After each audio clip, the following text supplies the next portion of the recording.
Ladies and gentlemen, boys and girls, beautiful people. Hopefully you can hear me. Let me make sure everything is good for Pong. Looks like it is. Everything's through the correct I don't want to be speakers. muted. No, yo, I don't want you to be muted either. Don't you you do. worry. Don't you worry. You like when I get muted. No, I don't. Actually, quite value what you bring to our table here. Oh, see behind the scenes chat. He says, "Enough of your bullshit, Pong. Oh God, You're done." He's hitting me up in the Zoom chat saying, "You're fucking done, man." well, ladies and gentlemen, outside of Pong's smoke right there, hey, welcome to Behind the Scenes. For at least for a little bit, I'm probably gonna let Pong chop it up with you guys as I finish some things up on the back end. But welcome to the Behind the Scenes of episode 100. We're almost to the end of season 2.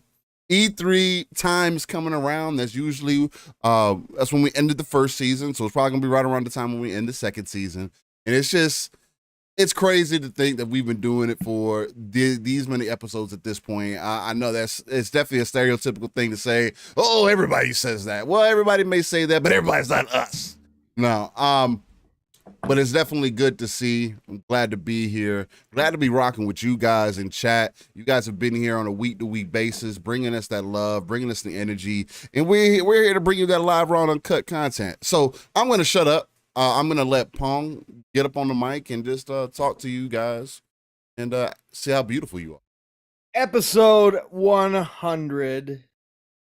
Behind the scenes, behind the curtain of the live, raw, and uncut living split screen. That's right. We are back, folks. We're gonna get into it here. Big week. Craziness once again. Yes. Like I said on prime time, let it never be said that this industry is boring, because it is anything but boring. But Pong, you can't talk about acquisitions anymore. The deal is done. Hopefully this shuts everybody up. We can just only talk about games from this point forward. Yeah. No, but see, the cool part is the funny part is we've been talking. We always talk games. We always talk games. We've never had a full episode of just ABK talk ever. I mean, Pong, think about it. Part. We always celebrate. We always typically start the show with upcoming games, and that's something not very many people do, right, man? So, along with the This Day in Gaming segment, just showing love to games across the board. So, I think we're hitting them upside the head. Oh yeah. No, plus we spend what we've been playing. We spend like 45 minutes deep diving games, even if they're older games. We're gonna do that again this week because Steele has found himself an astronaut job. I have. He is loving space travel, which is fantastic in No Man's Sky of all games. 3 hours of gameplay right here today for you guys. I am shocked by this turn of events, people. This is amazing. The evolution of old Steel has begun. I don't think so. Yeah. Pretty soon he's gonna be talking about, I used to play them multiplayer games, but I ain't about those no more. It's all about the single player experience. Nah. Yeah. That's definitely not me. Yeah, no. We're gonna have a good show. We're gonna have a good time. Obviously, we're gonna hit the ABK stuff. That's been a big thing. Might have some rant in here. It's been a week of hypocrisy, as always, with the community, with reviewers, with a lot of people when it comes to games coming out with problems. Again, certain games get out of jail free cards, and other games are blasted. And funnily enough, we're going to have another test subject next week in Redfall, and how the reviewers handle that, since Arcane has been upfront about them not having the 60 frames, the performance mode. We're gonna get another test subject to see how the reviewers handle that, after we just saw Jedi Survivor drop with a performance mode, but it doesn't maintain 60. So they decided to launch with a broken mode instead of fixing it later, like Arcane's gonna do, and adding it later. So this is going to be an interesting upcoming week as well. I am getting hyped for Age of Wonders 4, which we'll talk about upcoming games. Age of Wonders 4, again, a new 4X strategy game. I held off buying Dead Island 2 and Jedi Survivor because I pre-ordered Age of Wonders 4.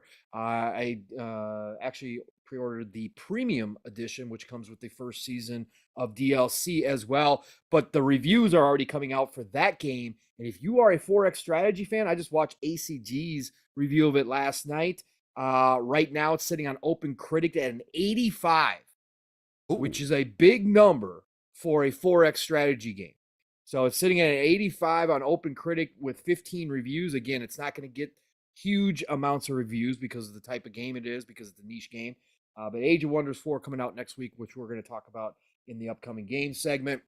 I am getting pumped for that. I have it pre-downloaded, ready to rock and roll there. Otherwise, we're gonna talk. There's been this week, Steel's Game of the Year just got a gameplay trailer for the first time. That's right. Yeah, man. Already it's called out Game of the Year. It's Game of the Year. Game of the Year. Nothing else can release, and I'm perfectly fine. It's Game of the Year, man. So, don't even question it. It's a game. It's a game I'm excited for, and of course, it's Armored Core 6, and something that we'll get into because From Software doing their thing. It is cross-gen, so it's definitely, you can tell it's cross-gen, but it still looks absolutely freaking cool and amazing, and the action looks on another level when it comes to mech warfare. So we're going to talk about that a little bit as well, but we had a bunch of little gaming news dropped this week from a lot of different places, which was kind of cool. So we got some financial numbers. Everybody doing their quarterly earnings, which I know a lot of people aren't excited for. They don't get into the business side of things, but Steele and I like taking a look at those numbers and seeing what they mean. We've got Sony unhappy with game sales. Yeah, I've seen that. But still, record console sales, man. Seen that. There's no problems. According to Sony, nobody's buying games. That's what they've been saying, though, right? So, yeah, but you can sell as many consoles as you want, and it could be a media device. I mean, that's the other side of things that people tend to forget about too, is that consoles have also changed the mentality of a lot of consumers, because it makes more sense for you to get this thing to put in your living room, right? Especially something that's a known commodity, if anything, and have that kind of be the centerpiece of everything. You can justify the price. Hey, the family's going to use it. Not saying that that's the only reason, but or more so, it's the casual Steel. Yeah. Don't buy Sony first party titles. No, they buy a PlayStation 5 to play with their friends on Fortnite, Call of Duty, Madden, FIFA, everything we always talk about. Mm-hmm. Right? So yeah, the console, that's not where they make their money. That's why Sony's concerned. And again, it was funny. The community, the Sony side, of course, the circus, acting like Xbox people were just making this a story when this actually came from Sony themselves, that they are concerned because people seem to not be buying the games anymore, or as many games as they used to.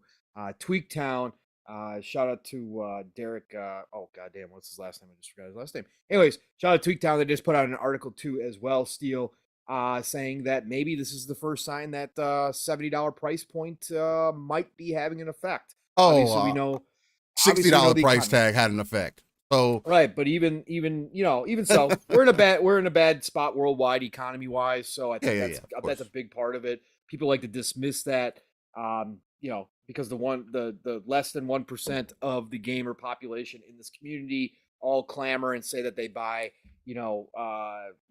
50 games a year over on the Sony side of things. And even if that were true, again, it's such a small part of the entire world when it comes to gaming that it would make sense that they don't move the needle. So, we got some interesting stories this week for sure. Nintendo coming back to Gamescom, huge. This is a sign. I thought that was extremely interesting. I don't know what's going on with that. Whether there's something on the horizon. Yep. I was listening to Jeff Grubb and Mike Minotti, and I know Jeff Grubb's been in the kind of in the smoke here recently, but I like to hear his reporting and his journalism on things. I do believe that he's one of the few that does it right. Again, I'm not expecting for him to get everything right, especially from a industry that is still more so a walled off garden in many ways. I mean, yeah, you get your leaks and things, but outside of that, we're doing a lot of guesswork. And for those of us who are a little bit more involved and on Jeff's level, who do have people behind the scenes that are able to get some information, it's just interesting to hear that side of it and where they're coming from and how sometimes it aligns with our thoughts and sometimes how it doesn't. So at least it lets me know that we're kind of on that pulse, right? So yeah, absolutely. And Grubb is going to report like he put out in his video. Again, I have zero problem with what he did. I have zero problem with what he said. He heard what he heard. Could he have explained it a different way? Sure. Yeah. But as we all know, doing podcasts, doing it off the cuff, talking with Mike Minotti as he does as buddies, as friends, like Steele and I do here.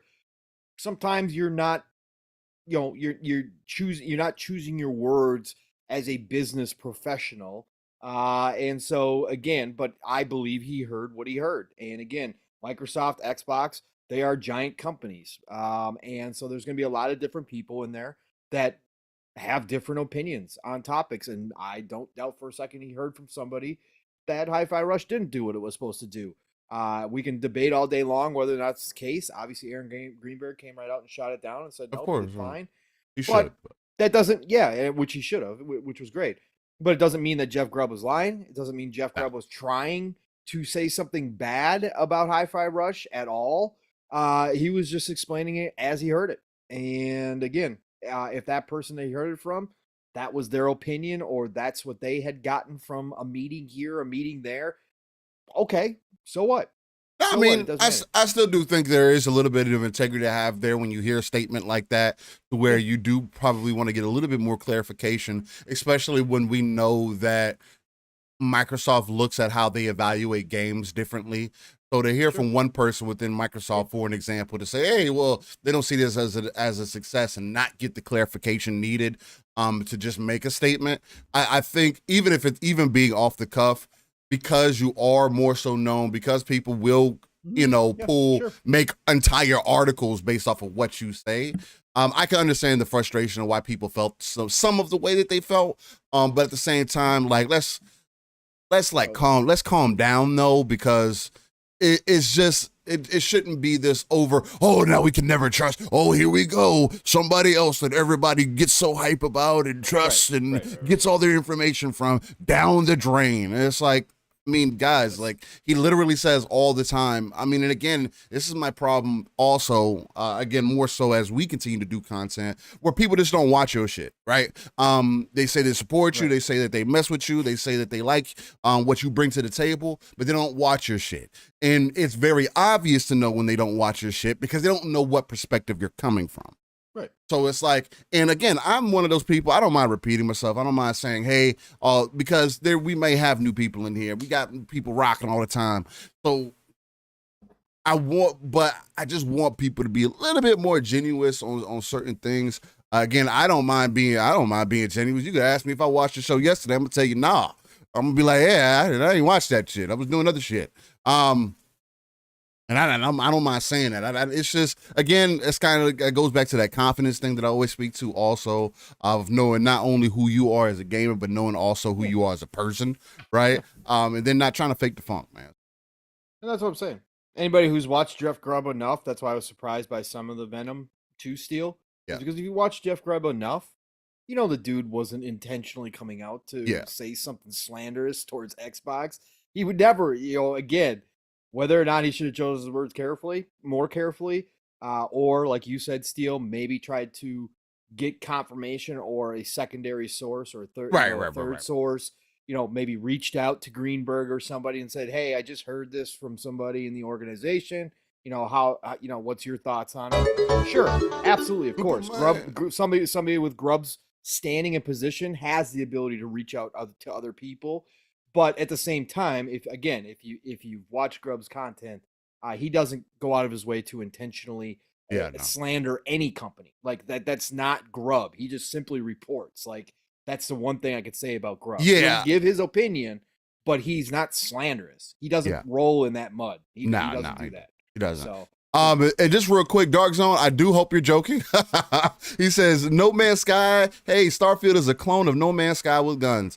And he said he does say he's just trolling. Yeah. And that is something I was going to bring up as part of my conversation, where I can already tell what the differences are. Again, not taking anything away from No Man's Sky, because it definitely is so much different than what people were saying it was previously, from what I remember. And it's a pretty dope game. It hurts on the narrative side of things because it doesn't really steer you, and the side mission wise, it's really open. When right? when it came out, it had no narrative. Right. Now, again, I'm gonna get into it in the games that we're playing. Let's go ahead and get things rocking and rolling. Steel's gonna be coming out here saying that Starfield's got to justify itself. That's what Steel's gonna do. Yep, it's gonna get lost to No Man's Sky. Nobody's gonna play it. Everybody's just gonna play No Man's Sky. That's what's gonna happen. Yeah. And again, and exactly, Dark Zone. There's definitely going to be some similarities between the two. Of course, it's a space game. Yeah, I mean, it's definitely a space. It's definitely a space game. Outside of both being able to be first and third person, and other than that, like, I mean, again, it's gonna be different, and I'll talk about that during my portion, because I do think that's a good. Again, this is going to be another conversation that's going to come up again when Starfield actually releases.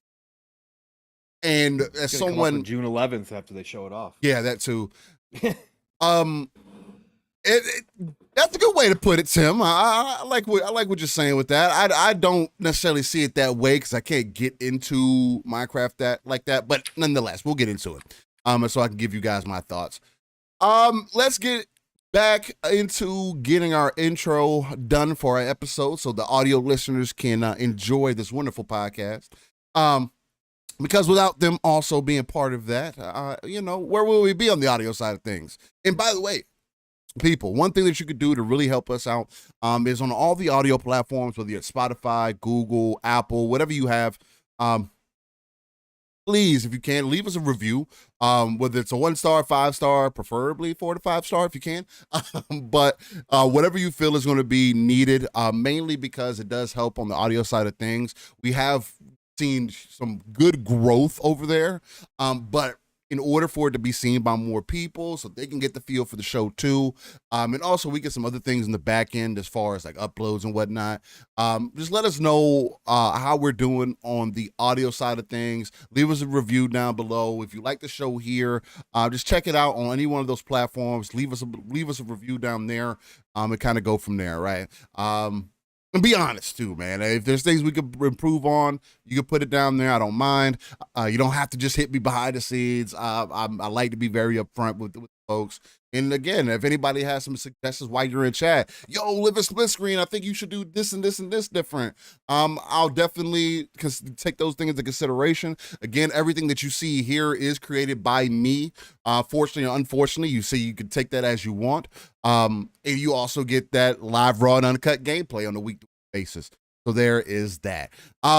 Thank you all for joining us behind the scenes as we get started. A little longer behind, but I think it would be good since we have had to cut our shows a little early these last few weeks. I don't know what Pong's time is looking like today, but I think I'll be all right. So we may end up having a normal show. Who knows how long we'll end up going? We'll just have some conversation. But Pong, you got anything you got planned today? You need to skedaddle out of here at some point? In 30 minutes. So let's go. All right, bet. 30 minutes. Let's go. Whole show, 30 minutes. We'll see how fast. 5 minutes a topic. 5 minutes for breaking down games. No more, no less. Let's go. Hey, Superman, I do appreciate that. He said, I really like the graphics and aesthetic podcast. Thanks, man. Yeah, that's all Steel, man. Again, Steel. Everything that I do, I won't say that, but everything that I do is just kind of how I'm feeling in the moment. So hopefully it comes across well. But let's get to it, ladies and gentlemen. Get that intro in there. We're gonna do it in 3, 2, 1. Let's go.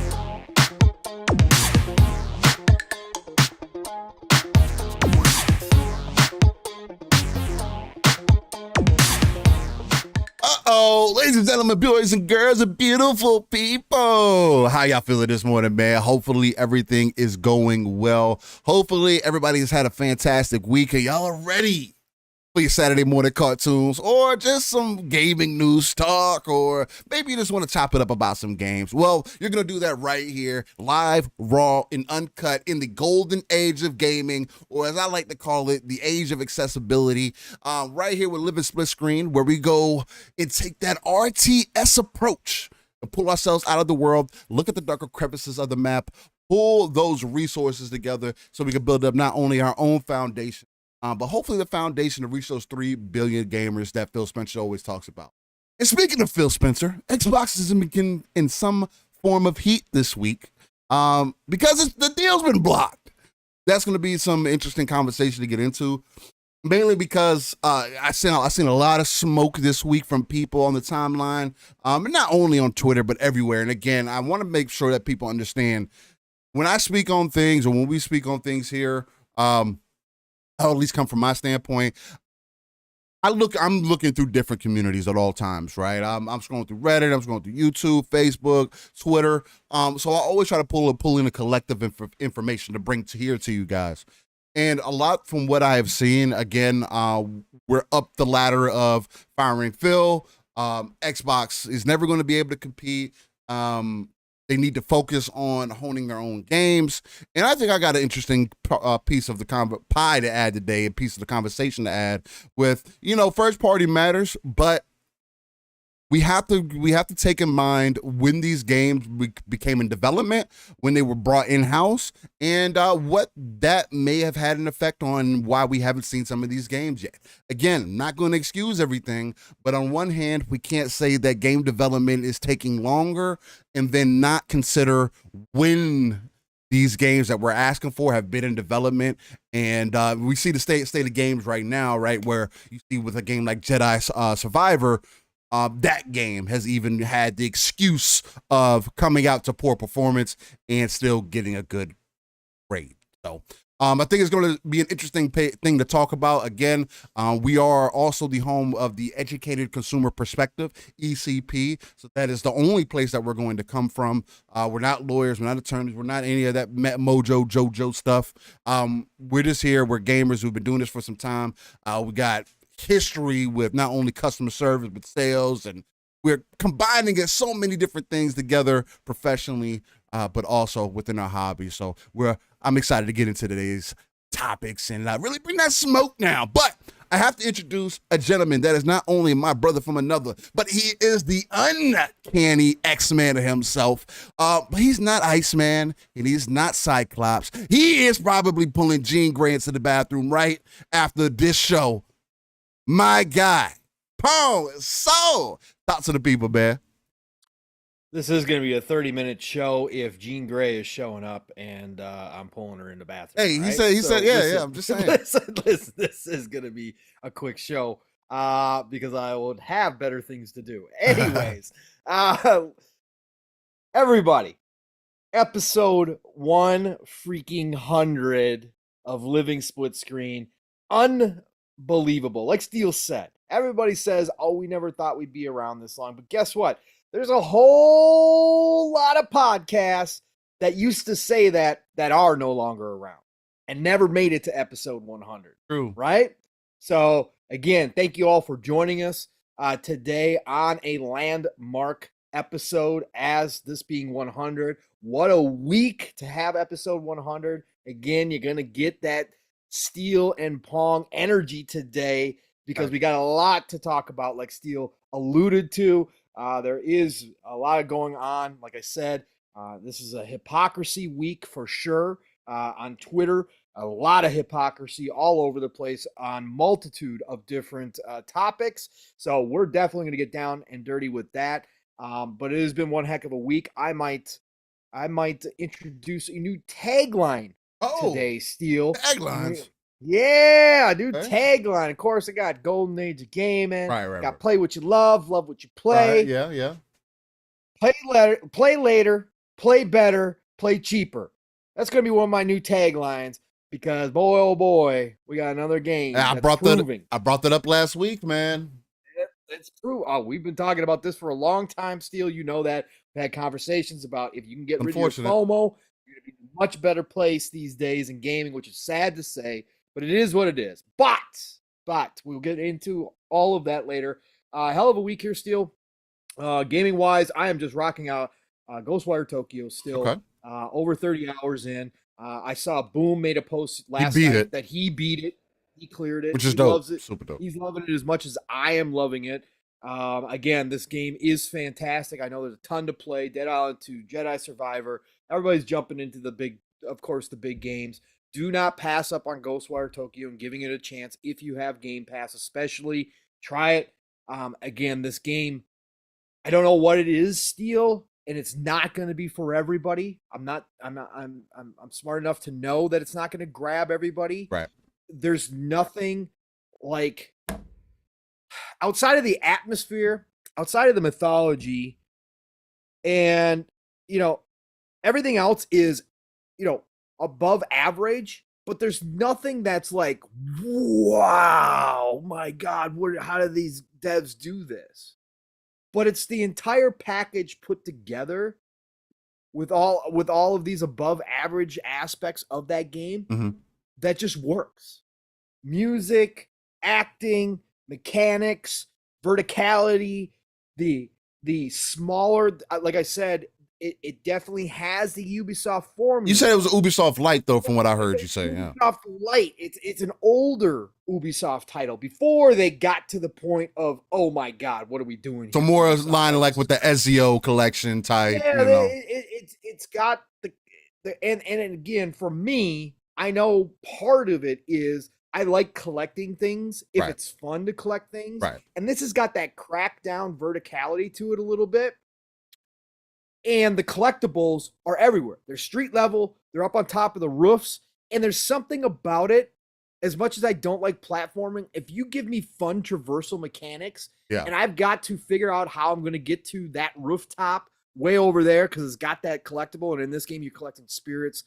You're collecting a lot of different things. Right. But spirits are your main thing because you use the spirits to power up and you can get your skills up and all that kind of stuff. So you're collecting all these spirits. Figuring out how I'm going to get over to that rooftop is fun as hell in this game. Because you got a glide mechanic, right? You got a glide mechanic. That glide mechanic can be leveled up so that you can glide longer. You got to figure out how to grapple or climb your way up to those high points so that you can get that view so you can see all these different spirits hanging out some places. So I'm just having a great time with Ghostwire Tokyo. The story is absolutely awesome. I know some people have said, it didn't grab me. It's meh. It's fine. I think the story is freaking awesome. I think the characters are freaking amazing. The photo mode is freaking off the charts. Nice. I've been posting tons of screenshots from that. Listen, it's just a good game. I also went back to Shadow Warrior 3 this week. I'm almost to the end. Okay. Of Shadow Warrior 3. I am going to wind up beating it here. Yeah, loving Shadow Warrior 3. Again, another game in Game Pass. No risk. Shorter than the older Shadow Warriors were. Again, more Doom-like than the old Shadow Warrior. I mean, the old Shadow Warriors were definitely Doom-like. But again, more contained, not open as much. It's definitely more contained areas. So loving Shadow Warrior 3. Gorgeous game, too. There's some spots that are just fantastic looking. Shadow Warrior 3 and what else? I jumped into The Last Case of Benedict Fox on launch night for about 40 minutes, maybe, something like that. So I haven't, by any stretch of the imagination, dove into it deep. Gorgeous looking game as well. Again, fantastic. Exactly what you expect out of a 2D Metroidvania style game. Different Metroidvania so far. Not as much platforming, at least by the appearances of it right now. I think later on, I've seen some videos where it does look like you do have some platforming, which is, again, not my thing. I'm not a huge fan of Metroidvanias. But I appreciate them. Like Ori is gorgeous. Yeah, it's not a game. I think I'm along that same line now too. Like I appreciate them. Like I tried to go play. I tried to play Hollow Knight for an example a couple weeks ago.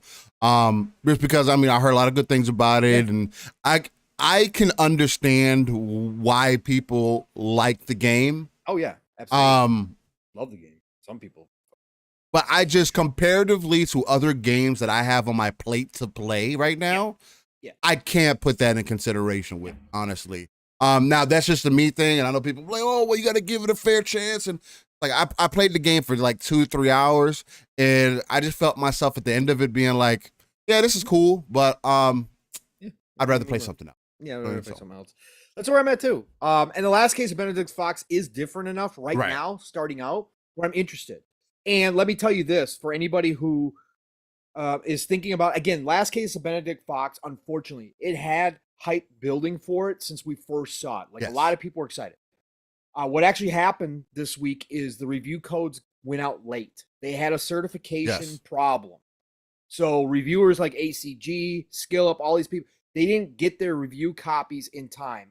ACG actually, I think, said he got his like 2 hours before launch or 3 hours before launch. I mean, he buys the game day one anyway. Yeah, he buys the game day one, but the reviews did not go out, right? Yeah. So the reviews, so this now got lost in the sauce because we've had the success of Dead Island 2, which has been highly successful. Yeah, it's been a lot.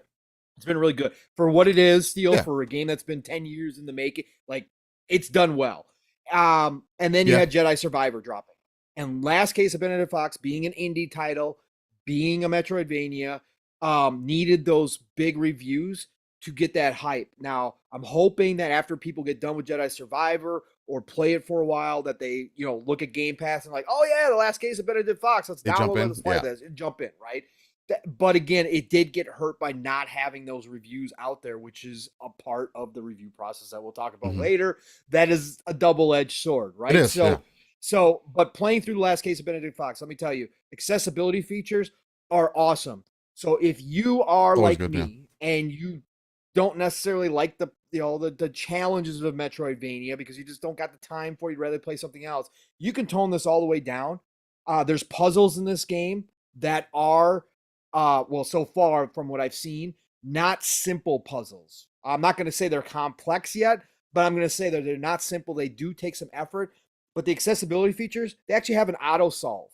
So you can go to a puzzle, right? And you can choose to just do it on your own. But if you're frustrated or if you just don't, you're in a moment where you don't have the time to solve it, you can have the system auto solve it for you and you can just move forward. So again, if you want to play that way, they've got an invincibility mode. They've got, a easy mode where the monsters only take one hit to kill them. Like, there's a lot of accessibility features. So if you're somebody who wants to run through, because the story so far, and this is a Lovecraftian story, for everybody who's wondering, it is super, super cool so far. The story is cool. And Benedict Fox himself as a character already has me smiling. And he's got this interesting, I won't spoil anything because it's right. Has it like Constantine vibes or not really? No, more Sherlock Holmes. More Sherlock Holmes-ish? More Sherlock Holmes so far, but with, that Lovecraftian right elements to it. And again, I don't want to spoil it because it's a piece of the story right up front that you kind of want to discover in your own. But animations wise, awesome. The combat feels really good, smooth. And he's got you do melee, but he's also got a gun, so you can pull off some combos with a knife and gun. And of course, it's got parrying and all that good stuff along with it, as always. So go check out the last case of Benedict Fox at some point, everybody. Again, if you got Game Pass, no risk. Just download it, try it out. I think a lot of people would enjoy what they're seeing on the screen. That's been pretty much my week. I know I've jumped into like Loop Hero still, rock that out every once in a while.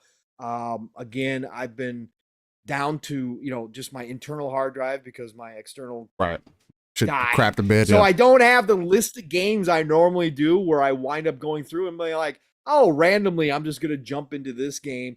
So that hasn't happened as much. So I'm maintaining my storage space because again, Age of Wonders 4, I had to move things around to get that in there. It's not a big game, but I still had to move things. So that's been kind of my week, Steel. So let's get into yours, brother, because you, again, Astronaut Steel. All of a sudden, out of the blue, Spaceman. The man dons the spacesuit. And decides to jump in a spaceship and go explore. What is essentially an unlimited universe. Like you're never gonna find the end of the universe. You can find the center, which is the main quest. That's the main goal. Yeah. The main quest, But ultimately now, especially now that they've added the narrative stuff, they've added some of the missions and that kind of Accessibility. There's a lot of accessibility now too. Yeah, it's totally different now. But you can play how you want to play. It's because Yeah. it's a sandbox. It's Yeah. still a sandbox at heart. So, what are you thinking here, Steel? No Man's Sky, brother? Well, I guess I'll start with that. So, No Man's Sky, man. I've never had any previous connotations about, or any previous like feelings about No Man's Sky. I always knew what it was. I've heard a lot of things about it, and the game has been very up and down since its existence. The game came out what, 2016. Boogie says there is an end to No Man's Sky. It's just 255 galaxies away. Yeah, exactly. But nonetheless, so No Man's Sky was a game that I just randomly said, you know what? Got Starfield on the horizon. I've been wanting to get into something to kind of give me that feeling. When I jumped into Everspace 2, and I was, getting in there with the ship gameplay and the movement and everything, and I was turned off by that for whatever reason this second time around when I started playing it. But so I jumped into No Man's Sky, and it was really one of those like, hey, well, it's in Game Pass, it's on PC Game Pass at least. Let me get in there and let me see what's going on. Let me see if I even would care for this. And ladies and gentlemen, the only thing that I can say is that, I'm about 40 hours in now at this point, if not a little bit longer than that. And it definitely has its teeth sunk into me. I do want to say, first off, shout out to Boogeyman, who is in the chat, who organically, actually, we ended up linking up. He was like, yo, Steel, I see you playing, and we ended up linking up, and we're having a good time. Now, I'll be honest and say, the experience that I am having, I'm not going to blame Boogie for this, because he full aware said, hey, if you need me to tone some things back, let me know.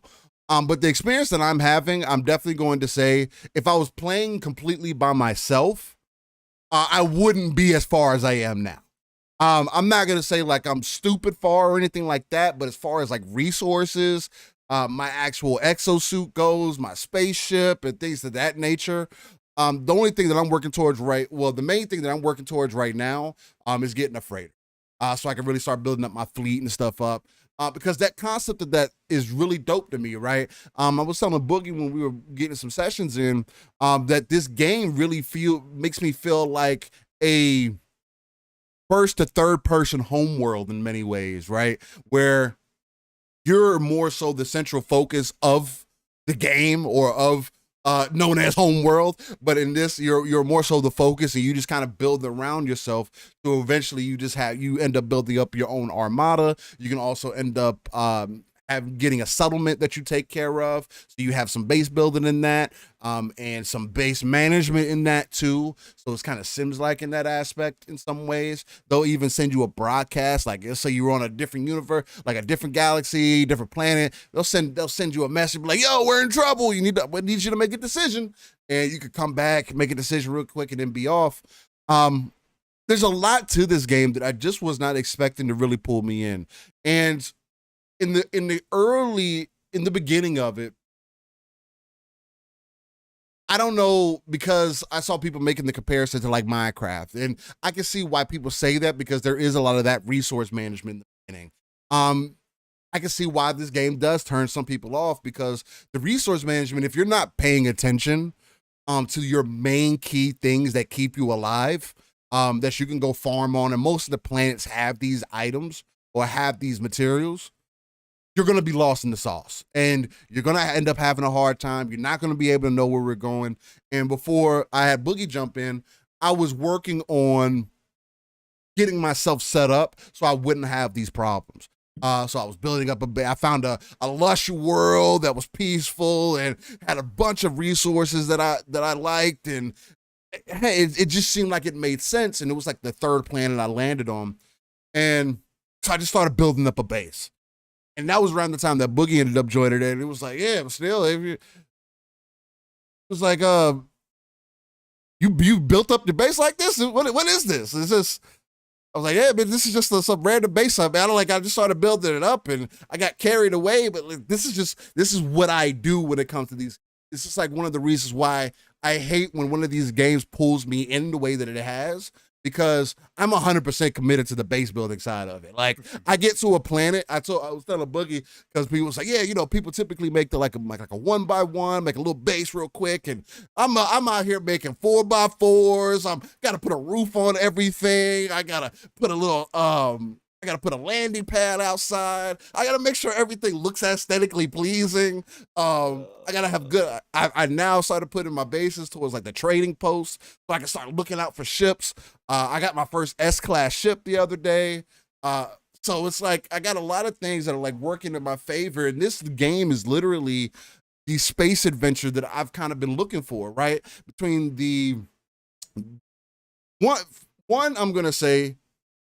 The ship movement in this game is extremely intuitive, at least to me. The only thing that I miss is that there's no like side boosting or anything like that. Eastside Van, I'm not playing Valheim. I'm not doing that. The key to these games, right? And this is what separates it out from like Minecraft or anything else. And I was having this conversation with Boogie too behind the scenes. I have to have a general interest in the game for me to commit the time that I've been committing to it. For it to pull me away from other things that I have available to me. Like, for an example, this game pulled me away from Breath of the Wild for this. And I'm still in the middle of my playthrough for that, and I am going to continue playing it, but it pulled me away from it. Like, I wasn't even like, it was to the point to where when I left, I was thinking about jumping back in, because honestly, there is no better feeling. Yeah, Fifth, and I do have a Sentinel ship that I have also that Boogie helped me get. We ran a mission to get it, and I do have one, and I like that ship. My favorite ships are the solar ships. But nonetheless, there's something about being able to warp to a planet. You land, you come through the atmosphere, you land on the planet. Now, bar in mind, there are still things that aren't on point, right? So you'll come to a world and the assets are still loading in as you're flying in, right? But in all things consideration, especially for a game that is less than 20 gigs, and for it to be as expansive as it is and have so many underlying elements underneath it, I don't see how anybody looks at this game and just says, oh, the game is boring, there's nothing to it, it's really flat. And it's like, yo, the game literally walks you through everything. If there's like, you get to something, you don't know how to build it, you mark it as like, you go to your log and you mark it. It will walk you through every step on how to make it. Hey, you need this, you need to do this, that's how you get this. And it does that with everything. That element of it takes so much of the guesswork and so much of the, oh, I'm lost feeling out of it, because it points you in a direction, right? Before you know it, now you've been farming this certain material for X amount of time, and you end up finding a hole, or you end up finding this creature that you've never seen before, and every planet is procedurally generated. So you never know what you're going to get or what you're going to move into. But between the ship gameplay and also being able to be in third person, that's another thing that the game didn't have previously, apparently. The game was only first person. And I'm not going to play that way. Third person is the way that I would rather play, and it's what I'm enjoying.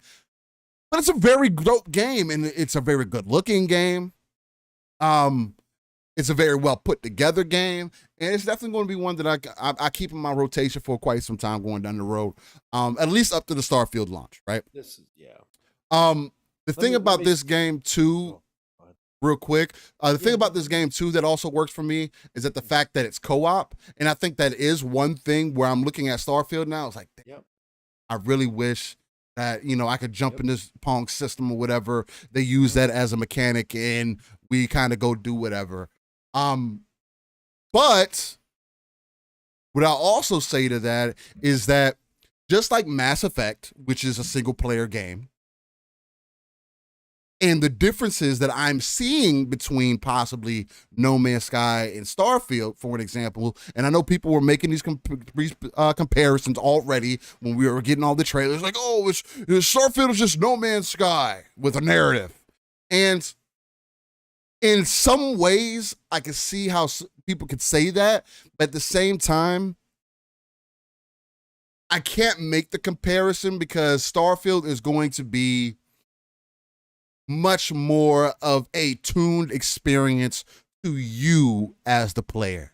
Where No Man's Sky is much more open. It's not focused on making sure that you're falling in love with the world, and maybe you'll go to a different planet and you found some people that you like and you this interaction. It's not based off your favorite interactions or anything like that. What pulls you in, at least for me, to No Man's Sky is some of the wonder, the adventure, some of that combat, being able to do all those things along with bringing a buddy along, being able to build up a base, being able to just go out there and really have a good time, and overall enjoy yourself.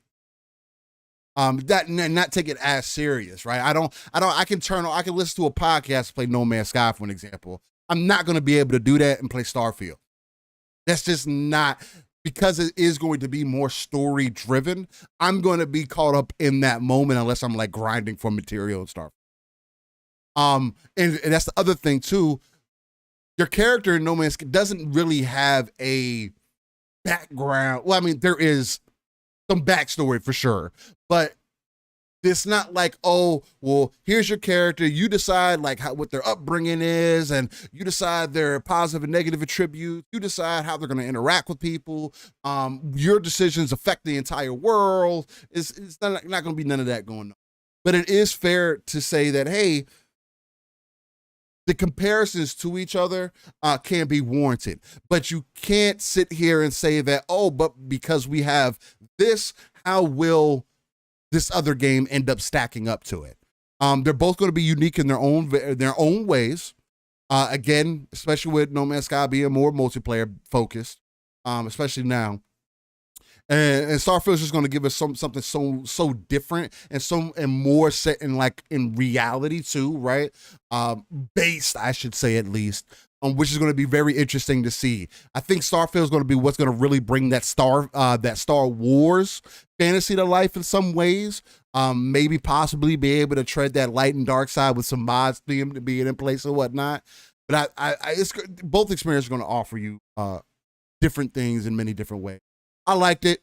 I'm thoroughly enjoying No Man's Sky. I wasn't expecting for me to enjoy it as much as I have been. And again, I can be honest and also say I am a little bit further, and I'm not wanting for things as a new player may. But that's kind of the dope thing about it too, right? When you have a community, you have people that are also very interested in the game. You get into parties, you chop it up, and you end up finding an experience that you end up putting in your main rotation. I think that's pretty dope, and I think. The other thing everybody likes a redemption story, Steve. Yeah. Right. And Hello Games. Again, if you weren't around or weren't paying attention when No Man's Sky first launched, the hype behind this game was unreal. Sean Murray, one of the designers, one of the lead devs, the guy who was kind of the face of Hello Games, the guy who did all the interviews, like he was out there, and like people were like waiting on this game because the more they talked about it, the procedural generated universe, them talking about basically this is unlimited, like you will travel forever and never find another star system. Like you could find one star system, but you might not see 1 million other star systems out there, right? It was like the how they were describing the game was incredible, and they made huge promises when the game dropped. Everything was missing.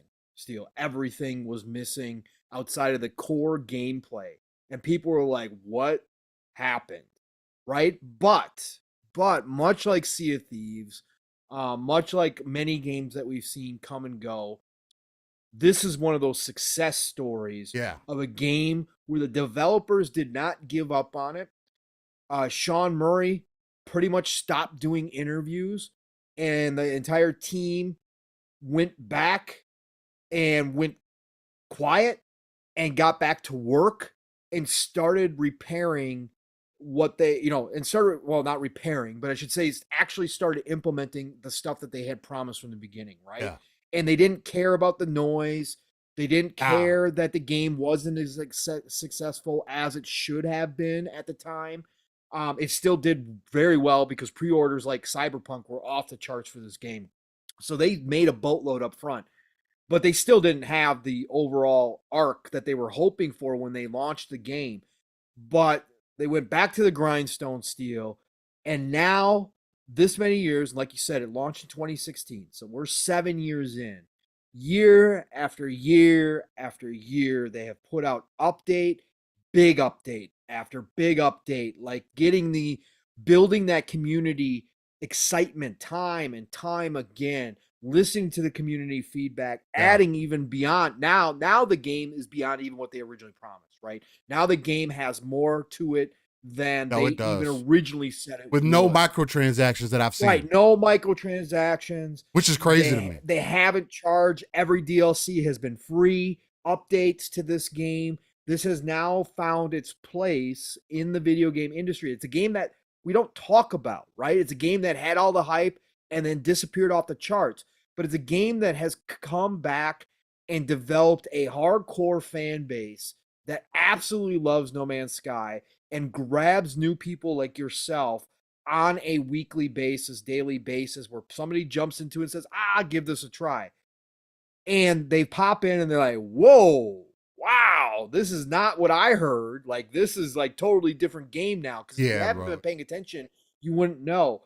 But absolutely incredible job from Hello Games and Sean Murray and the team over there for sticking with this entire time. And like you said, Steel, no microtransactions. They haven't done anything silly. I'm looking for them. I'm like, is there some cosmetics I can get real quick? Is there is it a paid expansion? Is there what am I missing something? Like what none of that. And I'm like fiending now. I'm like, bro, I just need some cosmetics, man. Just give me some cosmetics, man. Yeah, man. But it's crazy how much is in there, right? How different everybody's can be unique. Your starships can all be unique. There is so much variety in the ships, bro. You and literally a homie, if you sat down, like for example, Pong, if you say, yo, Steel, I'm looking for this kind of ship, I could probably take you to a decent little star system. And again, I'm not no ship finding pro, but especially if it's a solar ship, I think I got some spots.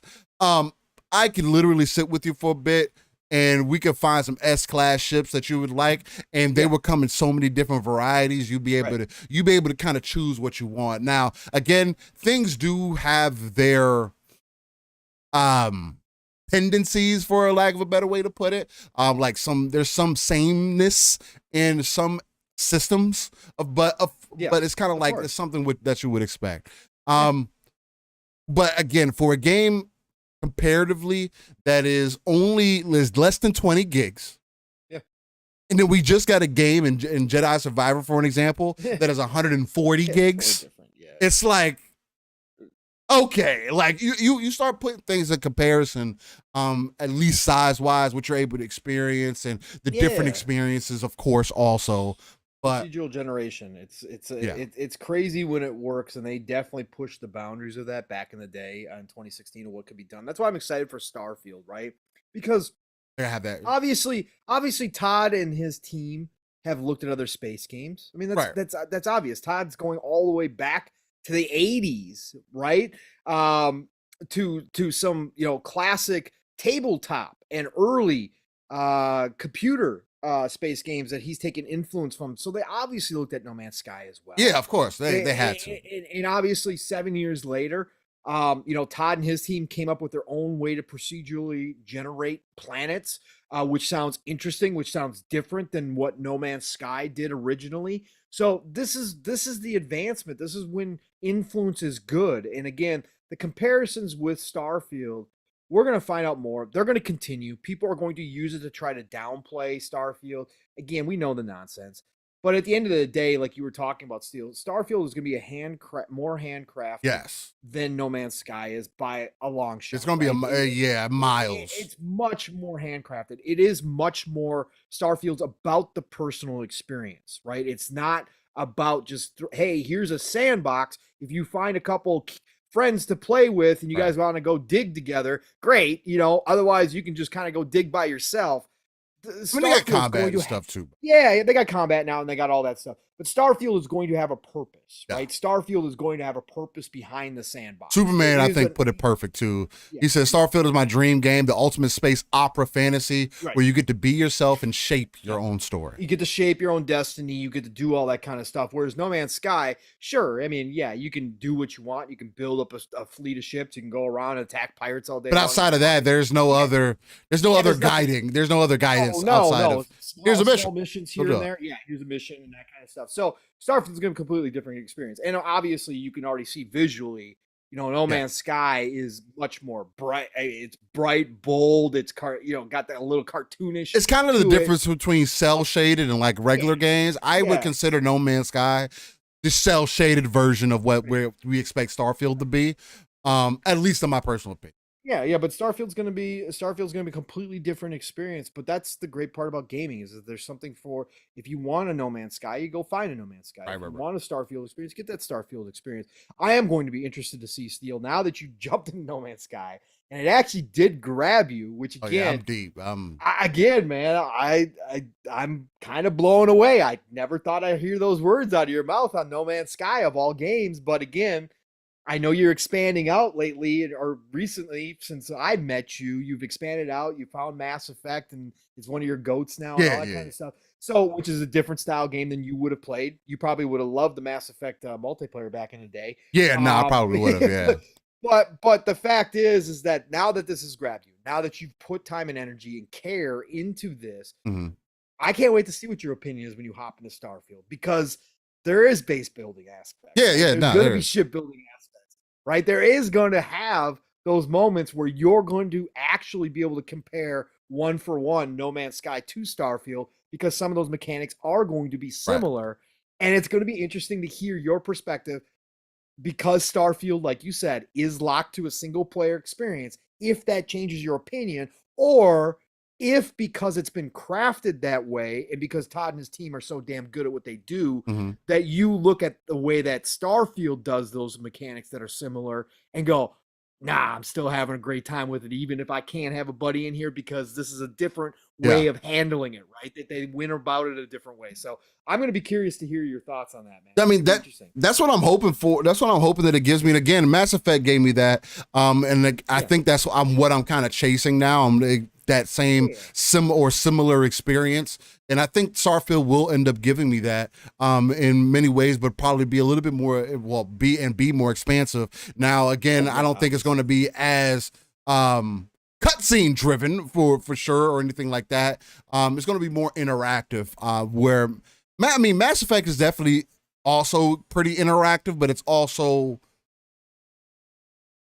streamlined, for lack of a better way to put it. You can't literally touch everything. You can't literally talk to everybody, but it's still, they give you enough to do where it kind of makes you feel like you could, but you have an understanding that you can't, right? And you're not going to have that relationship building yet. Right, exactly. Like Mass Effect, that this is going to be solely focused on, yes, you're going to meet NPCs. Yes, you're going to have a companion, robot companion, whatever, but it's not. The relationship building in Mass Effect was on a different level for Mass Effect, right?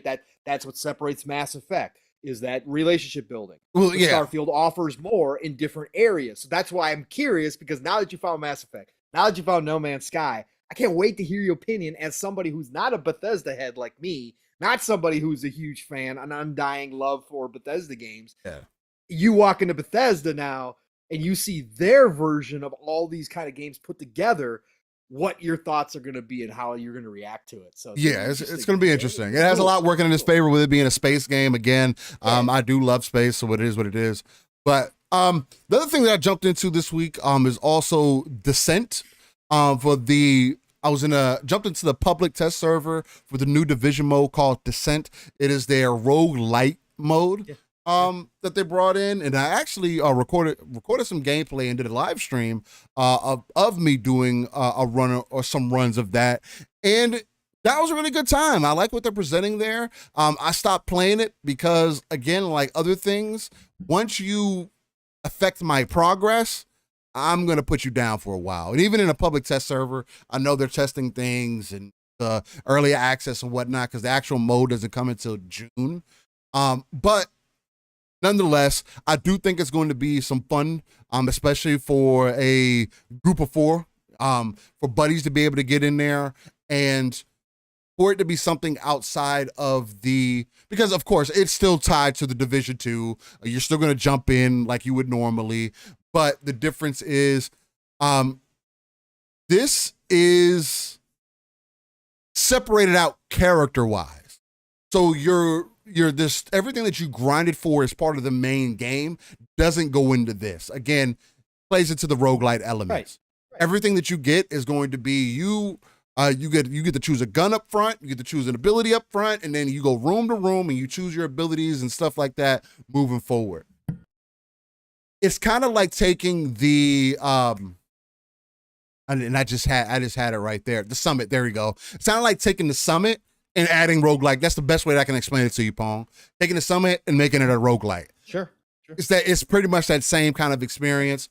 Now the enemies are much more aggressive, so you definitely have to be more so on the ball and be able to move on the slide whenever you need to, be able to effectively run and gun also. I mean, you can still get behind cover, but there's no telling where some of the enemies can come from sometimes.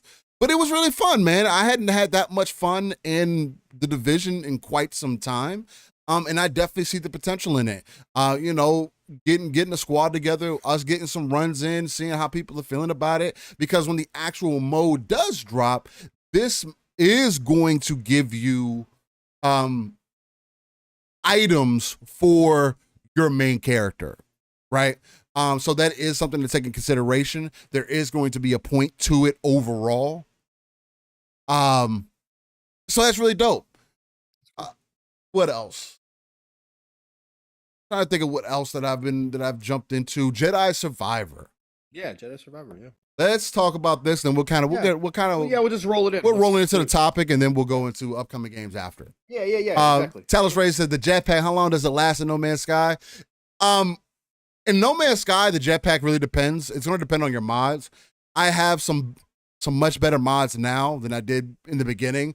So, like, for an example, in the beginning, the jetpack didn't really last the longest. There's also a melee trick that I accidentally stumbled upon before I watched any videos about this, where you basically melee, where you're running, you melee and then jump, and it forces you to propel forward. It gives yourself a lot of momentum, so you're able to kind of throw yourself and move real quick. So that's really dope.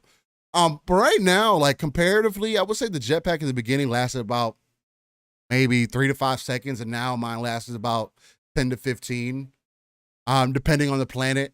If you're on that's the other thing that I like about this, because bro, there's no better feeling in No Man's Sky than going to a hot planet, and because your jetpack gets a boost from being on hot planets, and has more energy and less drainage.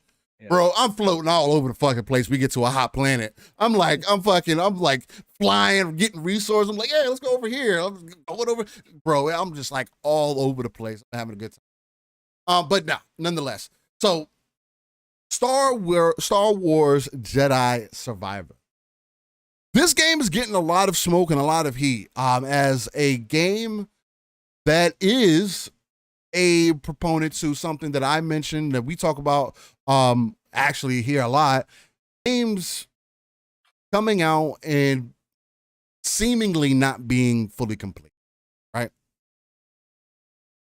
The adding on to the mantra of, well, single player games are going to just be better because for whatever reason, seemingly we have gotten to a place to where, and me and Pong have touched on this topic before, we are in a spot to where devs can release games and patch them later. And we have already come to a place of accepting that. Now, ladies and gentlemen, we are seemingly getting some frame drops for whatever reason. Yeah, we are. Yeah. We're getting some heavy frame drops. I don't know why. I don't know what's causing it. It's just, I guess the internet's having a moment today. It's stroking out for whatever reason. Let me do this real quick. Let me turn off Wi-Fi elements real quick. I shouldn't see. This is the thing. We're gonna block the deal because of cloud, but internet across the world is nowhere where it needs to be for cloud to be a fucking meaning for anything. But that's the we're gonna block because there's so much competition to be had in that. We're gonna block block deals because of this. Anyway, got a fucking gig of internet fucking speed, and it's fucking acting like it can't process a video at 1080p streaming with only with a web browser up. Like, what are we doing, God damn. Anyway, we'll work through it. Hopefully YouTube will smooth it out on the back end. Things do seem to be bouncing back out. Anyway, back into Jedi Survivor. If you guys got to tune out because it's choppy for you all, look, I apologize. Definitely appreciate you for being here. Definitely tune us on to the back end. And if not, again, on the audio side of things, you guys don't even know what's going on. But obviously, we're having some internet connectivity issues for whatever reason. You guys won't experience that. Everything will come through smooth. But anyway. Looks pretty good. Okay, good. Well, Jedi Survivor.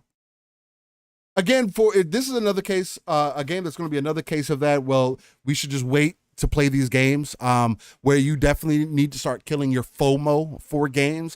I understand the excitement. I understand the anticipation. But the same way with Redfall, I've kind of decided to wait, especially after they made an announcement that specifically stated, hey, this mode is coming later, meaning that we weren't able to fit it in, meaning that it was part of our pipeline, meaning that it was part of the main consideration that we were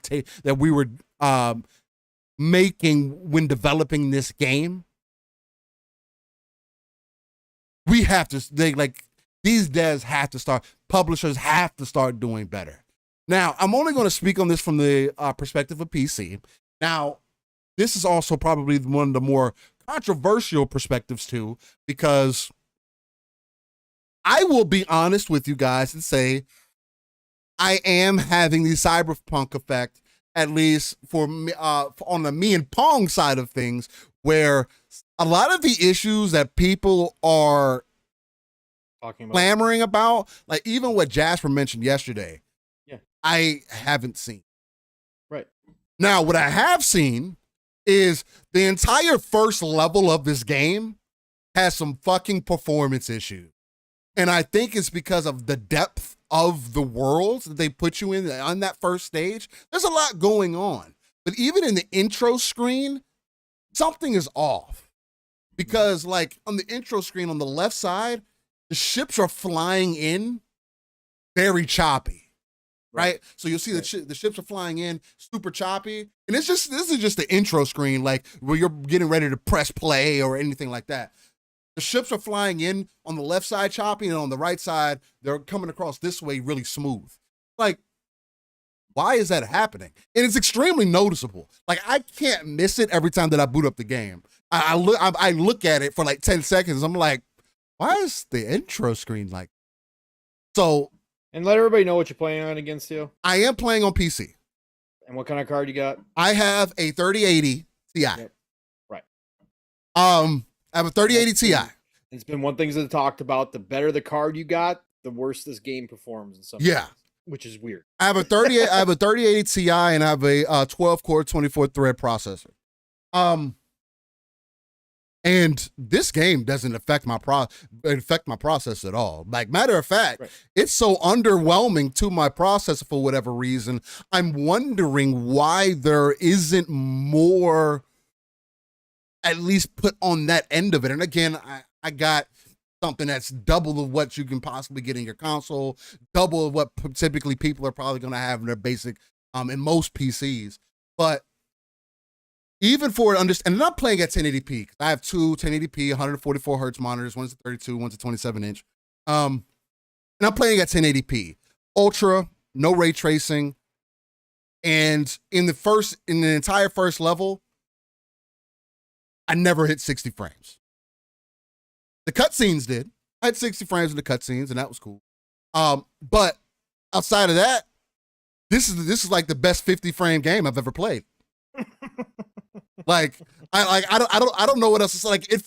Like you can tell at a design standpoint that they put some effort into it, because from the first game, from my experience, and again, I played the first game to about 90%. I didn't fully beat it, but going from that to this game feels leagues better than that first game did. Yeah. Feels a lot more intuitive. It's I do feel like I have a better feeling with the Force also. So that's been really dope. And again, and Cal even feels like a more developed character. Like he's what makes Star Wars unique, and there's a lot of stories that do this, so it's not just Star Wars. But what makes Star Wars impactful is when you have characters that are dealing with shit, right? I understand that he was dealing with shit in his last game, but now he's dealing with that light and dark aspect. Like fucking the first level, he kills somebody.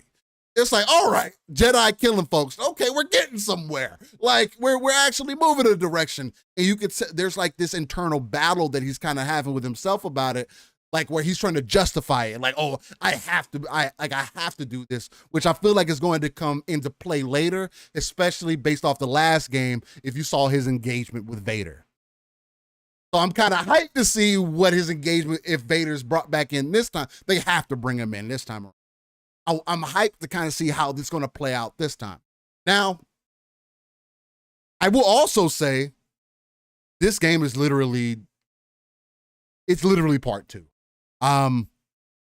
There's nothing that's like, man, this is 10 times better than the last game was, or this is completely, no, it's still the same experience, still plays the same. I do say that the parrying and the deflecting seems a little bit more forgivable this time around. Again, the force powers feel better. But as far as the souls aspect of the game, that's still there. If you die and you didn't unlock any of the shortcuts, that I did notice that, at least in the first area. Again, I have about almost 3 hours of gameplay in here. I'm on the second world level, or whatever you want to call it, map. And I don't know where I was going to take that, but anyway, the second map for Jedi Survivor does seem to ease up on the performance woes. I saw people saying that, and I can contest to that. Like it's leagues better. Instead of it being the best 50 frame game that I've played, it's now above 100 frames. And again, for a game at 1080p at ultra settings to be having these issues, and for it to be on consoles at 4K having the issues that it's having, it's really telling to me. There's definitely some optimization things that they're going to need to go through. And again, Respawn themselves will come out and say, hey, we're going to be patching this game for some time. And I think that's the problem that we're going to continue to speak to, because that's obviously tells me that, hey, we didn't have enough time and we have to release the game. And I'm not going to say that, I'm not going to shit on the developers for that. Again, I do believe in deadlines. I'm not with this, oh, no crunch culture. Games are games. You got to get them done. Deadlines exist for a reason. And management exists for a reason also. And what I will say is that we have to continue to speak up on these things. Like, as much as I may be enjoying the experience, as much as I enjoyed Cyberpunk and didn't have a lot of those issues that people had with that game either, I still spoke out about the fucking performance of that game. I still did lose progress in that game. I lost an hour, and I don't tolerate that shit. I don't. I also missed an entire cutscene in Cyberpunk, which hasn't happened yet in this game. I also haven't had any audio issues either. I know some people were saying that they had some audio issues with it being on point. I've had none of that in this game. Again, a lot of the things that people were saying outside of, I heard Jasper mention like Cal getting a little pixelated in his movement. I do notice that. And I don't even have dynamic resolution on FSR. This is just straight raw game, right? And it's having the issues that it's having at 1080p. Again, that tells me enough to understand what's going on. Especially, I see people now sharing screenshots and whatnot. The PlayStation 5 version has outperformed the Xbox version. Man, look at the PlayStation beating them once again. Not only are they selling consoles, but they're just, that big old monster over there was supposed to eat us up is slumbering still. And of course, it doesn't help for like conversation if you're a part of that. One side has to win over the other. But to me, again, someone who does understand more of the technical aspects, I'm not no guru or anything like that. But as someone who has a basic understanding of how these things work, how they should perform. Oh no, it's Alex does another great video of a port review for this game. So that's something to check out where he covers a lot of it. There's just some things in this game that don't make sense on a performance wise. And again, it's like PC players got the secondhand side of the stick. But at the same point, it's like console players are still getting that secondhand stick because you're getting a game up front. I saw 3-Bit talk about this behind the scenes where it's either crashing, it's very choppy, and none of that feels good on console. If I had to only play this game on console, that's the other thing about this. If I didn't have EA Play Pro, I wouldn't have bought this game. Especially with the performance issues that I've been seeing. As much as I probably wouldn't have had an issue or whichever the case may be, I wouldn't have bought the game up front because I've mentioned here before, I was already on the fence like, I think I'll just wait on it. I'm not, I just said last week that single player games end up being better later anyway, so I might as well just wait. But then I thought about it because, again, services, I forgot I had EA Play Pro, and I was like, you know what? I do have it, so I'm gonna download it and see what happens. And I wanted to at least play a few hours of it so that I can, especially with all the conversation that's been happening this week, especially when we had reviewers give this game a 9 out of 10, 10s out of 10, and the first entire level has performance woes that are fucking noticeable. This isn't something that, VIR can fix. This isn't something that, dynamic resolution can fix. No, it's fucking noticeable. To the point to where it could be a reason why you would refund the game. You will see it within the first hour. You want to see what fluctuation between 30 and 60 looks like? Play this game. And I don't know what update they dropped.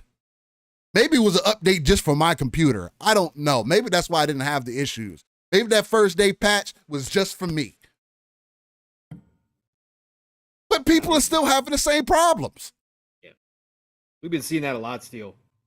Right? We saw it with Cyberpunk. Certain people were having certain issues. Other people never saw it. You and I, same thing. Yeah. Again, it's weird these days. Like, it's not a universal bug. I mean, we do still get those. But the performance issues are all over the place for different people on different platforms. Like, right. It's really strange. It's one of those current day things that we started seeing this generation a lot of. Yes. Where people were having completely different experience. You can be playing the same damn hardware and completely different experiences. Like, it's strange like that. And again, that's why I do understand why it can be hard to develop games, because you do come across these issues. But there's also something to say to, if you're going to come out and tell your community that we have patches coming, that means your game wasn't fucking finished. This is a great example of what people say, the game is technically finished, so you can still play it.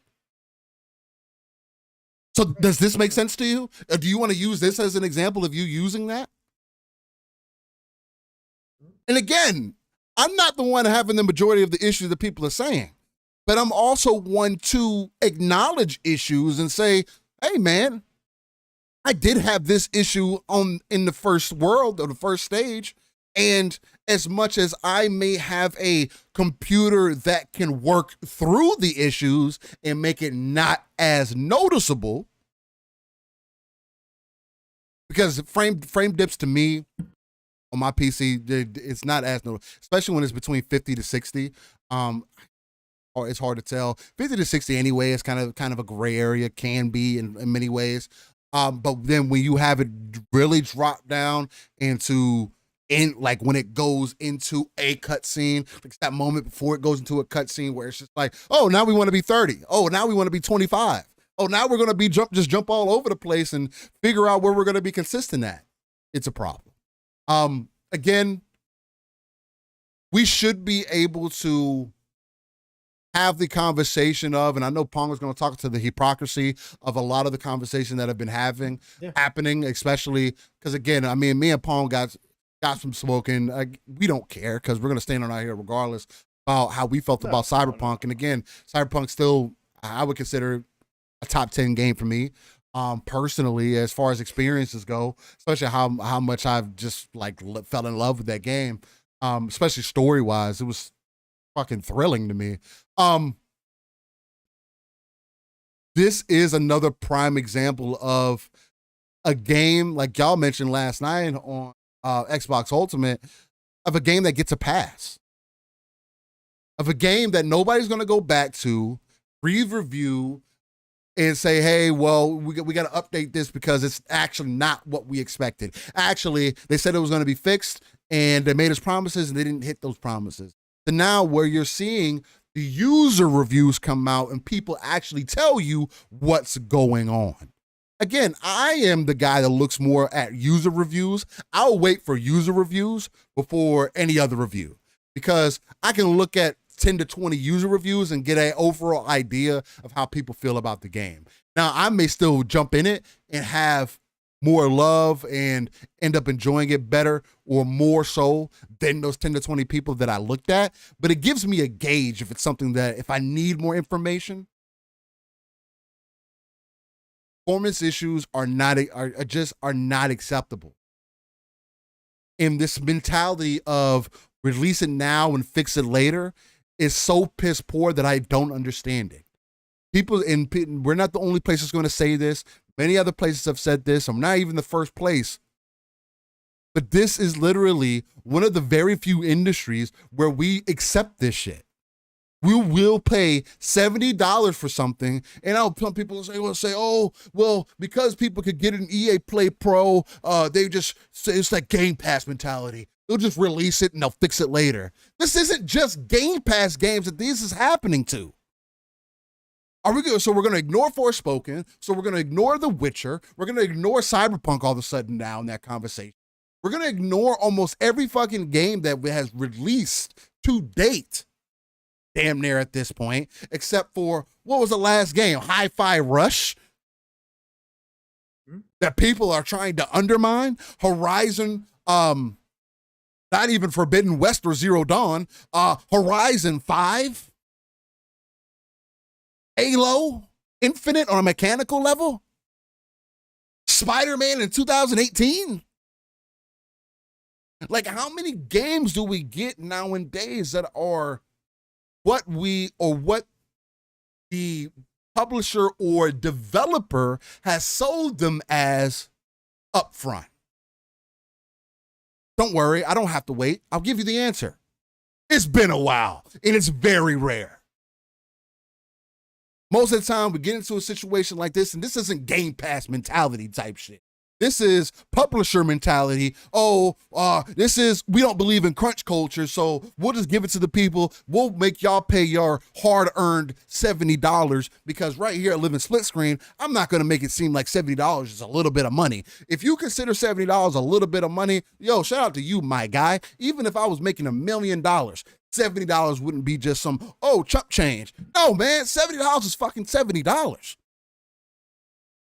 And if you had to put in some effort in real life to spend $70 in your hobby, there isn't a hobby that exists to date. I would not go pay $70 for a motorcycle part, and then my motorcycle part either works half-ass or doesn't work as intended. You know how mad I would be about that? That I spent this money and I possibly could have caused harm to one of my hobbies? Or in this case, because it's not that dramatic, now I got to send it back. Now it's inconvenient. Now I got to think about all these other things. And as a consumer, you can say, oh, well, that's just first world problems still. Gaming is first world problems. How about that? But other people like to play games too. And I don't think those people who want to get into the experience, to have some fun and to have a good time, should pay $70 to find out that they need to refund the game because it doesn't play the way that they anticipate. And just because I'm part of the minority that is having very minimal issues doesn't excuse the issues. I can't just say, oh, it's not me, so oh well. No, that makes no sense. Steel, can you imagine if some people went to the new Mario Brothers movie in certain theaters and all of a sudden the lip syncing was off or some of the animation was half done in the Mario I would Brothers walk out. can you imagine? But they said, don't worry, we'll patch it later. You come back and watch it at a different time. Bro. Oh, but what and then people will tell you, well, movies and games are different. Well, they are. They're completely different. But just imagine. The concept doesn't change, the concept that doesn't change. No, the base core concept doesn't change. When you look at it. I love when people do that. It was only certain theaters. It's not the same. Oh, you're making this comparison. It's not the same.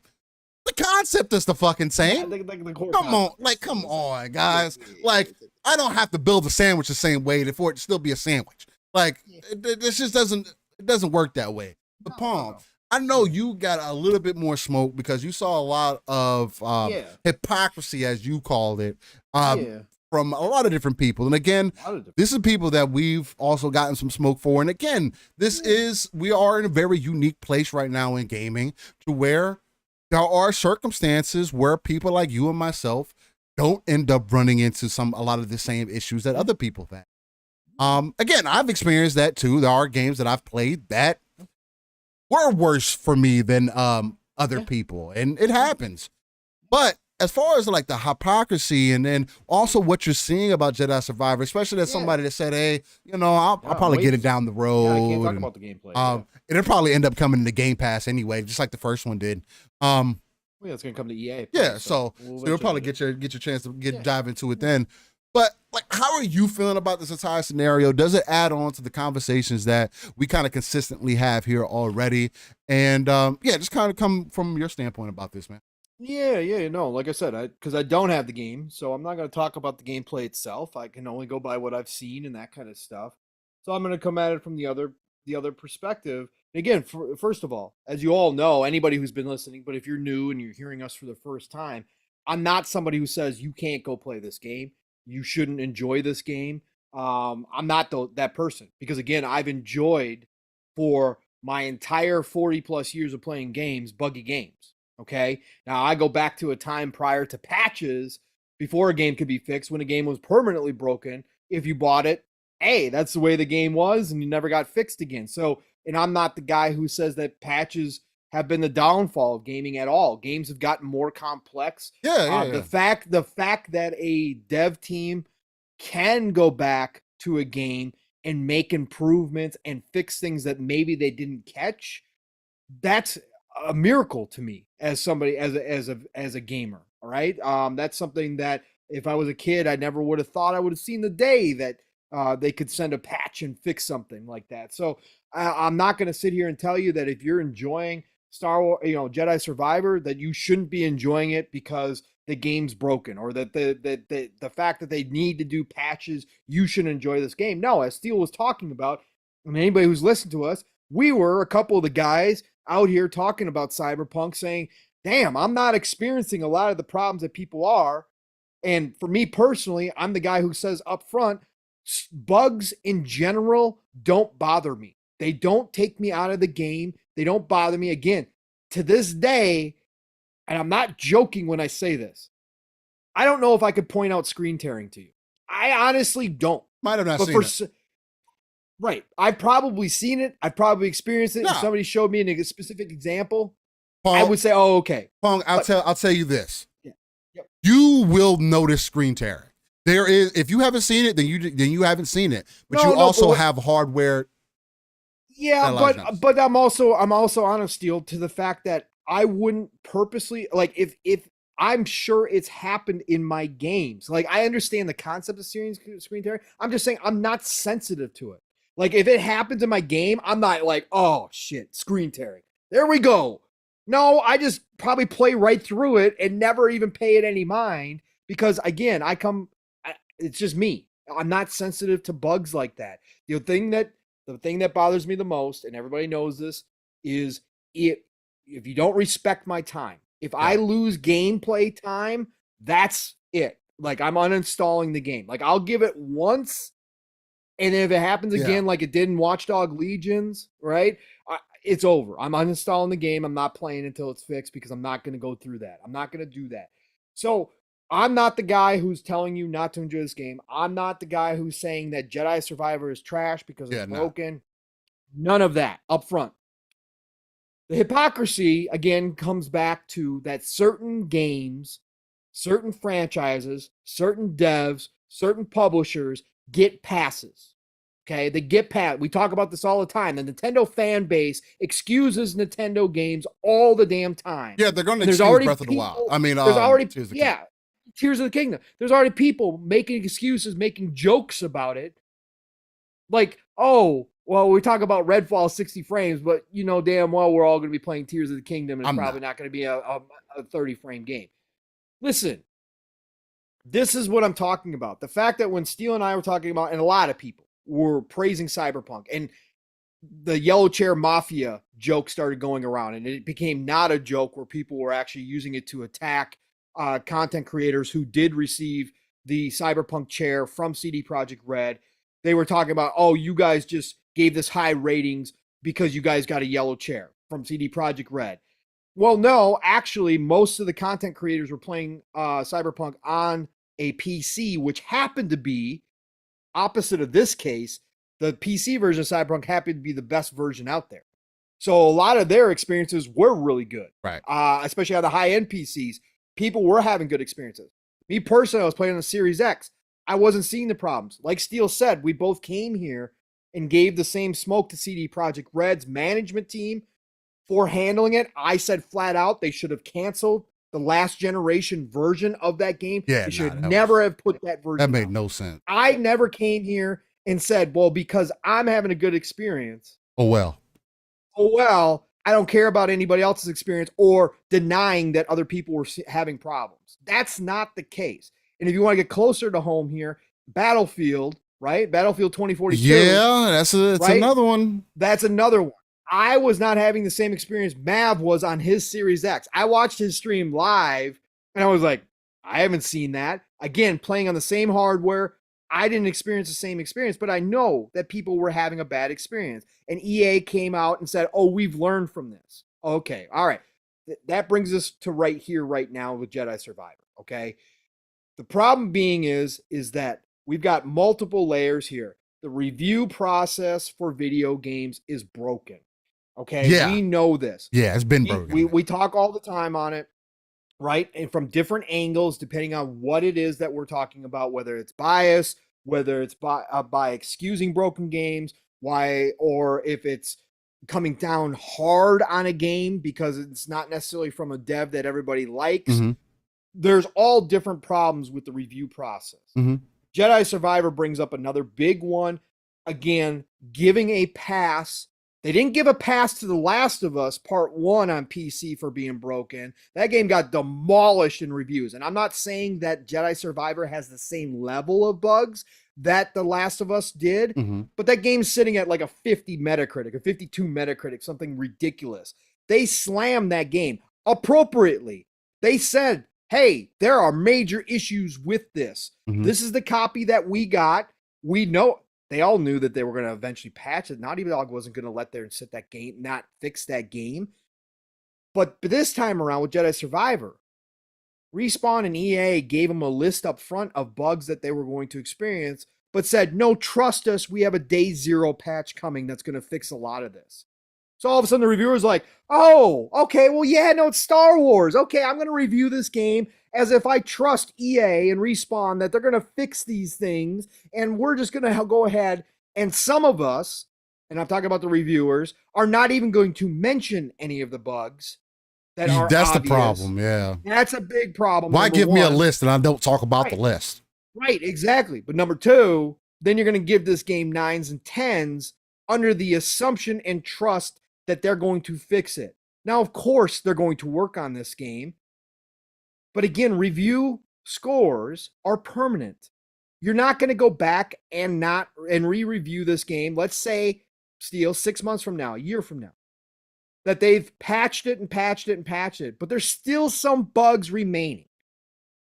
Well, that score doesn't change at that point, right? Because it doesn't go back and get re-reviewed. Now, I understand the review process. That's why I've called for some kind of standardized review process. Yeah. This would take an industry decision from publishers all the way down to reviewers. It would take an industry-wide decision to all agree upon a certain guideline that if a game is going to be published, if it is going to be put out, and there are known issues that the publisher and the devs are saying we're going to patch, there would have to be an industry-wide agreement that the reviewers are going to wait until after the game launches to review it, which again is not going to happen because nowadays anybody with a phone, anybody with a keyboard can do reviews.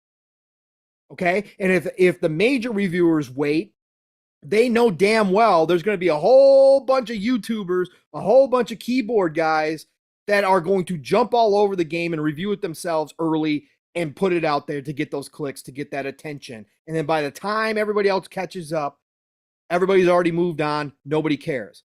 The publishers need the early reviews, as I talked about with the last case of Benedict Fox in a lot of cases. Even big games need those early reviews to build that marketing hype up. Yeah. So they're not going to agree to it because it's part of marketing. And this is big money. And this is the reason why a publisher like EA will push out a game and say, we'll fix it later, because again, they've put money and budget into a certain allotted time with marketing. And if you put Microsoft lost probably, we don't know, but we can guesstimate Microsoft probably lost close to $100 million plus on Halo Infinite marketing when they decided to push the game up for front, a year. Up front, because all that stuff was done. We saw the Monster cans, we saw the Doritos, the Monster cans, all that stuff, Mountain Dew, all that come out prior to Halo Infinite. That was set and locked. Most companies aren't going to make that call because they can't afford it. So when marketing deals are set up, that's how it's going to go out. And they're going to, again, we all love to say just delay it. But in the grand scheme of things, when it comes to business, you're not going to be able to do that with a lot of games, especially close to launch. We saw it with Redfall now. They had the box printed with 60 frames on it for Xbox. Okay? So that means this was a late call on Arcane to say, nope, we're not going to launch with 60 frame mode. We'll patch it in later.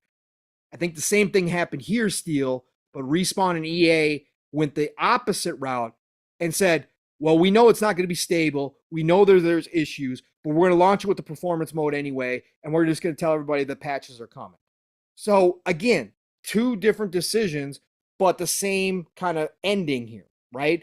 Arcane took the smoke up front, right? Arcane took the smoke, and we're going to watch the reviewers. We're going to watch the reviewers, how they handle it, because Arcane was honest up front and said, nope, we're not going to include it. We'll see how the reviewers handle that Redfall when it drops.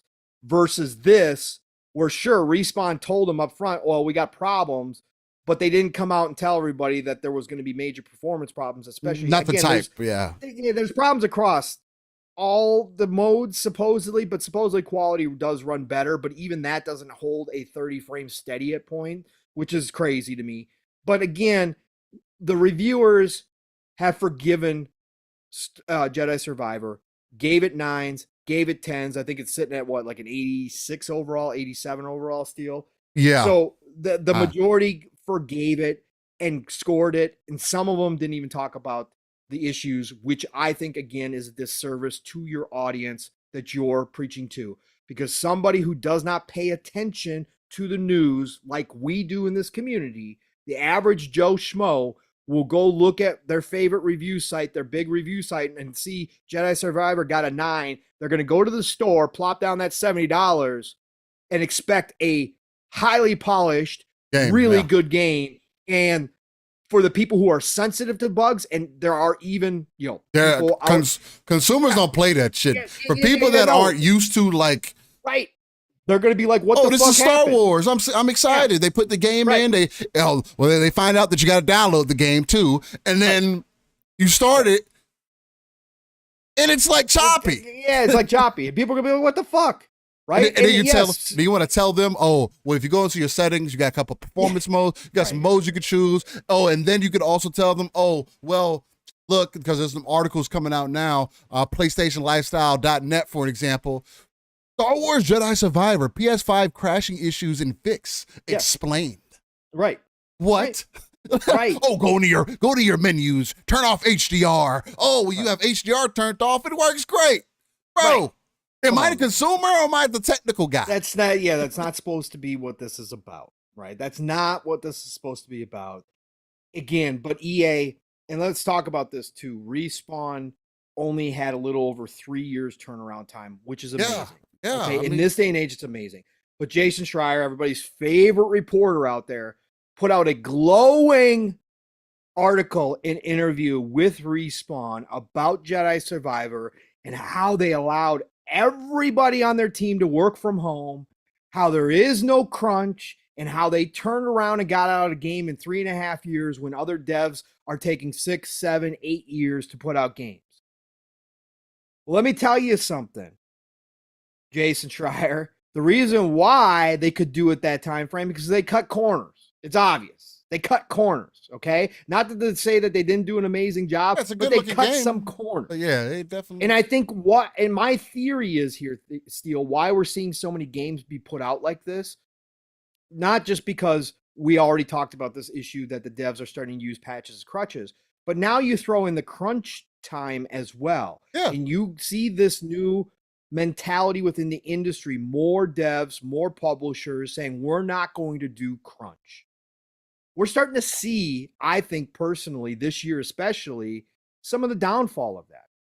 When you don't do that, because again, the publishers can come out and do the right thing and say, we're not going to have crunch time within devs, okay? And Steele, you and I have a different perspective. Again, we're older. We don't, look at crunch the same, but I'm just taking it from their perspective. They're going to come out and do the right thing according to the ideology that's out there now. Pong, we can be real though. It's 10 extra hours a week. Really?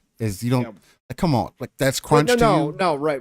And again, there's different levels of crunch. There is, but I'm just saying. The publishers are going to come out, the devs are going to come out and say, we're not going to have crunch. Okay, we're going to do the right thing. We're not going to have crunch. Right.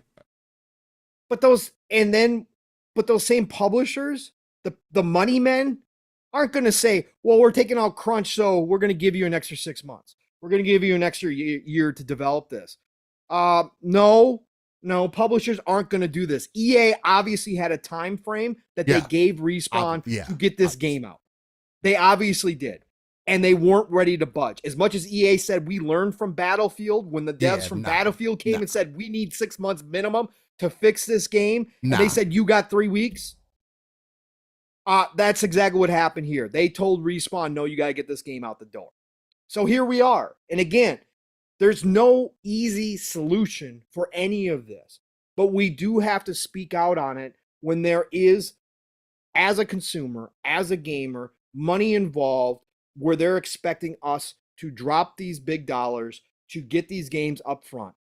Like I said in the beginning, maybe we got a new tagline here. Play later, play better, play cheaper.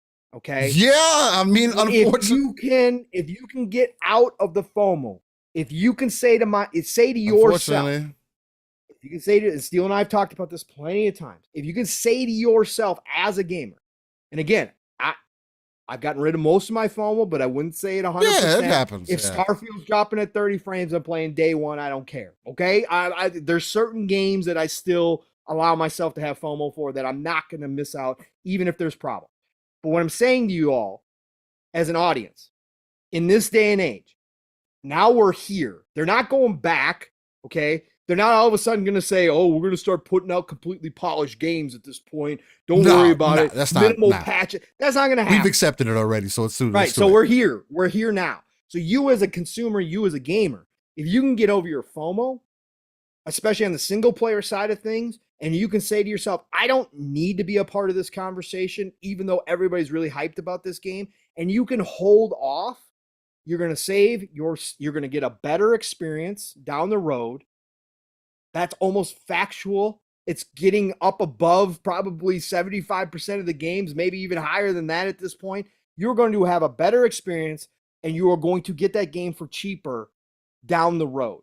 So if you can get over your FOMO, you're going to have a better time with your games down the road. Now, again, if you're one of these people like me who's playing Jedi Survivor right now and saying, yeah, I see some bugs, but they're not bothering me. I'm having a great experience.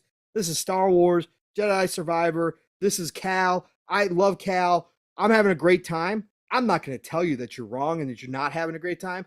I'm not that dude, okay?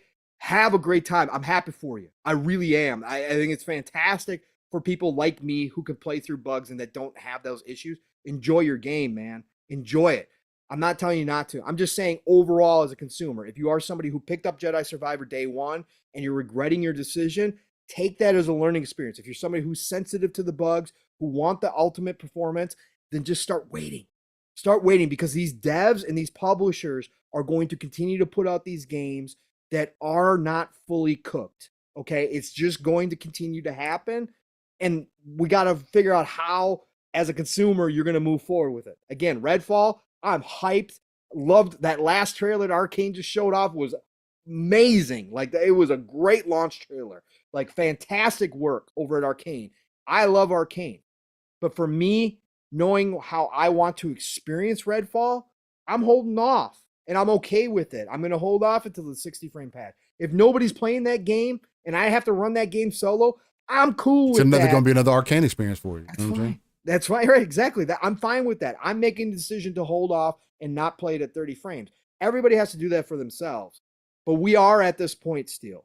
We are at this point where I think that consumers need to start looking at this games industry and saying, oh boy, this game is going to come out with problems.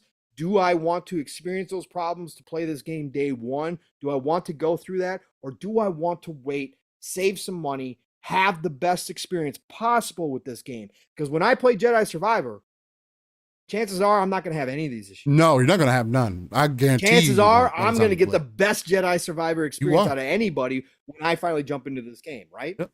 So again, that's a personal decision, but I'm just telling you right now, this is where we're at. The hypocrisy, though, again, I see you all. There's a lot of people in this community who were telling those of us that were saying Cyberpunk plays great, that we're loving the game, that we were just capping. And that we were being fake and we were being frauds and we shouldn't push that game because CD Projekt Red didn't deserve it and they screwed up and there's no way you're having a good time with that game. There's a lot of those same people right now still posting screenshots of Jedi Survivor saying, oh, it's okay, I'm playing in quality mode. It's fine. I'm having a great time. This is a great Star Wars game. I'm having a really good time. That's fine. I don't have a problem with you having a great time. Just don't turn around the next time a game comes out that you're not interested in or that you don't feel like playing because it's got problems, and then tell the people who are out there saying they're having a great time. Don't turn around and tell those people, no, you're not. You're capping. Stop it. Stop it. Stop telling people you're having a great experience in this game. You should be holding CD Projekt Red accountable. We did do that, but I could still enjoy the game. Cyberpunk wound up being one of my GOATs all time, top 10 for me. I will die on that hill. I had a great experience in the Series X. Yes, there were bugs. I talked about the bugs that I saw. Yes, I had all of that. But overall, the experience was still fantastic. But guess what, Steele? I can also turn around and admit that somebody who waited for the current gen patch of Cyberpunk and didn't play Cyberpunk is having a better experience than even I had in Cyberpunk when I first played it day one. I can say that. Right? Yeah, you can. Yeah, you definitely can. I mean, I'm right there and I'm standing right there next to you because I mean, long live Jackie Wells. Forever. Yeah. Shout out to Jackie. I still want DLC, some pre-DLC or for that time. We're not. They were getting some shenanigans. I want some Jackie Wells. I'm excited for the Liberty DLC though. Phantom Liberty. That's looking really dope. I'm excited to jump back in. But some people were asking some good questions in the chat, right? Blue Moon, for an example, says, I really thought Cyberpunk 2077 might have been a turning point for these big publishers. Me and Pong thought that too. We thought people are going to start noticing. And some have. Delays. I think FromSoft definitely took that. I think because they pushed out Elden Ring for a little bit. Because I think it was supposed to be released in the fall, but then they pushed it out and then it came out in spring. Or early spring.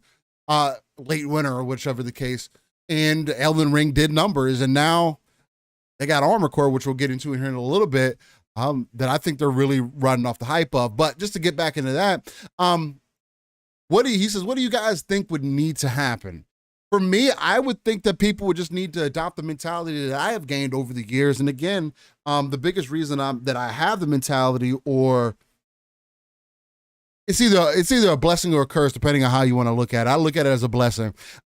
I didn't grow up with a whole lot. I didn't just have a bunch of money just laying around to go do whatever I wanted, and I was also dumb young, especially when gaming was thing. The digital era was really coming into existence. I was a wee lad, but with that taken into consideration, I had to become very choosy about my games. And I was already kind of that way because once I experienced multiplayer gaming, that's where my head was at from that point forward. But I've always looked at single player games as the reason why I look at them more as casual friendly or more casual facing games, and why I considered single player gamers casual gamers, is because you could literally play a game day one, put the game down for 6 months, and have a completely different experience with that same game later. You can wait to play the game. You don't have to play it then. Nowadays, like even 15 years ago, we were at a standpoint where it's like, bro, I'm getting DLC for games that are damn near on par with the base game. I might as well just wait. And I'm getting additional maps, and I'm getting this. It's like, damn, I might as well just fucking wait to fucking play this shit. And wait to buy the complete edition. Wait to buy the Spider-Man 2018. The only regret that I have about that game is I do feel like, damn, maybe I should have waited. Because I have no interest in playing, because I've played it all. I know what that experience is going to be like. Yeah, I want the second game now. And it's always, that's the other thing. It's always going to be personal also, but you have to come from more of that, exactly what Pong said, defeating your FOMO. If you got to go take a great sword, an axe, whatever your favorite weapon is, shoot that FOMO down and play the game that you haven't beat yet.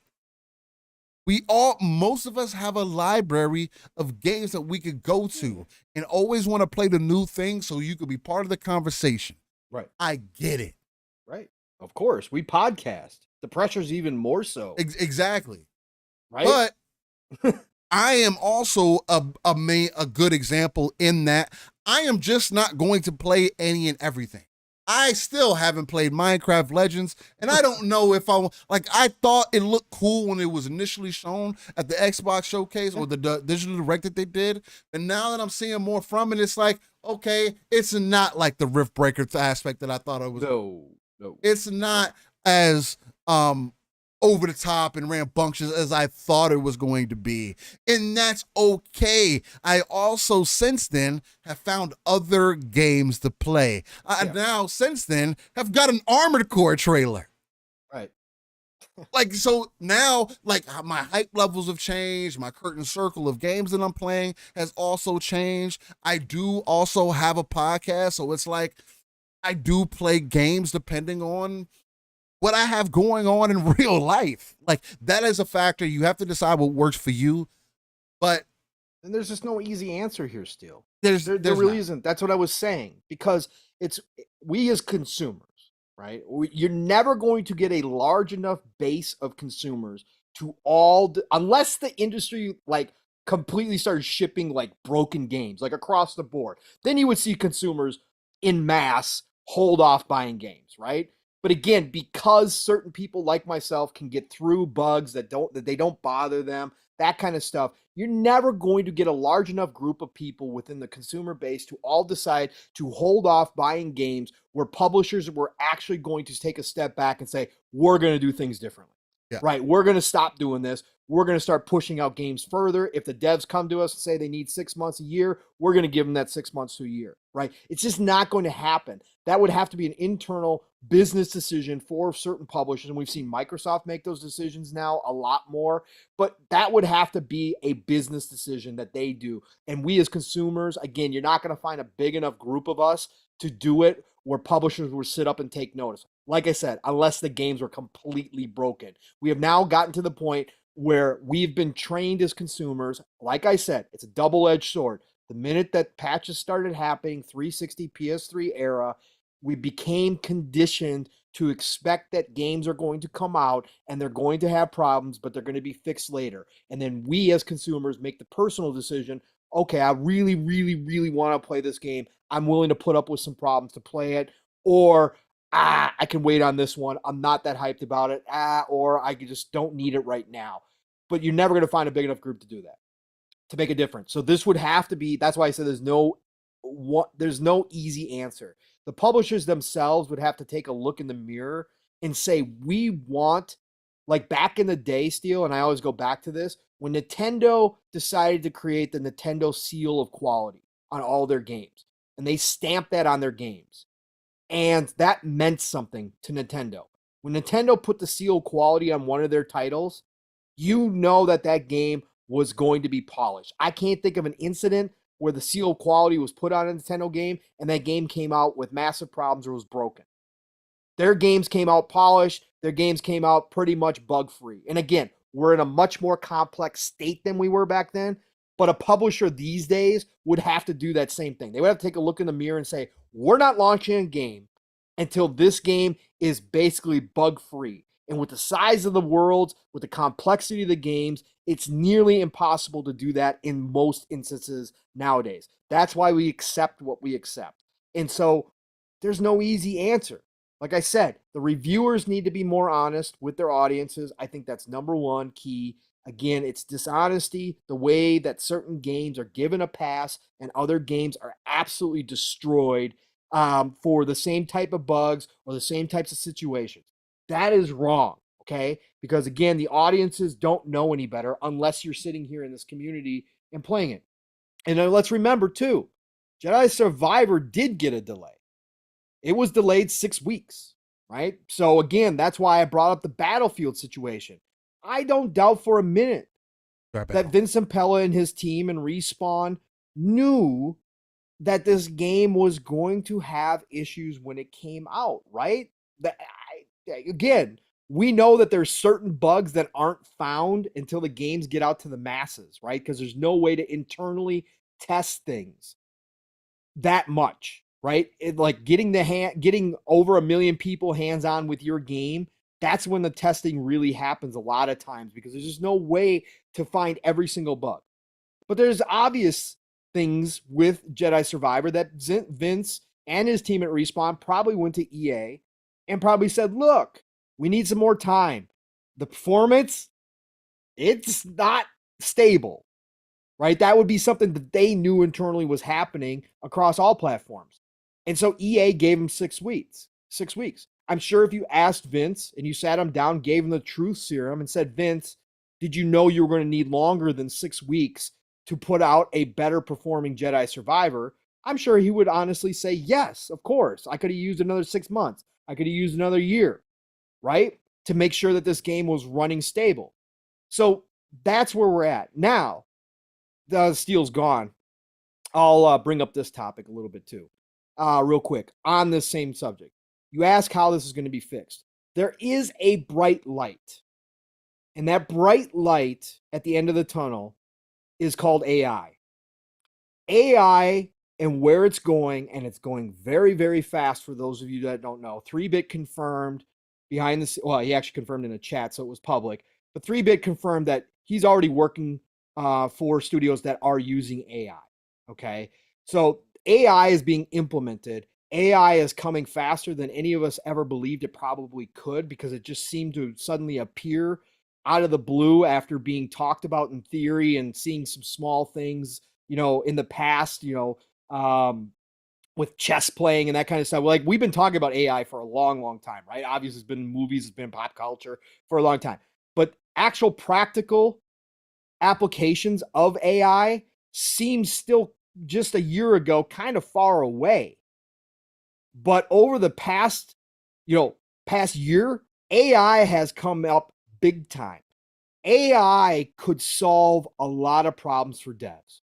Now it's going to take engineering, and they've got, Microsoft is one of the main proponents of AI right now. They're invested heavily. They're investing more. They're going to include AI across the board in all of their functions, right? They're talking about even putting into Azure.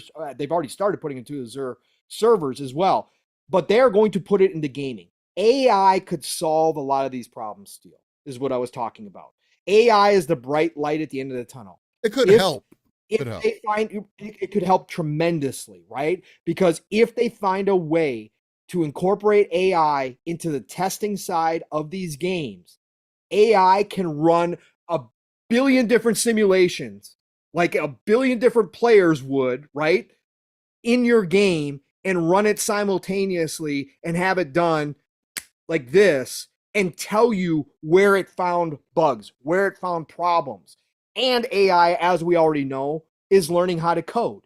AI is learning. They've imported AI. Dangerous. That is dangerous. It's dangerous, but still, if we just look at it from not a nefarious standpoint, right? If we don't look at the dystopian part of AI, if we just look at it as a tool, right, that's incorporated into development, it definitely could help developers because, again, AI, we know for a fact, and I'm not a developer, I don't need to be a developer to know that finding one line of code in a giant game like Starfield that could give you problems down the road is like finding a needle in a haystack a lot of times. Again, you can only test so much as a human being. You can only do so much Q&A. There's only so much time and budget allowed. AI works for free, basically. AI can be running 24/7. AI can analyze all your lines of code overnight and tell you, hey, you might have a problem here, right?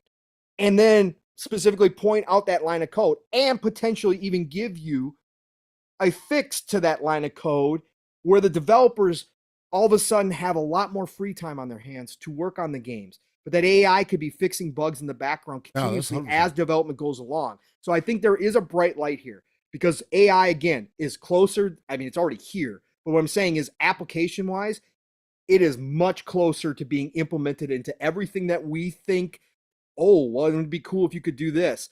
It's happening already. Like I said, 3-Bit, you were off, but 3-Bit already confirmed that he is working for somebody who is using AI. Oh, wow. Okay. Within development, right? Nice, damn. So this is already happening, folks. And I think, again, on this side of things, specifically about this situation, AI could be a godsend for gaming developers. It could be something that is transformative when it comes to how our games come out polished. And I think that that's a big bright light that I'm looking forward to. Yeah, no, I mean, AI could definitely be a benefit to what we're currently going through. There can also be the opposite possible to where we get games that are built more with AI and people don't understand the baseline code of what they created. So I'm going to use AI.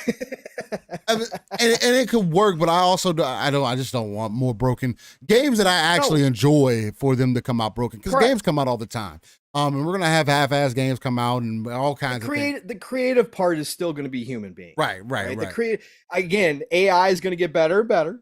AI has already shown that it can create, if you call it creation. You can create a whole website right now. Mm-hmm. But what I'm saying is that AI is a tool in the time being. 1000%. The human, that could really we need to keep it that way and make sure that it remains a tool versus. I mean, because you've already admitted you take a robot pog. So, there's villains, bro. There's villains out there. True. This is open source. AI is going to be out in the wild. There's going to be humans all are humans. Versions. Yeah, humans are humans.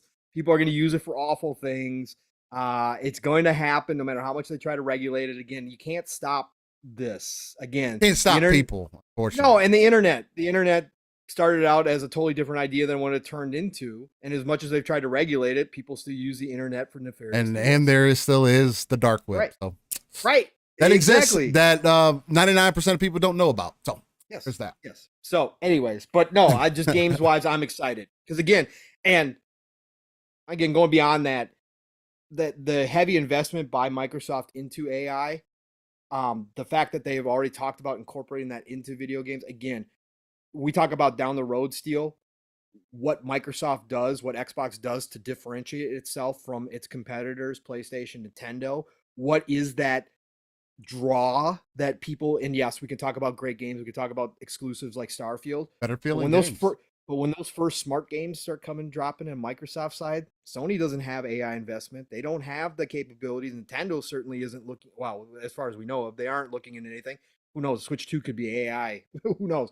But Microsoft, now that they have this heavy investment, they could be the first one with actual smart games, Steel, where again we talked about it, the NPCs can react to you Feeling in of a the very game. human manner. Like, can you imagine having those type of RPGs? Like I said, Todd Kojima creating a game on Xbox where that AI is incorporated, and all of a sudden it's got a much more human feel to it Yeah. in those games. That's going to be a huge draw. Anything that gets us closer to that feeling in games that I always talk about. Again, the reason I want 60s because I want everybody to understand what that feeling is. That's why I want it to be baseline. Yeah. Again, that's why I will not accept 30 frames. There is no excuse for it. You can say, for graphical reasons. You can say, no, there is nothing to date to me to prove that it needs to be this way for any of those reasons. We have too many things being used that are at devs' disposal that just needs to be used and be considered from the very beginning in order for us to get exactly what I'm asking for. And that's just better feeling games. Because with better feeling games, you're going to get more detailed games. With more detailed games, you're going to get very pretty games. With very pretty games, you're getting that fidelity that everybody clamors for, no matter what the performance is, because you won't know. You'll just know that the game feels good. And that matters. And I think AI should be able to help it. But yeah, man, again, nonetheless, we're never the ones to sit here and tell you, hey, don't go enjoy something. Nope. The same thing we said with Redfall. As much as I'm not going to play Redfall day one because it's kind of my stand against this whole snafu. I mean, it is what it is. So, but with that, I do think this is going to be the perfect time for us to get into our upcoming games. Yeah, why not? 2 hours in, why not? 2 hours in, why not? Let's get the show started. Let's get the upcoming games. No, we get it's another little something. Let's just get them out of the way because there's not too much coming through. So we should be able to knock. We should be able to knock it out. Let me know whenever you're ready, Pound. I'm ready, but the weird part is YouTube is only saying that we've been going for an hour and 10 minutes. So whatever. Okay, nice. Yeah, that's nice because that doesn't help me with my timestamps, Brody. All right, let's see. Actually, wow. Let me. Yeah, no. Because it says we've been. For me, it says we've been live for 2:13. Okay, good. All right, so we are at 2:13, mark 2:13. All right, cool. That's perfect. That'll help me. I'll compare it to when I drop. I do that anyway, so I'll compare it to when I drop them in and see what happens. All right, cool. All right, awesome. So yeah, folks, if you didn't know, we are coming into May. It's unbelievable, Steel. It feels like we were just talking about January and February. Yeah, here we are, man. We're in May. We are coming into my birthday month. Listen up. We're going to start off hot because this is going to be week of May 1st. Out the gates. Love it when it falls that way. So we are starting out. Again, I'm going to take a little time here because I want to talk about Age of Wonders 4. Again, niche genre. I understand that a big part of our audience probably could care less about Age of Wonders 4. Probably people have not heard of Age of Wonders ever. But Age of Wonders 4 is dropping May the 2nd, same day as Redfall. This is the game that I pre-ordered. I've got it pre-installed. This is the game that I'm going to be playing. You guys are going to be seeing screenshots. You're going to be hearing my thoughts on shows. You're going to be seeing things on Twitter. Age of Wonders 4, I'm hyped for. This mainline series, Age of Wonders, has never come to console before. Again, part of the golden age of gaming is that we get experiences that we've never gotten before across the board, and that includes console play. More and more PC-style games are now coming to console, which I am so freaking excited for. It's unbelievable. So Age of Wonders 4, developed by Triumph Studios, published by one of my favorite publishers out there, Paradox. This comes from the creators of Stellaris. If you guys have ever played Stellaris or heard of Stellaris, actually the main dude who developed Stellaris actually came over to help Age of Wonders 4 as well. The team, I just watched a dev playthrough with him. The dude's been in the gaming industry for like 30 years, something like that. Yeah. Touched a lot of strategy games over his time, obviously. Age of Wonders 4 is a 4X strategy game with tactic style battles at times. You don't have to do the tactic style battles. You can auto battle like Civ. So it's set up like Civ, right? If that's the most comparable thing that I know more people have played is Civilization. It's not an RTS. It's a 4X strategy game. So it plays like Civ. You got to do, you meet different factions. You can do the politics side of things. You can form alliances. You can declare war. Your idea is to expand your kingdom out. Okay. And then you go to battle. You get your armies built up. You can have a total of 6 units. Some of those units are going to be groups. So it's not 6 total, 6 total characters within your army, but it can be a 6 units total. Within each army. You can separate them out. You can split them off. You got your scouts that go out. You can scout. You build your city, right? You form your city. You form other satellite cities as well as you gather more land. You take over more land, all that good stuff. You've got resources. You've got your gold, your money. You got your magic resources. You got your supply resources. All of that goes into play. So it's a 4X strategy game. And then you get into battles. You can decide. It'll show you how risky that battle is. You can auto battle, see if you like the result. If you didn't like the result, you can actually go in and redo the battle yourself from a tactical standpoint, right? So it gives you those options. You can redo the battles as you're playing them. If you make a mistake, you can actually go back in time and start the battle over again. And you can try a new tactic that time. So there's a lot of forgiveness in this game, but it is heavy strategy, right? Obviously.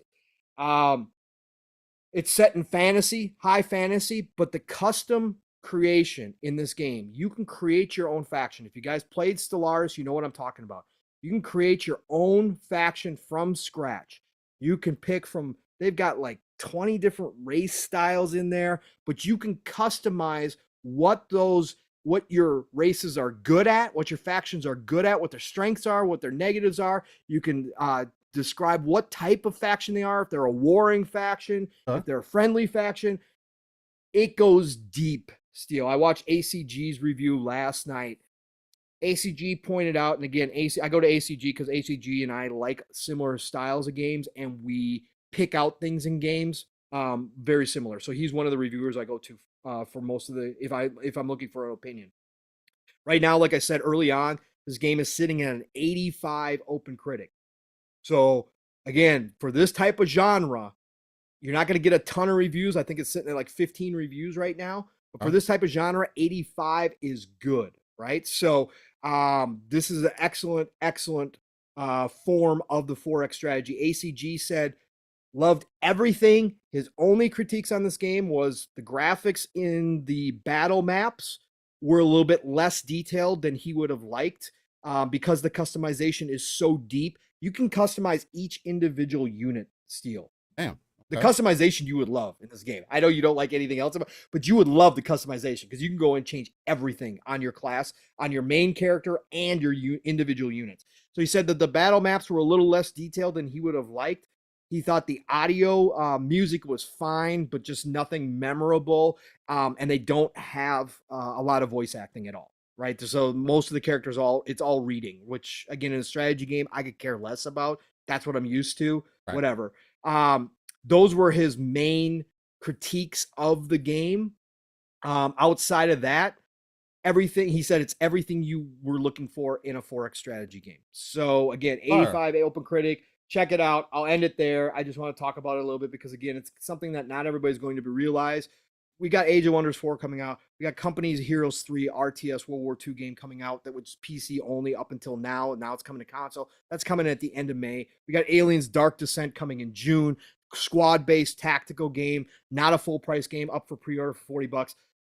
I'm in heaven right now, Steel. So I had to talk about some Age of Wonders 4. Hey, so you guys will be hearing more about it. I'm looking forward to it.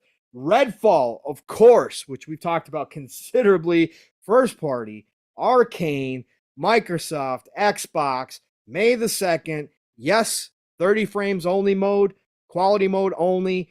Everybody who's going to jump into this game, please enjoy the hell out of it. I want to see your screenshots. I want to see your videos.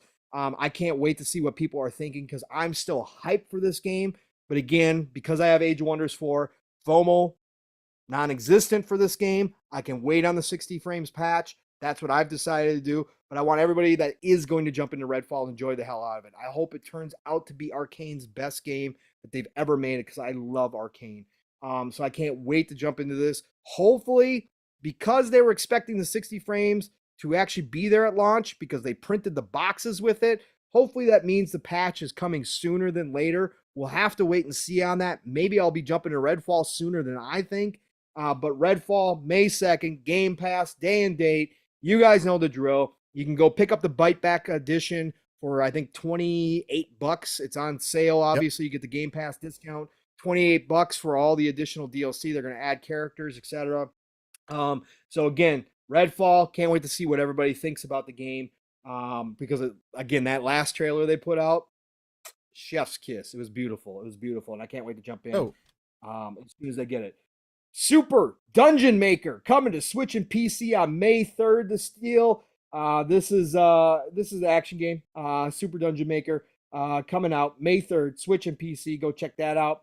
We got another cool game coming to Game Pass this week as well. Still May the 4th, Ravenlock is coming out from Coco Cucumber. Huh? If you guys checked out the Community Indie Showcase, yes, brought to you by Wandering Dutch and the Midweek Mix-Up Collective. Last weekend when we cut our show short, over 2.5 hours, like 80 plus games, amazing. But you would have seen Aaron Greenberg show up and do a little piece for that show. Shout out to Wandering Dutch for getting greedy on there. And Greenberg pointed out Ravenlock as one of the games he was looking forward to. Coco Cucumber has done other games in the past. They're slipping my mind right now because I can't think. But Ravenlock looks fantastic. Action RPG, unique style. The cube, I forget how they describe it, but it's got that cube 3D pixel style. Like every character, the environment is made up of little tiny cubes, right? That's what it's like. Not like Minecraft, not like that style, just different. But Ravenlock, I'm going to be downloading this on May the 4th. It's going to be freaking awesome. Of course, it's going to be May the 4th be with you. So hopefully we'll get some Star Wars news as well. We might, because Massive was teasing. Was it Massive that was teasing, Steel, earlier this year, that they were going to have a big yes. There's a couple Star Wars games being made. There's a bunch of Star Wars. I believe that was Massive. Yeah, I think it was Massive was teasing that we were going to see their Star Wars games this year sometime. Snowdrop Engine, Massive, Division, making a Star Wars game. I'm kind of excited to see what they're doing. So maybe on May the 4th, we'll get some news on that. Sorry, that was a side tangent, but I saw May the 4th. That's perfect. Talk about it. And Steel, that's all I got for this week because then we hop into the next week. So May starting off with smaller games, but listen, Redfall, Age of Wonders 4, Ravenlock, there's something for everybody. It's gonna be a good week. I can't wait. I'm hyped. So that's all I got for you, Steel. Nice. Well, as we do, we got to let you know what's coming in because hey, sometimes things are sliding on out. Pause. But nah, man, it's always cool to see what games are coming on release again. Know that Redfall is on the horizon, and that I'm unfortunately not going to be jumping in. It is what it is. I'll have other games that I'm currently a part of. They're going to be taking my time, and that's what makes this entire thing so unique. It doesn't just have to be focused on one side or the other of the globe or anything. We kind of touch on all bases and let you know what you can have to look forward to. And like Pong said, yeah, I want to see the screenshots. I want to see how people are feeling about it. And I do hope that it is rated really well because unfortunately, one way or the other, it's either going to work positively for Xbox or it's going to work negatively for Xbox. And if it works negatively, it's going to continue the conversation of does Xbox know what they're doing? So, and currently, I think that's a good point for us to get into the deal being blind. What time you got on your time there? On my end, We've been live for 2 hours and 25. 225. 225. Oh, it's 10 now. That's fine. I just do 225. We're good. All All right. ABK. CMA. I Block. think ABK should be the topic of conversation. How y'all feeling about that? Y'all feeling good about some ABK talk? I know some people get real jazzed up on here when they start hearing about ABK. They're like, why are you guys talking about that? And there's been some people making some interesting statements too. Like Colin, he's been making quite a few interesting statements here recently, which I could play live if you guys want to hear that. His latest one, Steele, is exactly what we talked about. We've been talking about this forever, that Sony was delaying the inevitable to give themselves more time, and he said it flat out. Again, we don't come from some crazy thought process. Sometimes we can have some crazy opinions. Yeah. I mean, last night on Xbox Ultimate, we said we should declare war on the UK to get this deal through. Oh, wow. That's kind of bold. Okay. Yeah, we went way down. It's time to finish the Revolutionary War once and for all. Just get ABK to go through it. No, that's the key, right? Yeah. So we were having some fun, but no, we do come from some educated opinions where even the people that have been in this industry talking about it, paid professionals, do share some of the same sentiment. And I thought his comments on that, hey, Sony's got to be congratulating themselves. They bought themselves some more time here. Or even if they didn't buy themselves some more time, the CMA, the FTC has bought Sony more time and to change their business plan, to change where they're going. Yeah. So let me see if I can get this up on screen for you guys. Get this working. Yeah, you're good. Just because I think this would be funny for us to kind of go over, because this is one of the interesting sides of it. Again, this is a point that we brought up also about this like this year they finally get it done. This has royally fucked Microsoft. If Sony's entire strategy was to buy time, they've succeeded. If they really wanted to shut it down, then they haven't succeeded yet. But if the entire intent is like just buy us 12 months, 18 months, 24 months, we'll start consolidating as they've been consolidating their own studios that are in orbit around them. We start getting our games as a service more ready. We start making these more careful investments, and at least we're a couple of years ahead of them from when they get this, and we can be better planning and better strategically and all of that. This certainly completely hamstrings Microsoft. Like their public assumptions, assuming their public assumptions that are also their private assumptions, means that they thought that this thing was going to be done, and they were already announcing it. And what's crazy about that is I think that's what everybody thought, right? I think everybody literally thought that this was, especially people that were more so in the know.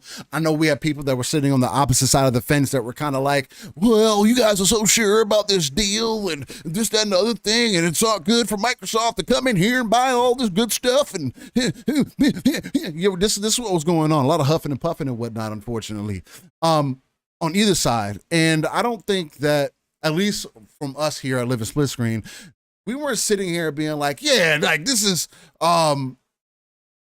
we know it all. This is exactly what's going to happen for sure. Now, we have stated that what our feelings were from our understanding, again, taking that ECP, educated consumer perspective, and just our own professional know-how and what we know from business and dealing with people, and trying to understand why this would even be remotely in. I still haven't come to a conclusion why any of this is an issue for anybody outside of just because. This is an opportunity to make one of the biggest tech companies in the world, when there's a prime opportunity to also flex some muscle so that tech companies don't just try to fly by the seam of their pants, for lack of a better way to say it, and really set other things in motion in a negative way. I think from their standpoint, it's just like, look, not all deals can get through, and this is going to be the one that we choose for it not to go through. Although, again, using the reasoning of cloud gaming, it being early in its infrastructure, the possibility of competition being low as a perspective of that, to me, is kind of null and void. And again, I'm not going to sit here and say that I know better than these other people who are doing these things professionally. But if I'm going to look at it as a consumer, as a gamer, as an enthusiast, I don't I don't get how you are a governing body who is allowed to look at deals later on if they become an issue, for an example, like cloud gaming or just the cloud overall. But you're putting all attention. If this isn't agenda driven for whichever reason, then why is there so much attention to this up front for something that's not an issue right now? But then you tell the masses, or you tell the community, or when you do the research, you find out that, hey, we can address that problem later if we want to, or if we feel the need to. Again, whether Activision Blizzard goes through or not, that's completely Microsoft's problem. It's not my problem. It's not Punk's problem. It's not anybody else's problem. The reason why we're excited for it is the potential of what is going to come in. Not just about Call of Duty, not about King. I don't care about Candy Crush. There is some selfishness in there as far as, I want to see more come from out of StarCraft. StarCraft is one of those IPs that is primed for other games to be put into that universe and to be successful. I need a StarCraft 3. That might be the one that gets me back into RTSs, because StarCraft, historically for me, was that game outside of Warcraft. The potential that on the human element side of things, that you're going to be putting people in a better environment, at least a more caring and more effective environment, in a culture that is in the top 10 of places to work, known as Microsoft, right? It'll be dope to see all these changes made, especially when Activision Blizzard is in such a tumultuous time. And again, they're making a buku amount of dollars from Call of Duty. They're holding it down. Well, the Warcraft is still successful. They got other things that could possibly work for them. But again, if they release a Call of Duty this year, I'm not investing in it. I'm not playing it. I'm not paying it no attention, because what is the point? I need you guys to get better, not churn out more games. You guys need to slow down and focus on the game that you got. Call of Duty is not one of those games. It's not a sports game. It doesn't need to be churned out every year. It doesn't even need to be churned out every other year. You give good, consistent updates, give people maps. People can live with a game for 2 years. And again, you say that statement and people act like that's the most absurd thing they've ever heard. Oh, I gotta live with a game for a while? It's a multiplayer game. Like, guys, what are we asking for? We want complete games, but then we want to spend $70 on a game that comes out every year. Why does this have to be the sports game, the sports version, or the shooter version of sports games? Why is that the better solution? Why is ignoring the human element and saying that cloud is the reason? Why is that acceptable? So we're not going to focus on anything else but something that's potentially an issue in the future. And again, like I said from the beginning, that the governing bodies have come back and have come and stated, and you can research, that they can address later if need be, because it's not an issue right now. If it was that serious, Stadia, the most forward-facing, technology-driven platform, because Stadia, to be frank, was probably the best version of what we can expect the cloud to be. That was the best version. They had it. It wasn't sustainable. They tried to jump into a market with no base. Y'all don't make games like that. Don't know what it takes to be in this ecosystem. You have you have good technology, but other than that, and you're making people pay full price for games that you can only access through Steam. And not through Steam, but through Stadia. And shout out to you guys for refunding everybody, because, man, that doesn't happen, quite frank. But there's so many other things that we could have been focused on that I have to feel like the reasoning for this being blocked is an excuse. And again, whether it goes through or not doesn't really matter to me, because there is an argument to be had, not even an argument, but more so a conversation to be had that say, hey, pay the $3 billion out. What's $3 billion to the other 70, to the other, what, at that point, 67 billion that you would have available to you, 65 billion that you would have available to you again? What's $3 billion to 65 billion that you can go spend on whatever you want to spend it on? Now, not saying that you would do that, because now we're hearing Microsoft is not happy with Xbox's performance. But that's not my concern. That's for them people up top to consider and wonder why there's not more happening. Again, Xbox hasn't had a reason for most people to buy the console outside of Game Pass. Xbox has also come out and said blatantly that we don't care if you buy an Xbox. Play it wherever you want. So on one hand, when you have people like Jeff Grubb, a shout out to Grubb, I think he's one of the better ones in our community, or as a journalist is one of the better ones, especially when he gets inside news. When you hear people tell, or when he hears, gets intel that, oh, well, Hi-Fi Rush didn't do what it was supposed to do,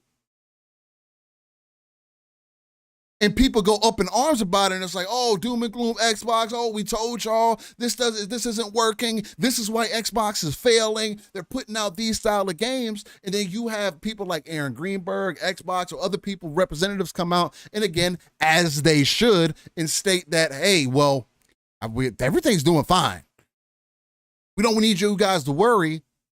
I can see how people can say that, well, they're supposed to say that, they want you just to continue to be dumb and invest in the ecosystem.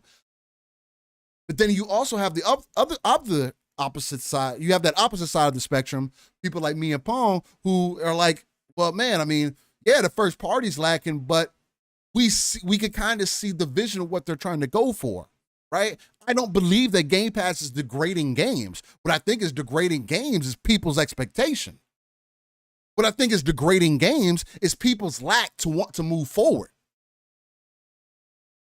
There are so many opposite sides of the spectrum when it comes to gaming for what people want. People want a good performing game. People want a game with the best fidelity they've ever seen in their life. People want ray tracing on console, even though that was a fucking mistake to even bring up in the first place. It is the most irrelevant thing to have, right? Jedi Survivor looks perfectly fine without ray tracing, and it's having all the performance issues it's having without ray tracing. So why would you add ray tracing to the equation, knowing it's a performance issue or a performance hog? My fault more. So you can kind of see why things are additives on top of each other. Xbox themselves may be down, but their overall subscription service side of things, their engagement is going up. And whether that is going to be the answer to their problems, we won't know until they get more first-party games in tow. And we won't know until Redfall releases. We won't know until Starfield releases. But even with you not knowing, again, tying it back into the whole cloud conversation, how can you justify cloud being the reason when Xbox is trying to compete? All of these things going on, and they're still number 3. They got the most money in the world, and you think that them doing exactly, because I've been hearing this too, people think that Xbox and Microsoft doing exactly what Sony is doing, but different, quote unquote, would be the thing that saves them. Oh, you should guys focus on getting exclusive titles. Focus on releasing your games. Okay, that's fair. And that's why hardware's down. But again, that's not their main metric anymore. And it's just baffling to me that people have these conversations, or some conversations continue without acknowledging things that we've talked about previously. Like, I understand we have real lives and things like that, but You don't remember what you said last week? You don't remember the points you were making 6 months ago, 3 years ago? You don't stand on the same ground? Not even that, because I'm all for coming to an understanding. You're not even willing to like form a better understanding and manipulate, like kind of change your perspective and be open to things. It's just, oh, Xbox failed because of these metrics. Hardware's down. PlayStation's up 4-1. The whole generation's over. Xbox can't come back. They can't make good games. They need to stop. They just need to close out on this deal and just move on. And to me, from my perspective, anybody that is saying that, oh, Xbox should drop this deal and move on, you don't get the point. You don't see the vision, and that's okay. The Xbox's entire point currently, it is not to treat gaming the way that it has been previously. Xbox's main point was to get more studios in-house to churn out first-party content. They got these things in 2017. In the majority, 90% of the games that people are asking for or asking questions about, whoa, where are Xbox games with this? They should spend that money on putting their games out. So do games not take 4 to 6 years to create, or am I in the twilight zone? Did we not go through a pandemic where people had to adjust their lives? We're just going to treat that again. People continue to say, since this thing has kind of subsided in many ways, oh, well, oh, the pandemic's just an excuse now. People adjusted. Oh, I work in software. Oh, I adjusted. But you're not making games. And I've heard from people who make games that these things were impactful. So where do you expect for the release of the games to be? That's my personal perspective. Yes, the first party's lacking, but I can't tell you nothing else other than it's coming. And if coming is not good enough, why do you still have your console? Sell it. Give them a message. I thought that's what you're supposed to do as a consumer. I don't see that happening either. As many people as I see talk smack about Xbox will not go sell their console. They won't. Or if you don't have the console, you find more ways to talk about it. And I don't sit here and just bash PlayStation all day. One, because I don't have the console. There's nothing for me to bash. I can't be like, yeah, Pong, I went into the UI today and man, these features didn't work the way they were supposed to. And man, this friend system is completely, it just doesn't work that great. Oh man, I feel like I got to use Discord for everything. I can't use regular party chats. Man, like I don't have that. You don't need to. And I don't need to. PlayStation got no games. I mean, but again, that's another side of the conversation to have because PlayStation does seem to be light and people are already conflating third-party games as first-party studios. Oh, of course. Stellar Blade is not first party. Final Fantasy 16 is not first party. My biggest issue when we have these conversations is there is no consistency. Across the board, there's not. It is literally, if this side is doing it, it's okay. But if this side isn't doing it, it's not. And ladies and gentlemen, like, it has to be a problem across the board. One game, Spider-Man, is that all we're going to get this year for PlayStation? According to Sony, it is. And if it is that okay? Because Stellar Blade was good? Because Final Fantasy 16 was good? because of what other games that you ended up getting within that ecosystem was good? I think so. I think that's all right. That was my point last year. Damn, I got all this content in Game Pass. I felt pretty good. First party, yeah, it was light, but I mean, honestly, I wasn't thinking about it. I can't, that doesn't mean I have to excuse it. No. But get back to the point of the deal being blocked and the reasonings for it. I thought you switched topics on me while I was gone. No. Oh, okay. I was mixing different talking points together because it all kind of blended in and kind of free flowed because it all does correlate with each other, right? People keep asking themselves questions like they didn't talk about this previously. Why is Xbox hardware sales down? Guys, look at what's going on.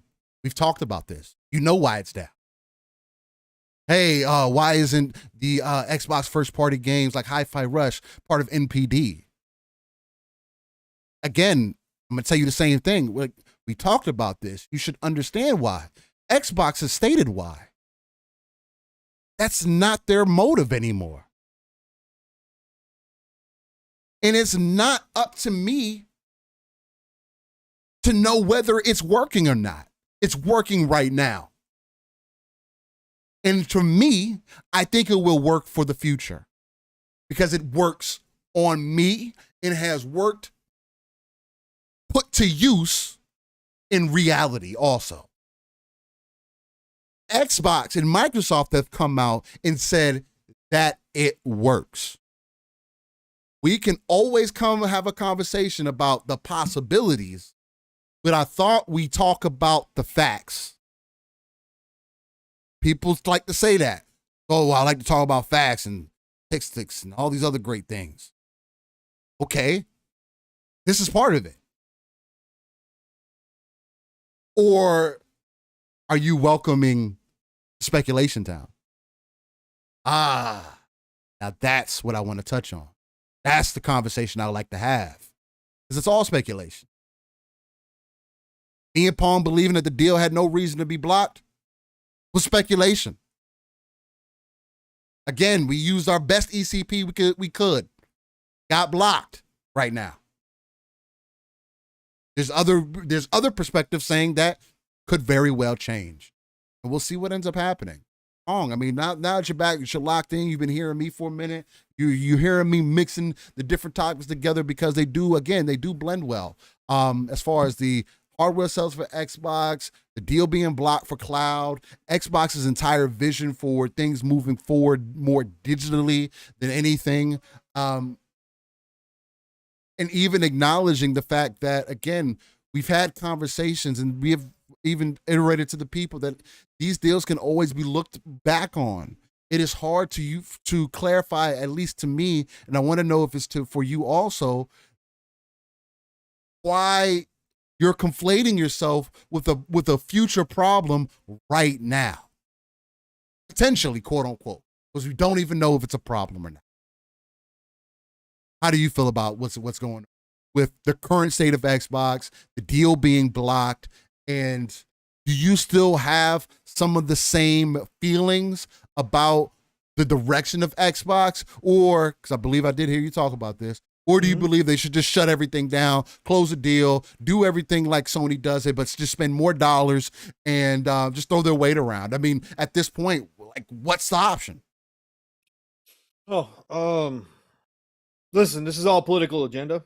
We've talked about this time and time again. We knew this was going to go political right away. We saw the grandstanding right away. CMA is no different, even if they're not directly a part of the UK government. They are government adjacent. The people that are voted on there, they have their reasons. And if you look at who's on that CMA board, you can see that they have political connections and all sorts of things. Listen. This is nothing but an agenda against big tech. This is a statement right now from the FTC and the CMA. We will hear the EC's statement coming in May here. But as of right now, we know where the FTC and the CMA stand. And this is an indictment, a precedent being set against big tech in general. This is not specifically game industry related decisions. Again, this is my opinion. Of course, I'm editor. I'm being. I'm writing an edit. I'm Editorial? trying. Yeah, editorial. Thank you. It's not. None of this is fact based. But if you look at what's happening worldwide, and when I say worldwide, obviously not every place across the world, because we've seen plenty of regulatory bodies approve this already. Ukraine, in fact, just approved it this week. But the big three major powers, right? The EU, the UK, and America have taken a stand against big tech in certain circles.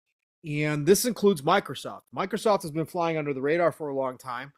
Google, Meta, Facebook, or excuse me, Meta, Google, Apple, they have all taken the spotlight that Microsoft used to have on them, back in the days when they were underneath scrutiny and being sued for monopolies and all that kind of stuff. Those big three kind of took over and grabbed the spotlight because of privacy, because of the tech and where they were moving. Well, Microsoft put themselves back into the spotlight again with the biggest deal in the history of Microsoft in the acquisition of ABK, $70 billion. This deal was always going to be looked at hard. Sony obviously added to the noise. They obviously had their own reasoning behind it, and they played it up. And they certainly, definitely opened up Pandora's box, and we're going to see, as something I've talked about, you can't close it once you open it. And Sony themselves might regret being so loud about all this at the end of the day. But no matter what the case is, the spotlight's now here. The CMA decided to use a nascent market, one that some analysts, some experts, again, this wasn't something that the Xbox community came up with as far as confidence in this deal going through. This was highly paid investment groups, analysts, across the board, all thought this deal was going to go through, including Warren Buffett, some little guy you might have heard of, been around for a while, made a few dollars here and there. His entire team agreed and bought heavily into Activision Blizzard stock as well, believing this deal was going to go through. But they took a nascent market that some experts believe should not even be counted as its own thing right now, especially when you look at the video game industry. Nobody knows what the cloud's future is. Microsoft obviously has a plan for the cloud. It's obviously something they put a lot of money into. It's something that Google invested heavily into with Stadia, but obviously they dropped out of the market. They couldn't find the business model to work. But nobody knows if Google will ever be anything more than a niche market. Nobody knows for sure. Some people believe it will be. Obviously, the CMA threw out some big stats. If you go through some of their paperwork and what they've been talking about publicly, they believe that the cloud could be a dominating factor in the gaming industry. At least that's what they are saying. Again, I believe there's agenda behind this, so they're going to say what they want to say. But there are some people who believe that the cloud just won't get off the ground, that hardware, we don't have to talk about consoles or even PCs when we talk about hardware and video games anymore. Phones, tablets, TVs are now coming with chips inside of them. All that is going to continue to get more powerful. So even if somebody wants to play mobilely 5 years from now, who's to say that won't be local? Who's to say that won't be hardware, related on their phone? Phones are eventually going to have the same amount of teraflops our Series X has, and it's not that far off into the future. So again, that technology itself, the hardware itself, is going to continue to expand. There will be TVs in the future that you can play games directly off of, big games I'm talking about, not just little games, but big games, without having to stream it. The cloud right now, as we see it, even if we get 6G, worldwide, when you look at all the places across the globe, is never going to be consistent in its performance. In the games that they were pointing out, because the CMA, and again, there's 400 pages, and of course, I'm not reading 400 pages, folks, but some of the bullet points that came out of it is the CMA tries to claim that the IP catalog that they would acquire from ABK would put them in a position to dominate the cloud space because of games like Call of Duty. Who the hell is going to play Call of Duty on the cloud? If the CMA actually talked to any gamers or actually understood any concept that they're trying to regulate, they would know that nobody in their right mind is going to play a competitive first-person shooter through the freaking cloud. The latency is not okay. It doesn't work. And again, I'm not saying that they can't ever fix that. I'm not saying that the technology won't catch up. We've talked about that happening. But still, at the end of the day, that just means the hardware is going to be that much better than even the cloud is. And people are still going to look to hardware to play the majority of those types of games. So the catalog that they're talking about, outside of Call of Duty, which was the big one that everybody pointed to, isn't that big of a catalog when you consider, if you're going to consider the cloud market. And again, the fact that a group of individuals in the CMA who know nothing about this industry, who are not experts by any stretch of any imagination, can wake up one morning and decide that they know better than the majority of the people who are in this industry who said this deal was okay. And I know the CMA claims there was a few out there. We know two of them. We know Google and Sony both disagreed. But the fact that they claimed that there was a few, the majority of the industry saw no problem in this. In fact, most of them said it would actually help competition in the long run. This is a growing industry. This is not a stagnant industry. We have not capped out in the video game market. And so for them to wake up one morning and decide that they know better than all these other people and that they're somehow going to read the future and, in my opinion, hold back innovation in this space, in a market that is not even close to being developed, the cloud, I'm specifically speaking about the cloud here. The fact that they would wake up and say, no, we're going to hold that back and we're going to mold and shape this the way that we see. They're playing God with the cloud market.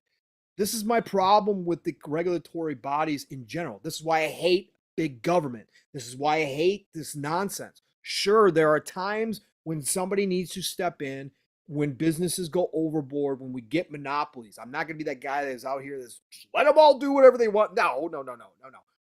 There has to be guidelines, of course.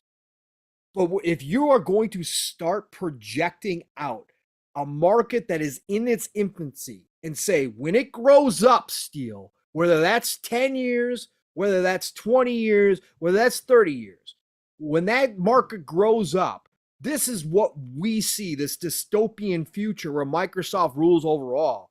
You start that nonsense in this industry, you apply that ideology to all industries, and you can take any deal.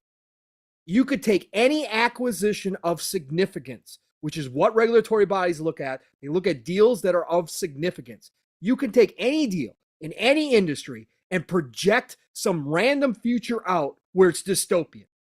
And that gives you the right to block deals across the board. Again, that's why this is an agenda-based decision, in my opinion. They are trying to set precedents, specifically in this case, with big tech companies.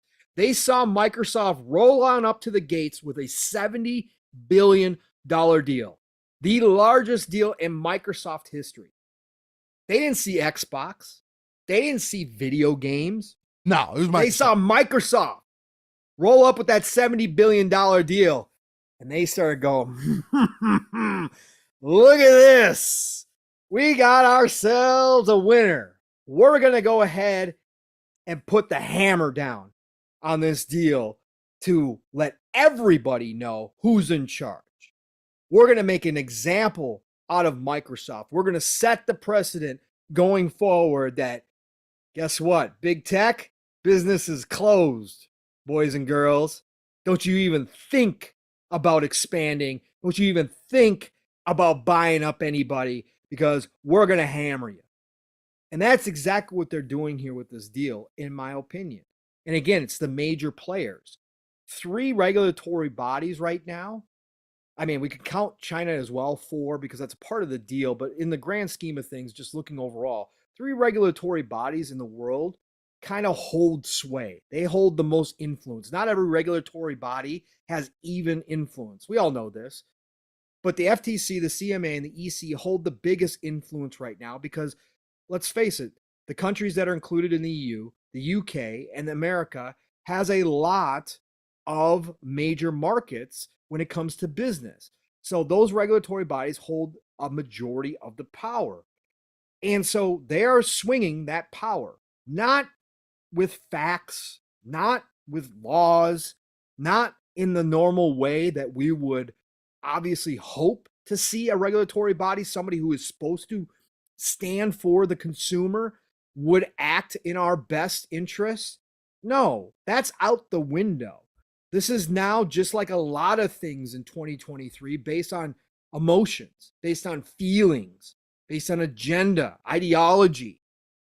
So from Microsoft's standpoint, now that this has happened, it's happened. It was kind of a shock, And again, we can speculate about whether or not Lena and the head of the CMA actually had a discussion about this. It's been confirmed that they did meet. It's wrong. Again, this goes big government, bad, in my opinion. These people, you put humans in charge and you give them this type of leeway and this type of power, they decide that all of a sudden they're the rule makers, that all of a sudden they can do what they want to. So I hate that. We can get in all that. But from Microsoft's standpoint, and to your question, Steele, to one of your other questions, what should Microsoft do going forward here? Listen, for me, said it multiple times now, Microsoft has to fight this to the end. Okay, they have to, even if it's a losing battle at this point, and we'll find out more once the EC comes down with their decision. Like I said, we'll know more then. But at the end of the day, they need to fight this tooth and nail. They need to turn over every stone. They need to look at every type of option, whether extremely risky or ridiculous to, something common sense. And they need to judge and weigh which way they're going to go, but they have to continue to fight. They have an obligation to fight this on behalf of all companies going forward. The fact that they're being used, in my opinion, as an example to set the tone for business dealings in the future means that Microsoft needs to poke as many holes. Again, even if they lose, they need to show as many weaknesses in this whole entire process. They need to take down the FTC, which is already doing it itself because Lena's going so far that she's already lost credibility for the FTC completely. But the CMA needs to have holes poked in it. People need to see the weakness of this process that they created. The UK government created the CMA on purpose to try to avoid influence from people. They wanted to make them independent. That's why I say they're not government related. They're government adjacent because they are completely separate. The UK government has to go abide by whatever the CMA rules. Okay. And that was designed that way, but there are no checks and balances for the CMA. There's no recourse when the CMA makes a decision. Here in the United States, if somebody doesn't agree with the FTC, they can take them to court. They can have other people look at them. Over there in the UK, now that we understand this process, you appeal to CAT, and CAT looks at it, and it's excuse me, it's a high threshold. But if CAT decides that the CMA needs a CMA, that something went wrong, that they were either irrational or they were factually wrong, or whatever the case may be, the only thing that happens is it goes right back to the CMA, and CAT says, yeah, look at your work again. Well, that's not checks and balances because, again, as I've been using as an analogy, that's like you in history class getting your paper back that you worked on and the teacher graded it a D, and you're like, what are you talking about? What are you talking? This is not a D paper. Yeah. So what do? You go to the principal, and you say, hey, principal, Mr. Smith, Mrs. Jones gave me a D on this paper, and I don't believe that's correct. I put a lot of work and time and effort into this, and I think she's wrong. Yeah. And the principal looks it over and goes, you know what? Oh, yeah. Take Mrs. Jones, come in here. Mrs. Jones, I want you to re-score this paper. I want you to look at this paper again and see if you graded it wrong. The chances of Mrs. Jones going, oh, yeah, no, this is not a D paper. This is a B paper. This is an A paper. It's not going to happen, folks. She's going to look at it and be like, no, I read it. It's a D paper. That's what it is. Take your grade and go home. That's what the CMA does. The history shows it. So Microsoft needs to fight this tooth and nail to the bitter end. They're all in already. I understand it's not my money. It's not my time. It's easy to sit out here and say this. It's easy to talk about this stuff and say, yeah, Microsoft's got to fight it. But the implications for this deal, outside of the precedent that's being set by regulatory bodies, which I believe Microsoft has to fight for the future of other businesses that are going to be going through the same process down the road in this current climate, I'll call it. Microsoft itself, this deal is too big to just let go.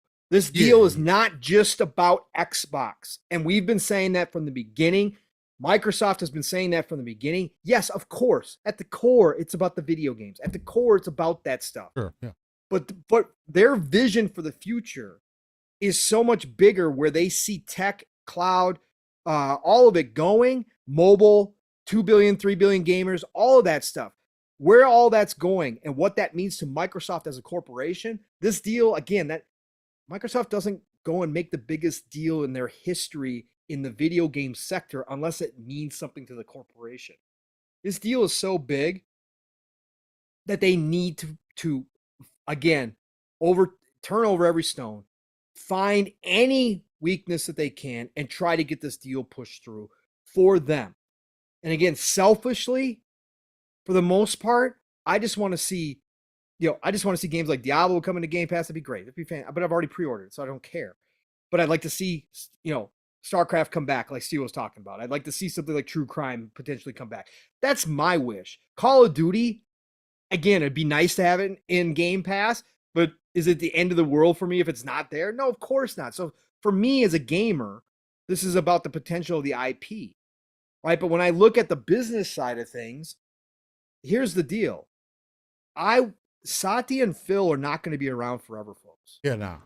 We have the perfect alignment of the CEO of an over $1 trillion company and the head of a division that just so happens to be my favorite hobby in video games. We happen to have synergy between those two.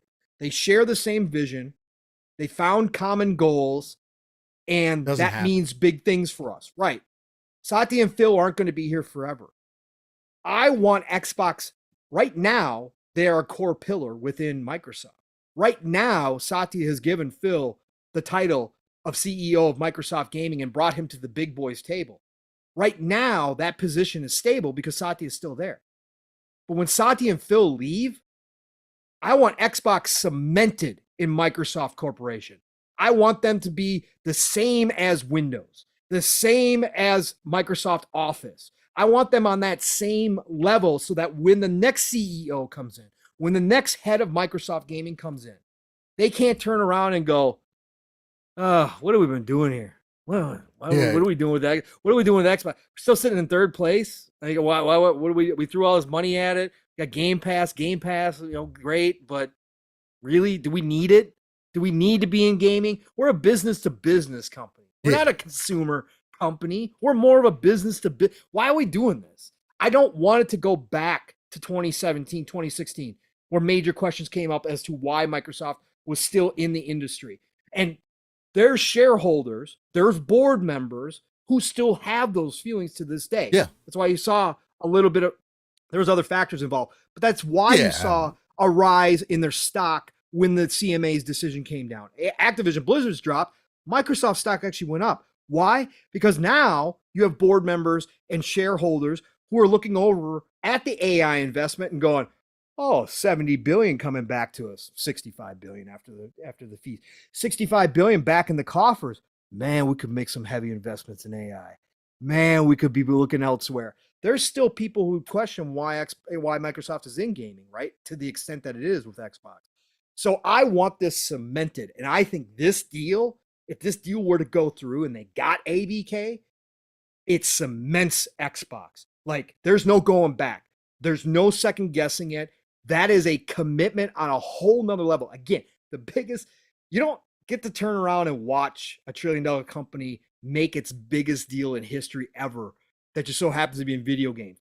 That commitment solidifies the position of Xbox, and I don't think there would be any questions, no matter who's in charge, as to where Xbox or what Xbox's position within the corporation is and what it means to the corporation and why it needs to be there. So that was my biggest, outside of the gaming stuff, that's my biggest reason why I want to see this deal go through. If the deal doesn't go through, it's not doom and gloom, Steel. It's not over with. It's none of that. Do I think Xbox automatically turns, or do I think Microsoft automatically turns around and invests $65 million in Xbox if this deal doesn't go through? No, I don't. No. What? I think there is a question at that point when Satya said all in on gaming. Mm-hmm. I think there was, to Satya's, and again, my opinion, just reading minds here, but I think with Satya, when he said we're all in on gaming, I think there was more to that sentence than what he just came out and said. I think there were some ifs in there. I think they would continue to invest in Xbox, but they certainly would be hesitant to make another acquisition of any considerable size of a publisher, knowing that they would be heading into hostile territory, knowing that they had a precedent now set where they are being told, Steel, by the regulatory bodies, you can't conduct business in this manner. You're not allowed to conduct business in this manner because you're too big, because you're too good at what you do. You're not allowed to conduct business here. And since they would be told that, I think they would pull back. I think, we heard that Phil had an internal meeting this week saying nothing changes. The vision remains the same. It just means the timetable changes. And I think what he means by that is they would then have to look to smaller deals, Steel. Yeah, they're going to have to for some time.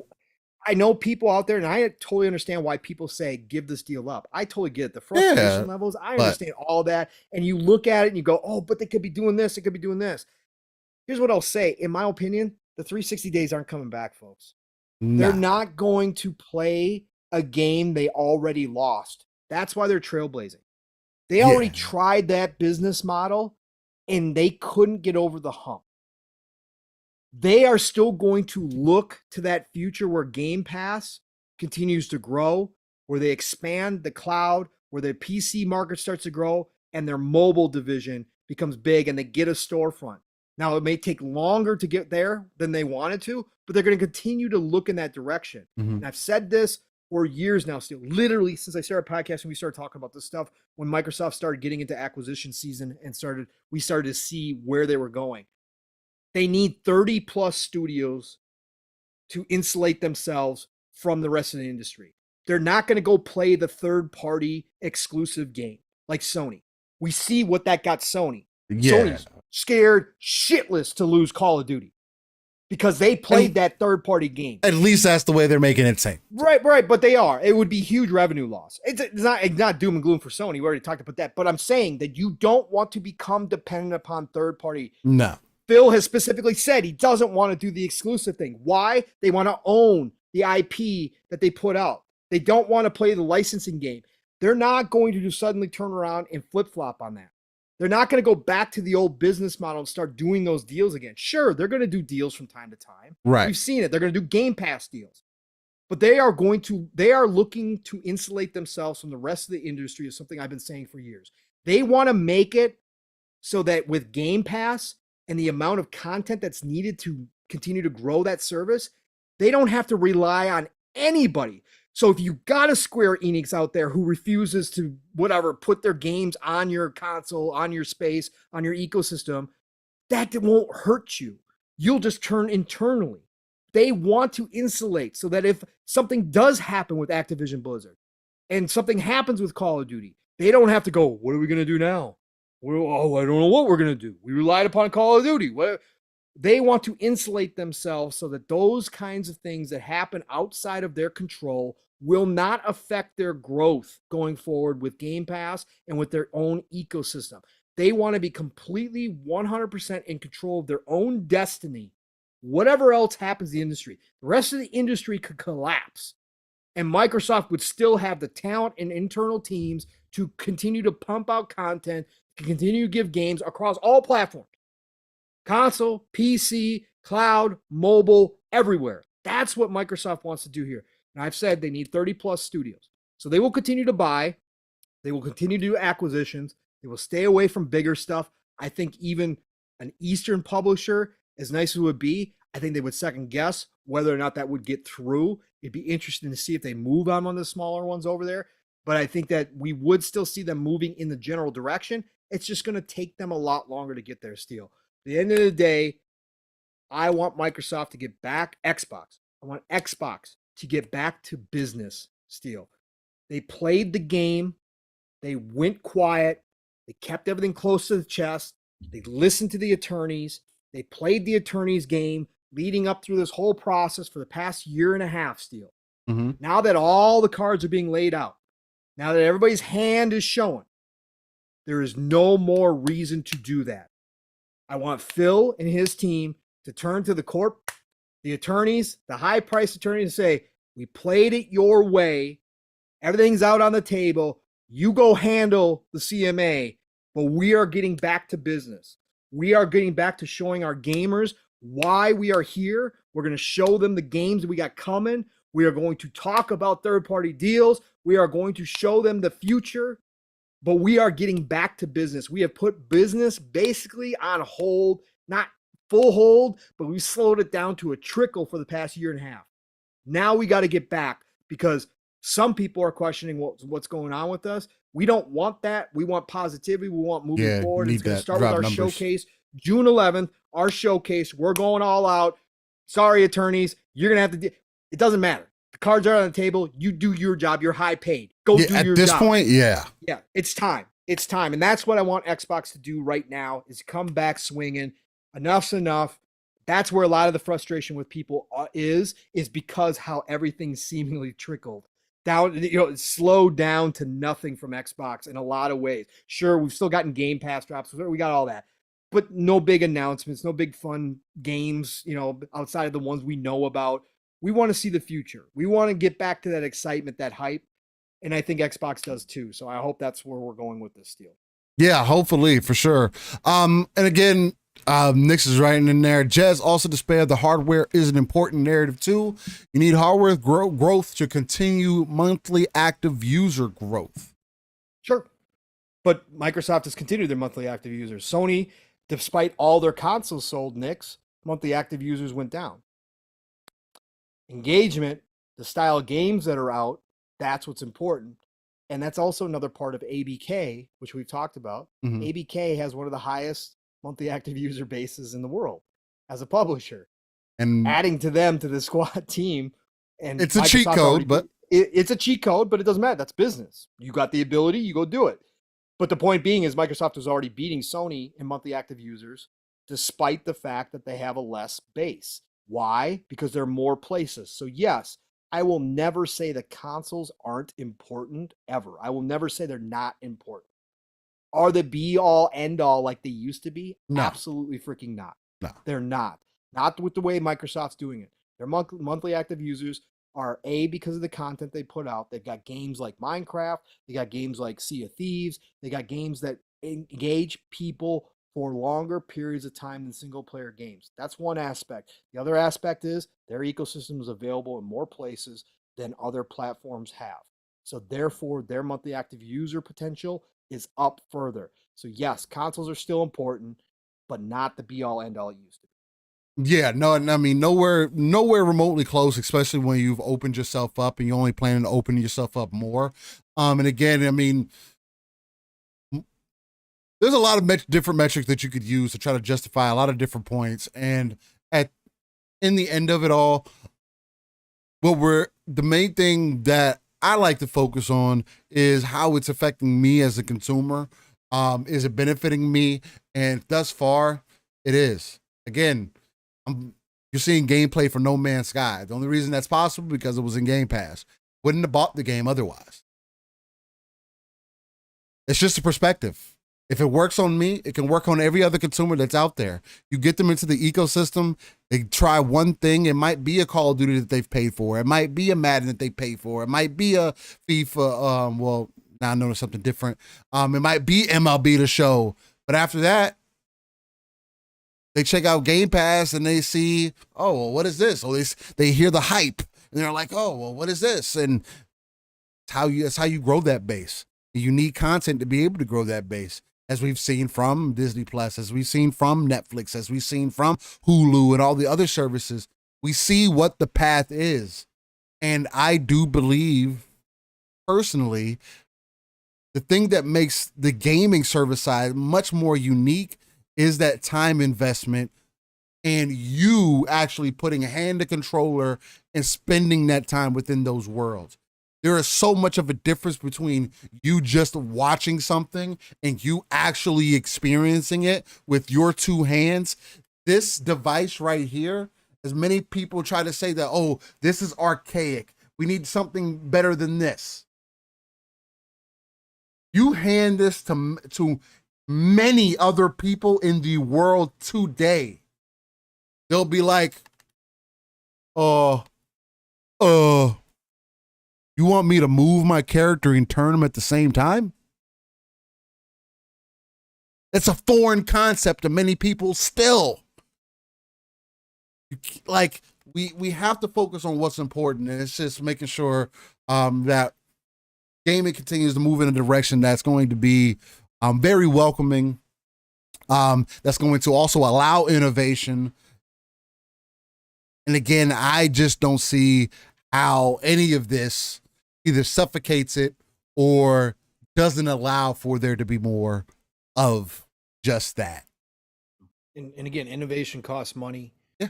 Innovation and new tech costs money. We talk about indie devs that do a lot of innovation, right? Because they can try mechanics and stuff that Do big things different. publishers can't. They can't take risks.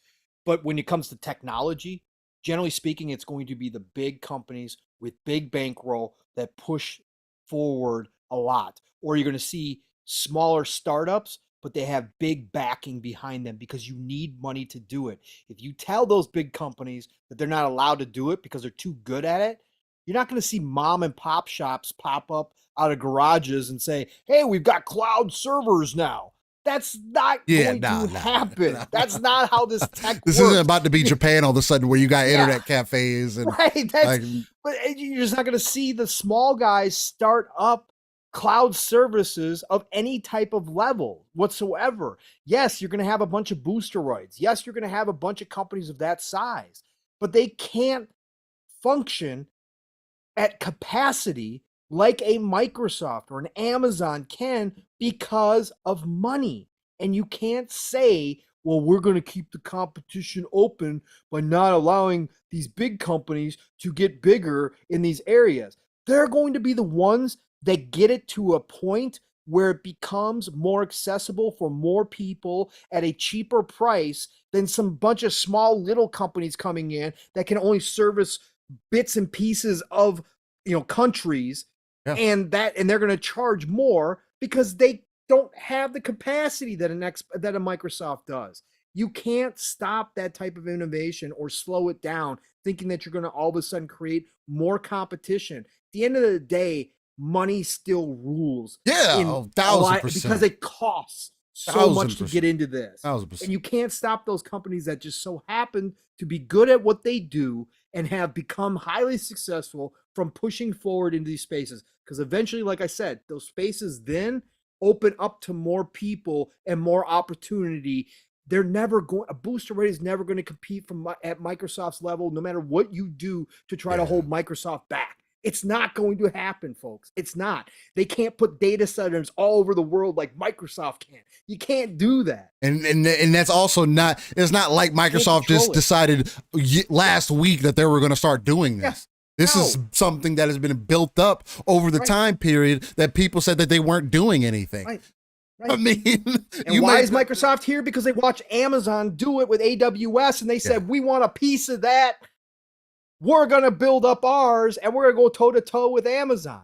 Otherwise, Amazon would have a monopoly in the cloud space right now with AWS, but they don't. Pong, sorry, but the CMA is not holding cloud back. Spencer already made a comment regarding their plan, which includes cloud. Yeah, no, but it slows down the growth, Nix. It slows down the speed of which we get to that point, right? The potential is controlled. The CMA is dictating that. And I don't know how you can't, if you take the CMA at face value, Nix, and you read their comments, then you have to say that they are purposely slowing down Microsoft, It's agenda and driven. preventing them from growing Agenda driven. for that specific reason, which means that space is slowing to a crawl.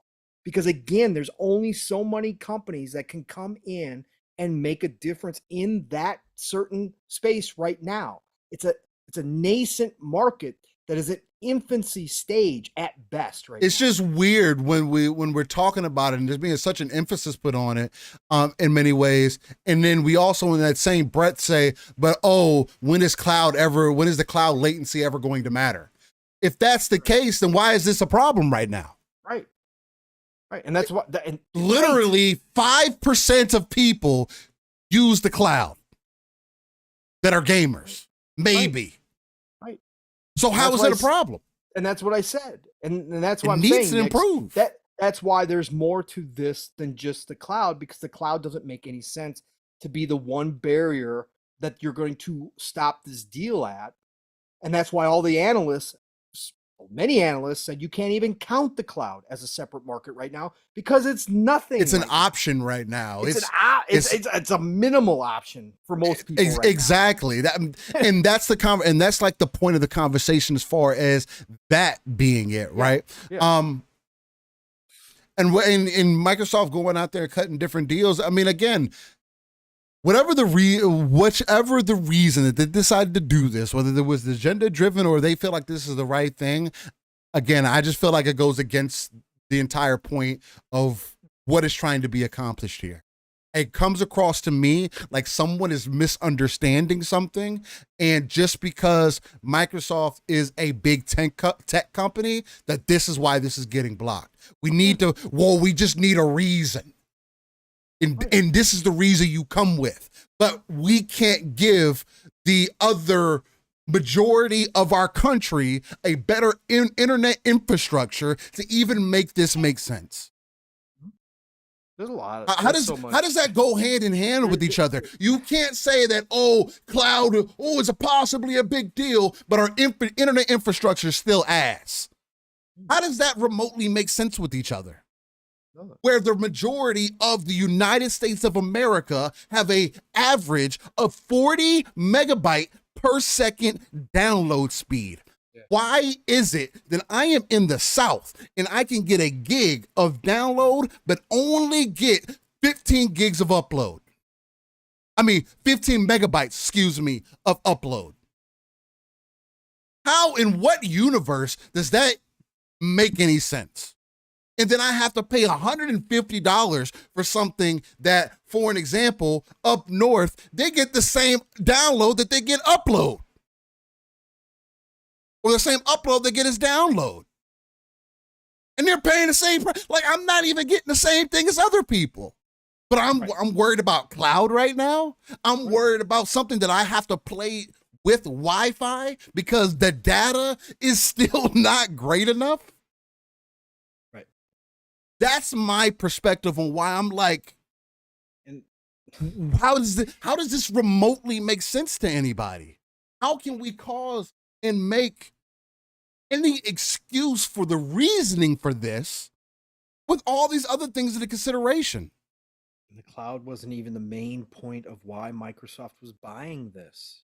They wanted mobile steel.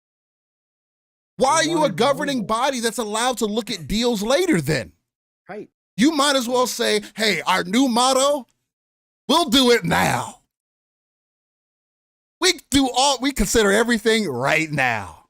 Nix, I understand your perspective, brother, and I appreciate it, man. And I know you're coming at it from different angles, and we appreciate it. Again, they started giving the 10-year deals, Nix, because the CMA gave them a list of competitors. The CMA said these are the main competitors in the cloud space. So Microsoft took that as a honey-do list and started giving deals. This whole thing, Nix, has been a circus from the beginning. This is political BS at its finest from the start. If you thought that Microsoft wasn't going to say, okay, well, we're going to make this is a circus. We're going to somehow stand aside and just not do anything about it. They're going to join. Yeah, we'll be the and they're going to do what they believe is necessary. And again, when they were given that list, you could see that the wheels started turning. Okay, you want to say these are competitors? We're going to show you how uncaring we are about these competitors and give them all 10-year deals, right? So again, Microsoft was going along with what they were being told, and they were playing along with this entire game, trying to get this deal through. They could care less about the cloud, Knicks. The cloud is so far down on the list. The only reason why we're focused on it is because the CMA is the one who made it the focus. That's the only reason why. Again, Microsoft wanted to compete with mobile. They made that specific. And if you look at the documentation of the CMA, that's a whole different conversation. The CMA put in the document, Steele, Microsoft has basically no chance of competing with Google and Apple in the mobile space. They'd be better off just going and licensing some third-party games to compete. Why are you putting it in documentation then? Right. That's what I'm saying. So you're contradicting. That's a contradiction. And they're the ones who are trying to break up the duopoly of Google and Apple. But they actually put that in the Microsoft doesn't have a very good chance of competing in the mobile space. What? But they're going to dominate every other space? Okay. All right. Which is it? Again, I just think that at the end of the day, it goes well beyond the facts in about what this was about. If you look at the straight facts, don't listen to us. Again, go look ECP. At the majority, the mass majority of experts, of paid analysts, of paid investment groups who all looked at this deal and said, this deal should not be blocked. This should not be a problem anywhere in the world. Okay? It's not just us, but the facts are that this deal wasn't going to cause damage to the industry, was not going to destroy anybody's competition. It was going to increase competition. It was going to help out the industry that's still growing to this day. But we've got the CMA coming out with the cloud excuse. And again, that's why I say it's bigger than all that. It's an agenda-based decision. It doesn't even have to do with the deal itself. It has to do with big tech. It has to do with Microsoft Corp as a whole and the example that they could make out of them for precedent going forward for any other companies in any industry that want to bring a big deal before the regulatory bodies. That's what they're doing, in my opinion.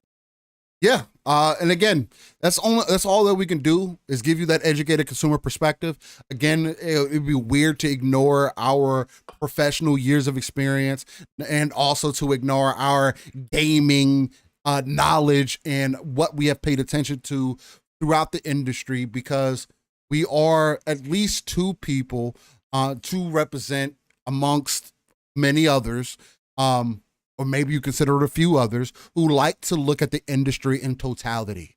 It's not just about, oh, this is what Xbox is doing, or this is just what Sony's doing as well. This is what Nintendo's doing. It's about what everybody's doing. What are the different players saying? What does the industry look like right now? What is the potential for the future, and what are things that can be addressed now? What are things that could be addressed later?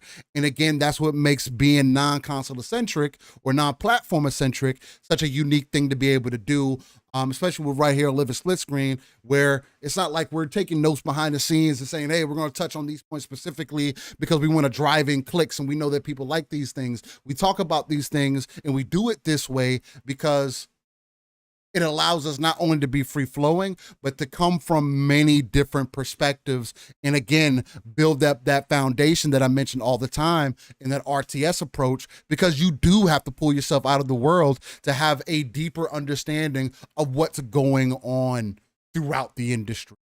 Gaming isn't the number one form of entertainment for no reason. There's a huge reason for that. And I only wanted to see it grow, and I want people to be able to take chances. I want people to be able to make moves. And in the age of accessibility, I don't see the point of eliminating additional options like what is going on right now. And I'm going to continue to stand on that. I'm going to continue to speak about that and talk about it passionately because I care about everything that's. We'll see what happens, man. It's going to be interesting to see how things play out. Guys, like, I understand a lot of people were like wiping their heads and saying, wow, I don't have to talk about this anymore. And if you're one of those, look, hey, unfortunately, you're going to have to keep talking about things. I'm not going to apologize because I care about it enough to continue to talk about it. This is going to be, there's interesting points that continue to be brought up a couple of years down the line, then guys, like going into 2025, we're still going to be talking about ABK. Hey. It's gonna be a lot of fun. At least hope it's before then. Let's hope it's before then. Let's hope it's before then, because I do want to see some much bigger, because again, we thought that this wasn't a potential. We thought that $8 billion for ZeniMax was like, yo, that's kind of up there. Then we had this deal could take place, and you're like, there is no other possibility of what is limit. There's no limitation there. No limits. Makes it What time mark are we at here, Steel? For me, it says 3:35:40. Hope. But yeah, with that, I think some more exciting news would be for us to get into my game of the year. Yeah. I don't even have to play this game. You're so stupid. People tell you, Steel, right? You don't even know what this game's gonna be like. People, how are you hyping a game you don't even know anything about? Steel, you don't know what this game's gonna be. You don't know what From's doing. Man, you're just capping. No, you know what? I am. I'm heavy capping today. I don't care. This game could be bad. I'm gonna say it's great. No, I'm playing. But there's just no reason for me to believe that Armored Core 6 from Software, say that 10 times fast, is going to be a miss. One, and again, this is going to be laced with a lot of personal bias here. I want to lead with that. Yeah, it depends on how you think it's gonna be successful versus what the masses will think it will be. I want to lead with that specific. How many copies did Armored Core 5 sells to? I believe it was under 1 million. Actually, there's not even enough numbers to report. No, 250,000 was like one number. Yeah. Jeff was it Jeff Grubb? I think it was somebody else talking about it. It was like, yeah, so 1.2 million copies. I don't know when. I don't know when it did that. Maybe Armored Core 5 did that over time. Maybe many years later. Maybe. But me and Paul joke about all the time. Like, I would be surprised. I'm going to play the trailer for you guys in the background. I would be excited if the game sells 2 million copies. Mm-hmm. I'd be like, oh, it's successful. God damn it, they did it. Yep. Armored Core 6. Armored Core 6 is literally the most niche game that From Software has ever created. Armored Core, again, I still see people that don't have an understanding of what this game is. Hey, I even heard Colin Moriarty himself say, "Oh well, this game isn't that hard. It's more action based." I was like, what Armored Core did you play? This game it's definitely action based. The series is definitely action based, but it's extremely punishing also. Armored Core typically has not been an easy. Armored Core has typically not been an easy game to get to understand or jump into. And there's a hardcore base of people like Pong and myself who like to throw themselves and are mech enthusiasts, for lack of a better way to put it, and have an obsession with that Eastern flair of game that we get excited for these types of games. And from everything that I've seen, because the most recent trailer that they put out had gameplay in it. And if, Pong, I don't know if you agree with me or not, is this not the most Armored Core gameplay that you have ever seen, like, to date? Like, This literally screamed to me what I remember about Armored Core. Like, and to know that FromSoft is coming off of high horse of Elden Ring. Right. To know, because they also had a follow-up, kind of like an interview that was done with the lead, where they basically was like, yo, this wasn't are we going to make it? It was a win scenario for this game. and this is the perfect opportunity. We feel like we got an excellent game here. Basically, just them amping it up, them coming off the hype of Elden Ring. Yeah. How excited for you for Armored Core, and did this most recent trailer do anything for you? Are you like me, like day one? I'm already looking at the collector's edition. I'm saying that I'm locking it in. It's not locked in yet. Are you locking in the collector's edition or the premium? The collectors. I don't need the base. I'll do. The base looks dope. It does look dope though. It does. I'll take it to consider. I'll consider it. I'm considering it. $450.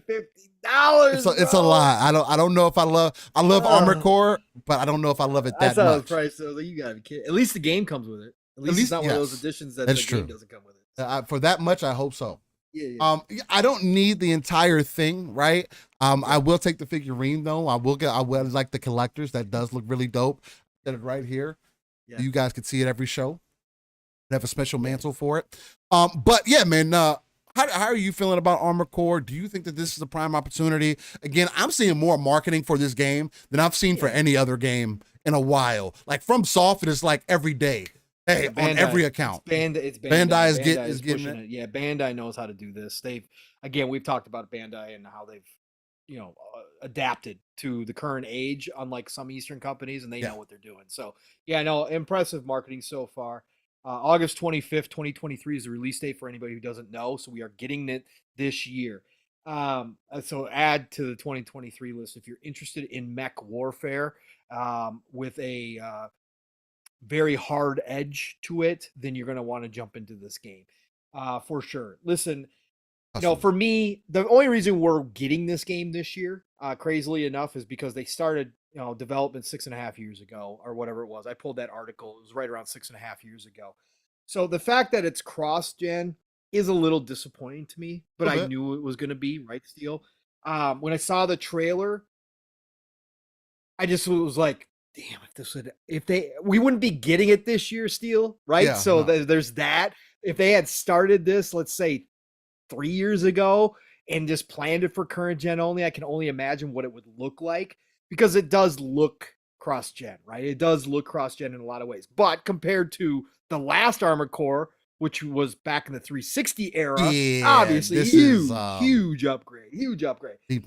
What the trailer showed me, Steele, is that From Software isn't reinventing the wheel here. No, I'm sure they learned some things, and I'm sure that they've added some stuff that they learned from Souls games as they've gone through, because that's the one big thing about From Software is they've continued to evolve their games and learn from their past. That's why we got an Elden Ring that appealed to so many people, was because they learned through the process of making the Souls games of what worked, what didn't work, what appealed to people. So I'm sure they've used some of that.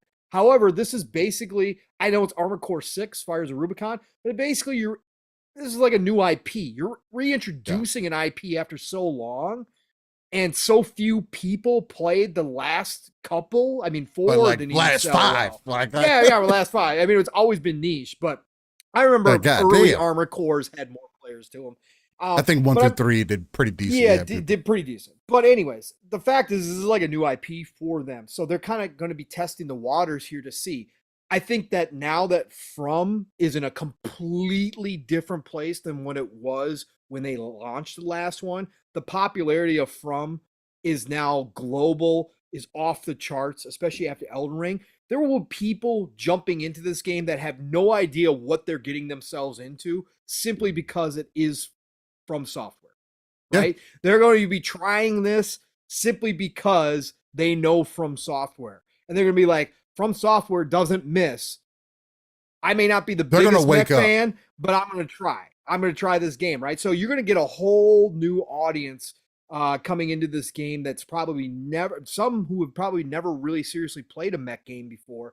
And there's going to be a crazy experience and learning curve for a lot of people. It's going to be funny to see how that goes down. But I think that overall, From really, I think they can't miss with this game, because I don't think the expectations are through the roof from them or from Bandai Namco. But they got to hit. They got some eyes on them though, so they got some eyes on them. So I think that, and obviously, again, they take such pride in their work that they're putting their all into this game. Again, 6.5 years into development certainly shows that. So I think they're going to be looking to see their biggest audience they've ever had for an Armored Core in this Armored Core 6. And I think that's freaking awesome. Fires of Rubicon is going to wind up probably being the best-selling Armored Core. It may even outsell all previous Armored Cores combined. I hope so. It may actually do that. So I'm excited for that. And I'm excited that they didn't go back to reinvent the wheel. Like I said, I'm sure there's going to be new mechanics. I'm sure the controls are going to be a lot more. There's going to be more customization. More customization. They made that point also. They was like, we focused on making the controls feel good. So because this make game, it intuitive. Again, people, Steele and I have talked about this previously. In Armored Core, movement is everything. This isn't a standstill, walk slow, lumbering mech game. Nah. If you're not using your boost in this game, you're in deep trouble. If you aren't moving out of the way and using cover behind buildings, you're in trouble. If you're sitting out in the open, think you're just going to launch missile silos one after another and destroy everything, you're going to find out real quick that don't work. Nah. Okay, that don't work at all. Nah. You're going to be exposed. Your armor is going to be on fire, and you're going to be exploding real quick. Okay, because you can't. You've got to be in constant movement in this game. They even have flying aspects, jump jets. Yes, you've got to use those as well to get out of the way of things. The boss battles is what I'm interested in, Steel. The boss battles, it sounds like they've made it even level. Yo, and the bosses used to be annoying before. And AI has only got, they used to be annoying from like a game. It's like, bro, really? Are you serious? Yeah. It was kind of like that, but AI has improved. It was cheap. There was a lot of cheapness going on. I think now there's going to be more of that grit to them where the boss battles actually feel more impactful, more in your face, more strategy. Yeah. Like Souls. They even mentioned that. They even mentioned that in some of the dialogue after 2. They were like, "Hey, you might run into a boss that shoots a big ass laser, and you got to find a way to dodge it. You keep dying to it. Maybe you go back to your assembly and you add jump jets to them so you can jump above the laser. So you can have that height to it. People are." What's going to be funny to me, what's going to be interesting is when people play this game and find out this is not Dark Souls. No. This is not the Soul series. No. This game is not just an action game. No. There's a reason why there's so many pieces in this game. And you're going to come to a hard reality that you're going to be spending some time. And because there's similarities from the standpoint, Steel, of getting your build right. Yes, that's true. For certain bosses, how people, in Elden Ring, we've seen it. Each boss, people figured out with different classes, different builds, how to beat each boss. That's what you do in this game. You can't run one build the whole entire game. Nah, this is not that type of mech game where you just set yourself up a couple lasers, a couple missile pods, and you good. No. You're going to be trial and error. You go trial and error. It's going to be another Armored Core that does something different to you. And you're like, okay. Yes. You're going to be in and out of building mechs consistently, and you're going to have to learn. That's going to be the other interesting part, Steel. Is it does balance out, though. It does, but to see people who may not be mech fans or who may not be the biggest mech fans out there jumping into this because they are Souls fans, because they are From Software fans, jumping into this and seeing if, even though that the mechs may not have interested them, that if they get down and dirty with the systems and the mechanics and they actually learn, because it's going to be, again, this isn't sword and shield and magic. This is medium lasers, small lasers, large lasers, missile pods. This is all like, so they're going to have to learn a whole new language, Steel, and it's going to be interesting to see if people catch that grabs this them. time around. Once it clicks and they're like, damn, I never thought I'd be interested in learning about mechs, but here I am talking lasers and talking missiles and talking all this kind of craziness. That's the cool part. We might have a whole new fan base of mech games on our hands here. So I might be able to get the Gundam game that I want. I'm really considering getting this on. I don't know, because I know me and you are going to be running it Pong, so I want to get it. I want to get it on console. This may be one I double dip into. If I end up double dipping, I'm not getting the collector's edition. That's just too much. I can't justify that on a game. Maybe down the line, we'll see. But nonetheless, I'm dumb excited about Armored Core 6. This is my most anticipated game thus far, probably outside of Stellar Blade, because I got some excitement for that. Yeah. Just because combat wise, and there seems to be a lot of good elements. But Armored Core 6 is definitely my most anticipated. My obsession with mechs. I mean, again, I keep justifying it here and I keep talking about it. Anybody that you could put in a suit of armor is probably going to be something that I'm attracted to. And me just being a fan of Armored Core overall, I've always understood the love for it. I've always understood the build diversity. And to know that they're only expanding on that, the customization is going to be even deeper.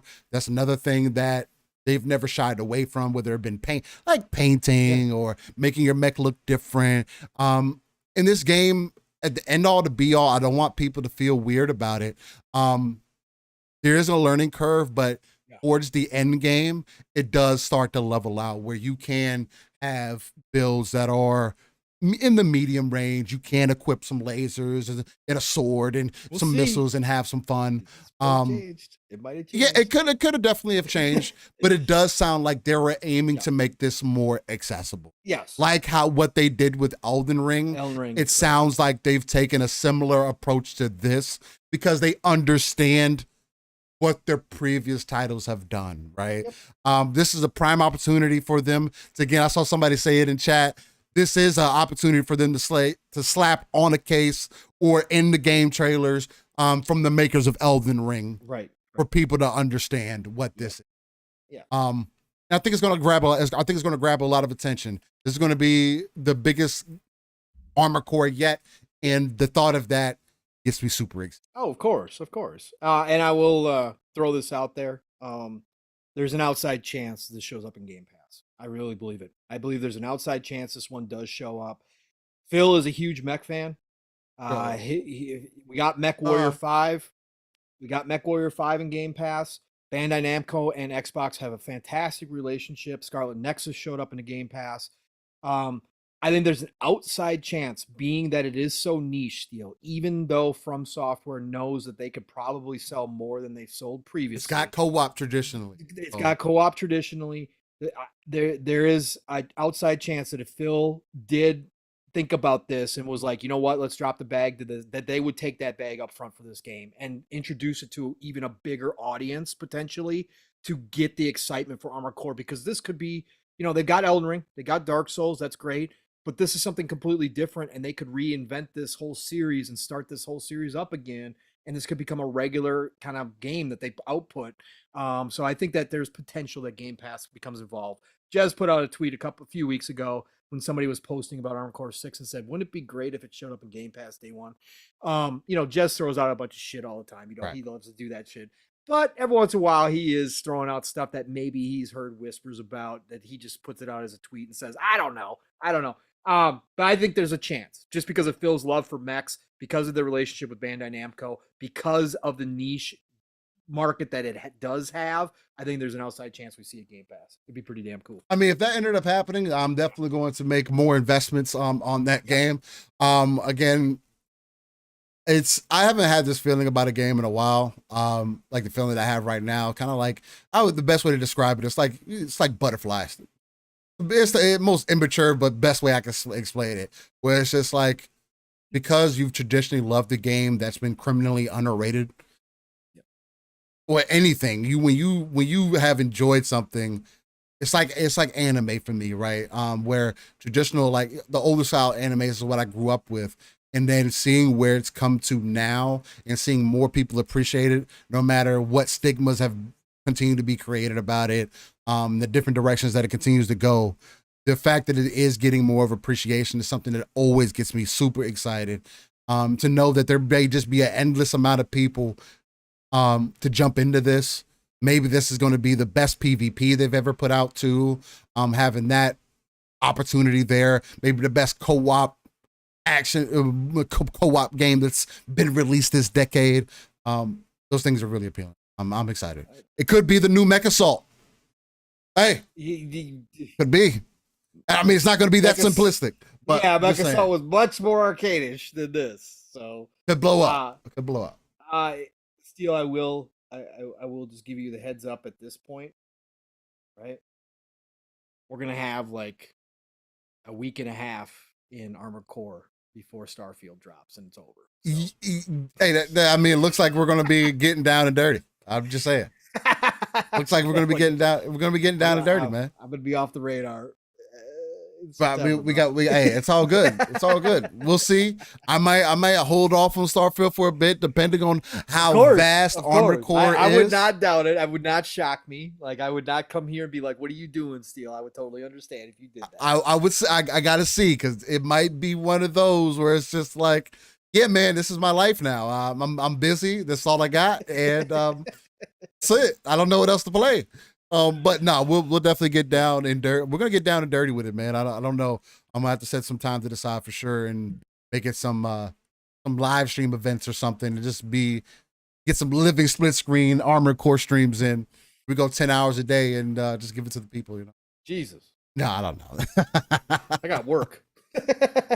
Oh, we'll take some holidays. Some co-op though each night would be kind of cool. That'd be nice. Yeah, that'd be dope. Whatever we could do. Again, you'll know I'll be able to walk through with or whatever, depending on how they have their mission structure. They typically do pretty well with that too. So I can jump in with you, help you out, run some missions. Their older missions were like 30-minute missions for the most part. Yeah. So we can have some. We'll be able to have some good fun. And that's the one thing I will say is that Armored Core, it has been one of those games that does respect your time though also. Sure. You do progress. Now when you hit a wall, you do hit a wall, but you still get stuff. You just won't, you got to beat the boss, you know? Yep. Trial and error. But outside of that, build up enough credits, buy some new armor. Yeah. That's what you need, some new plating. Yeah, that's pretty much it. But That's you do feel progression. too. You get the plates. Oh my God. Yeah, again, it gets deep. You gotta watch your energy. You gotta watch your energy. It's gonna be interesting. Don't realize that. That's gonna be the other side to see how they implement that, because that's always been something that's been debated and how they just don't let you deck it out. Yeah, with the max, they don't. Especially not early. Watch your energy. Especially not early. You gotta buy new generators. Like, people don't understand how deep this game is. You gotta buy new generators to give yourself more energy, to add bigger weapons. Like, it's crazy, man. Then your weight. If you got too much weight, you're not gonna be moving like that. That's why it was interesting to see what they did with the spider legs this time, being able to, you have that mobility, but also being able to jump in the air and float. Right. That was really dope. I was like, now because I traditionally don't like to use those legs, but now that gives that extra versatility to it. So it might be something. I don't really like using the tanks, the tank setup, the wheels. I don't like using the tank wheel. No. Neither do I. Anyways. Ladies and gentlemen, I mean, we've been at it for going on 4 hours now. I think that's been pretty solid. Pong, I mean, is there anything else that you would like to jump into? No, Diablo 4. We got a bunch of news this week. Diablo 4, 100 hours plus for the average player to reach max level. We're not average. 150 hours for the average person to reach level cap 100. And remember, folks, just because you reach level cap 100, that's not the end. Diablo doesn't mean anything. Paragon system, baby. Yeah, it's not. Well, Paragon starts after. Well, that's after 50. Yeah, so. but still, that's not bad. Okay. But you got level 150 enemies. You've got the nightmare dungeons. You got all the stuff that we've already talked about. So the game doesn't end at level 100. So you're gonna have a whole lot more to go. That's 150 hours. Battle passes are gonna take 80 hours each, supposedly. So we're in for a time sink, Steel. We are in for a time sink on Diablo 4. It's looking pretty. Again, we've got another dev direct coming up in May, where they're going to talk more about the game, some of the aspects they haven't touched on yet. So be ready for that. And then, of course, May 12th through the 14th is the Slam the Servers beta. So get ready for that. So I did see that this week. Again, it was nice to see that they kind of put out some expectations as far as max level. That's one character too. Most people like to max out all the character classes in Diablo. So hundreds of hours of gameplay. What else this week, Steel? I'm trying to think if there's anything else big. This is a good point to kind of end it, I think. I'm just trying to think if there's anything else I want to touch on real quick.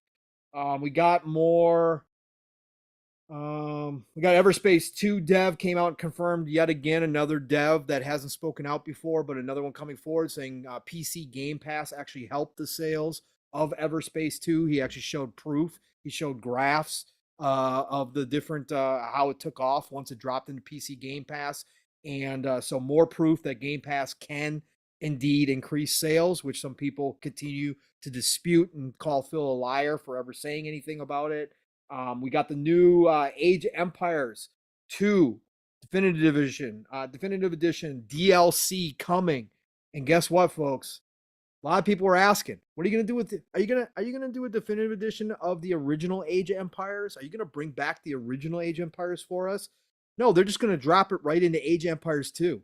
That's what they're doing, folks. Age of Empires 2, a DLC called The Return of Rome. Got announced this week. We don't have a price. We don't have a release date, but it should be coming pretty soon. They're dropping all 16 of the original Age of Empires civilizations into Age of Empires 2 Definitive Edition. Plus, they're adding one more exclusive civilization called the Lakviat coming to Age of Empires 2 Definitive Edition. So that was pretty damn cool as well. Company Heroes 3 for your RTS fans out there, listen up.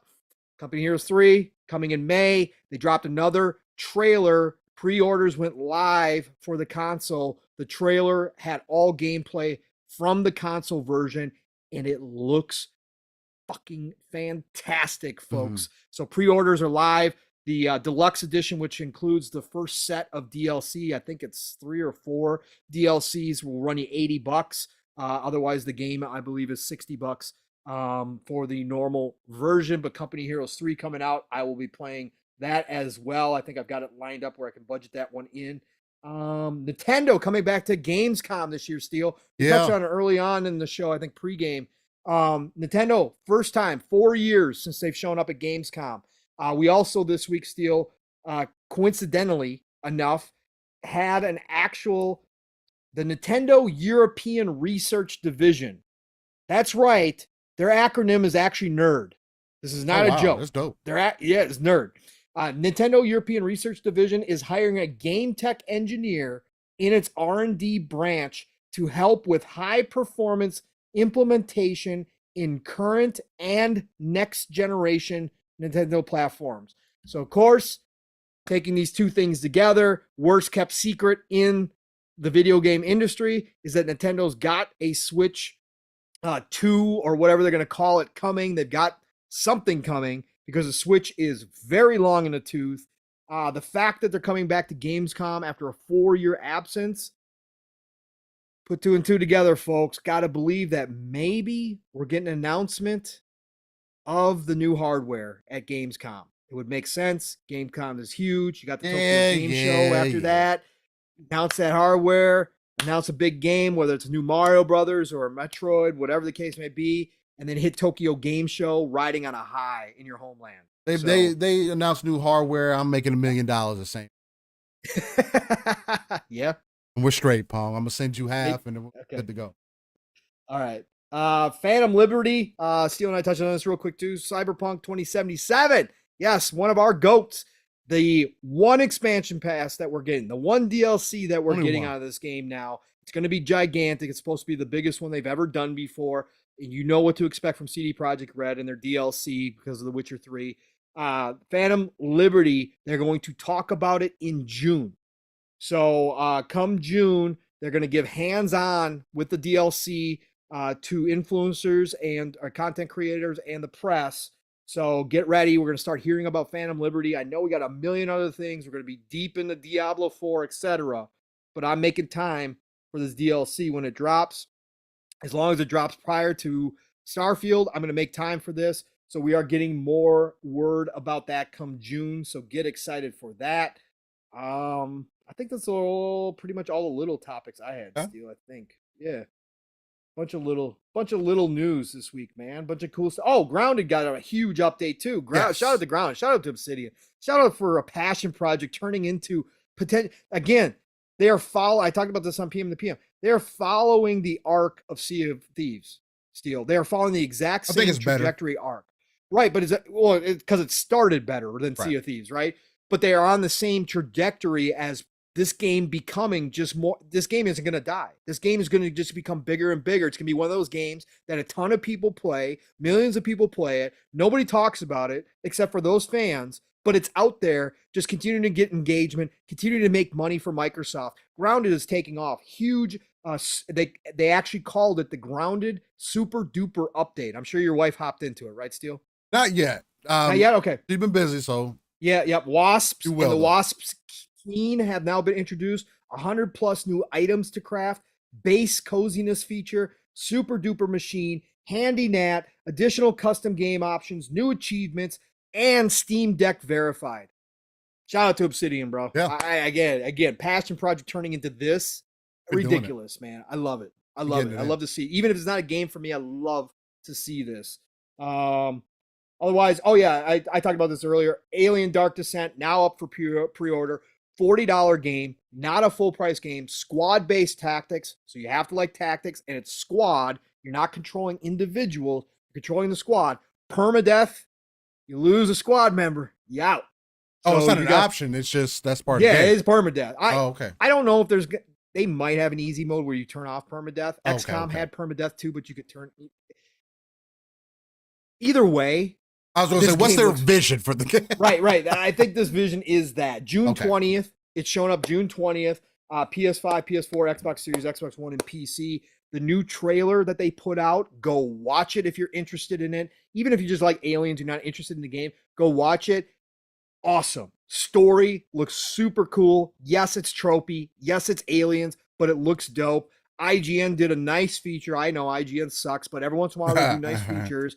They have early access to Alien Descent a few weeks ago. They did a deep dive. One of their guys got to play it and said he couldn't wait to play more. But what he touched on was what's so important about Aliens games is if you're going to do it right. They are using the sounds from the movie. So the pulse rifles, everything sounds spot on. The aliens sound spot on. The atmosphere has been nailed in this game. Aliens Dark Descent coming. Nice. Good tactics, strategy, RTSs. I'm in heaven. My single player love. Oh my God, I'm just so good right now, Steele. It's just such a good time to be I'd imagine. Oh, so yeah, Aliens Dark Descent got that trailer and June 20th release confirmed. Pre-orders are live. If you are interested, they don't even have a deluxe.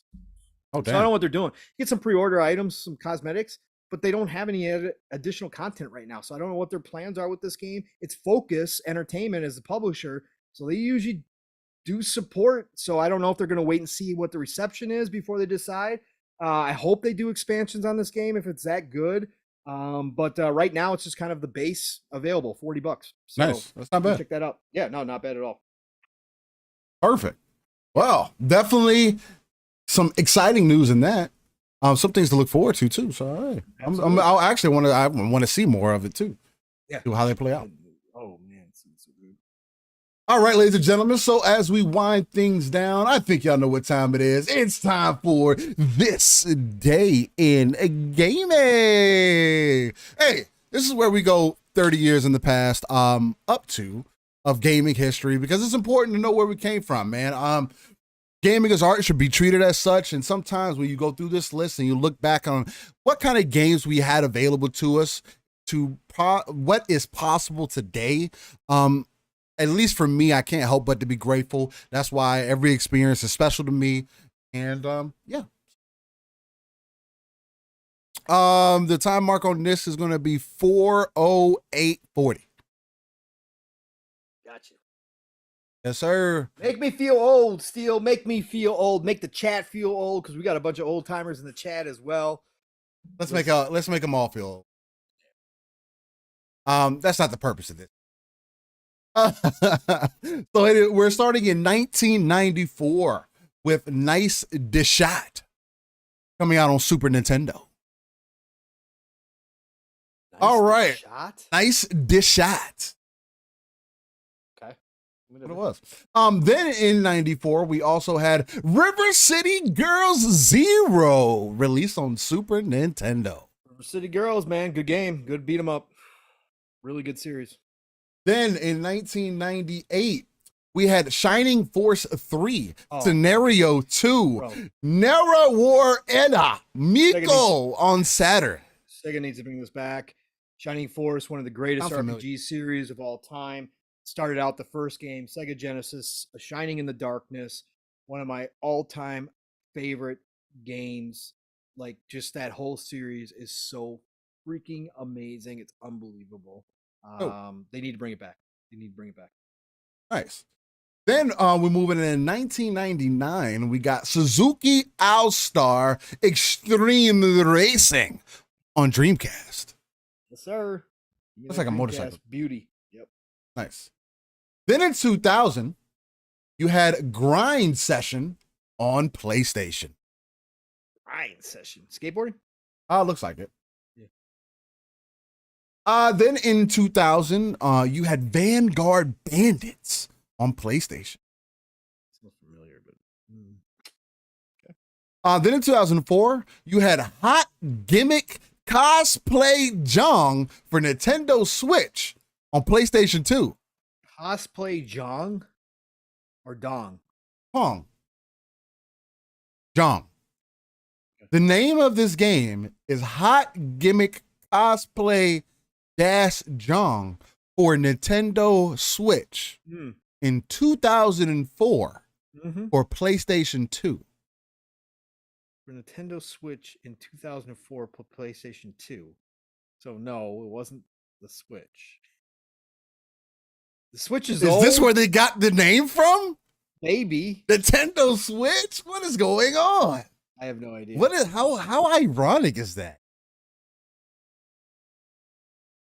That is really weird. I don't know. I don't know. Maybe they screwed that title up. Maybe they. Did you pull up the actual screen and see it? Also known as Heisen Hot Gimmick Cosplay John for Nintendo Switch. No. So for Nintendo Switch, so maybe it was re-released on the Switch and they just was released. Yes. So in the description it says it released for Nintendo Switch is a miscellaneous game developed by and published by, which was released in Japan in 2008. Yes. Okay. So they just had that all in there. They didn't edit it properly. Yeah, that's how they did it. Because it originally came out back in 2004. They released it on the Switch. Yes, so, that's exactly what I was about to say. Right. Why would you put that in your name? But I say, what kind of weird stuff is that? How come we never heard about that? Okay, I'm glad we got clarification. Not only you get the games, but you get the clarification too. Anyway, hey, shout out to GameSpot. They're not cosplay perfect, for your but Zhang. Let's go. Yes, cosplay for your Zhang, not your dong, your Zhang. Then in 2004, you had Naruto Ninja Council 2 released on Game Boy Advance. How was that one, Stu? I never played that. Okay. Then in 2004, I didn't have a Game Boy Advance. I had a Game Boy SP, and that's where I stopped. Then in 2004, you had Pikmin 2 released on GameCube. Nice. Shout out to Pikmin. Pikmin. Yeah. I love how Pikmin looks. Yeah, it was dope for its time. It ages well. It ages well. Yeah. For what it is. Then in 2004, you had Bayu to Fuku, Jaguar Bayu to Deru, Megane-kun on Game Boy Advance. Oh my God, yes! We haven't had one that long. You got to do it again. You haven't had one that long in a long time. Every letter in the alphabet. Let's go. Let's do this. Let's go. Okay, so, I may still be saying it wrong, but excuse me. That's fine. But it is Bayu to Fuku, Jaguar Bayu to Deru, Megane-kun. Yes! And all of that is saying hot water. I guess so. What does the game look like? What's is it a fighter? It's an action game developed by Intense and published by Konami. Wow. Oh my God, that's freaking amazing. Hey, there you go. There's your Puyo to Fuku. Everybody loves it. Everybody's laughing in the chat. That's bro. perfect. Hey, there you go. Hey, shout out to Puyu. We need those Steel. We Steel need needs to some do more. voiceovers in Japan for anime. It would be even if he says it wrong, it'd still be amazing. It'd still be Everybody would great, Love right? that voice. Oh God. Then in 2004, you had SF Adventure 01 SP, single player maybe, on Game Boy Advance. Game Boy Advance. Nice. Then in 2008, you had Grand Theft Auto 4 on PlayStation 3 and Xbox 360. Got the Grand Theft Auto 4. One of the better more story games that I've enjoyed. Then in 2008, you had River King Mystic Valley release on the DS, Nintendo DS. These are so boring. You know what Yeah, we need they to do? We need to do this day in gaming straight from Japan. So every single title is every title is just every title is crazy, and you got to read them. We'll know none of the games, but it'll just be fun. It'll just be fun. It'll be entertaining. We'll have both versions. I'll say it in English and then in in Japanese. Yeah, that'd be perfect. Freaking crazy. Then in 2009, you had Dragon Ball Z Attack of the Saiyans release on the DS. Nice. Shout out to Dragon Ball. Then in 2009, you had Super Robot Taisen OG Saga Endless Frontier release on the DS. Got the Super Robot Taisen. Yep. Then in 2009, you had WarioWare DIY on the DS. Nice. WarioWare. I used to play WarioWare on the kids' DS. I never. Then you had WarioWare DIY Showcase released that same, but that came out on the Wii. Yep. Then in 2010, you had Metal Gear Solid Peace Walker on PSP. Yep. Shout out to that. Then in 2014, you had Child of Light released on PC, PlayStation 3, PlayStation 4, and Wii U. Underrated game. Child of Light is a fantastic game. It's available. You can buy it still in the stores. A fantastic action game, adventure game. Just really well done. Great music, great graphics. Nice. Just a cool indie game that a lot of people overlooked. I think it was published by Ubisoft? Let's see. Yes. Yes. Fantastic little game. If anybody's looking for an unknown, like one of those under the radar games that nobody played a lot, check out Child of Light. It's very good. Nice. Then in 2014, you had JoJo's Bizarre Adventure All-Star Battle released on PlayStation 3. We're serious, a new one out, and it's on Game Pass. I've got the PS3 version right down here somewhere. Hey. JoJo's. Then in 2015, you had Jurassic World, the game, released on iPhone. Okay. Shout out to that, I guess. Yeah. Again, we gotta. That's not the park builder, is it? There's no way. We gotta start getting more. We gotta get more games on Mac. Yeah. Park builder. On iOS. Yeah. So it is actual part. So it's actual. Okay. All right. So it's the one that we've got on console. Okay. Interesting. Construct the theme park and yeah. Okay. Wow. Interesting. Then in 2015, you had Marvel Future Fight on Android and iOS. Nice. Then in 2015, you had Xenoblade Chronicles X or 10, maybe, on Wii U. Then in 2021, you had R-Type Final 2 released on Nintendo Switch, PlayStation 4, Xbox One, and Series X. Shout out to R-Type. Shout out to Shmups. I love R-Type. I miss playing Shmups. I don't have that's the one type of game still that you can really tell as you age your reaction times. Like bullet hell games will test you as you get older. Like it's crazy. Like, cause I used to play Shmups. I used to play them all the time. Used to have a great time with them. Like I was no expert. I wasn't like those people yeah. You beat them without losing a life. Crazy. But I used to actually be able to play them and have a good time and actually get through a lot of the levels and really, enjoy myself. I try to go back and play Shmups now. No, sir. They ain't there.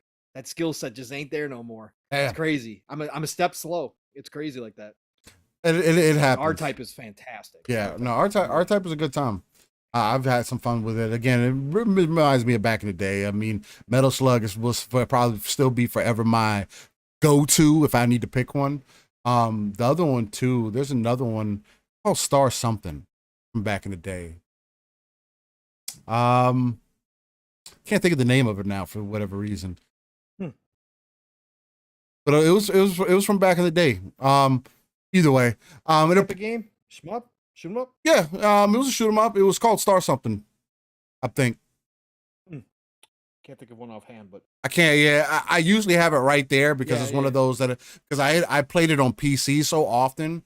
And it was one of those games that I was introduced to when I was really young. So it was just like it's one of those that really sticks out, but I can't remember the name of it right. And I may be remembering wrong. Either way. Then in 2022, you had Nintendo Switch Sports release on guess what? The Nintendo Switch. no, what? Kidding me. That was your this day in gaming segment, ladies and gentlemen. Goodness gracious. With that, I guess we'll see how things play out. We've had some a laggy show today, it seemed like, but everything still seemed to play out in the end. Everything leveled out. It's only 1% of the show, so I know YouTube will take care of it on the back end. Let's hope that our timestamps get put you guys on point. If not, I'll adjust them for whatever I do. But outside of that, I hope you guys have had a fantastic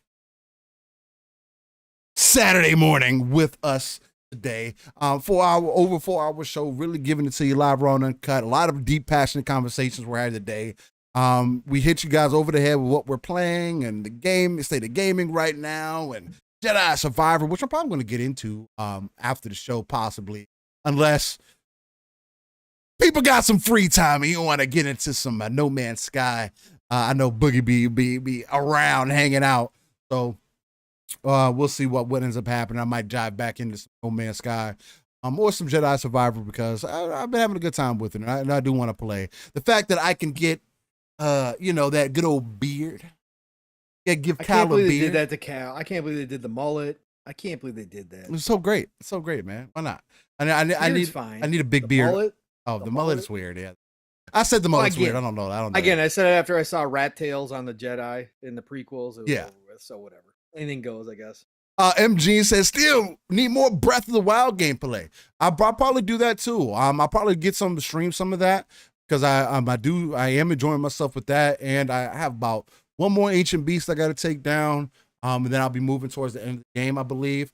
So we'll see what happens, man. But I'm having a fun time with that. Nonetheless, ladies and gentlemen, again, I want to thank you for joining us on episode 100 of Living Split Screen, meaning we're going to be on 101 the next weekend.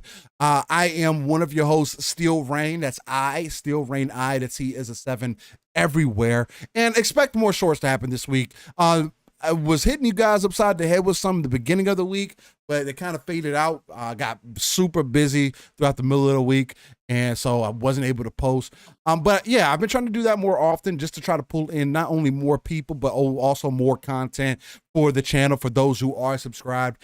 Get you guys to pick out bits and pieces from the show, and I do believe I got some good clips this time also, so we'll see how that goes. But nonetheless, yeah, definitely hit me up in the Xbox ecosystem mainly, or on Twitter, depending on which one you're involved with. I also have Discord if you want to hit me up there. But overall, just type in my information on Google. Steel Rain. He is a 7. You'll find my. Boom! I want to thank you, man, for another great show today. Yeah, man, talk to the people. Let them know where they can find you. Yes, sir. Episode 100 in the books. What a great show. What a great way to be back for a full show.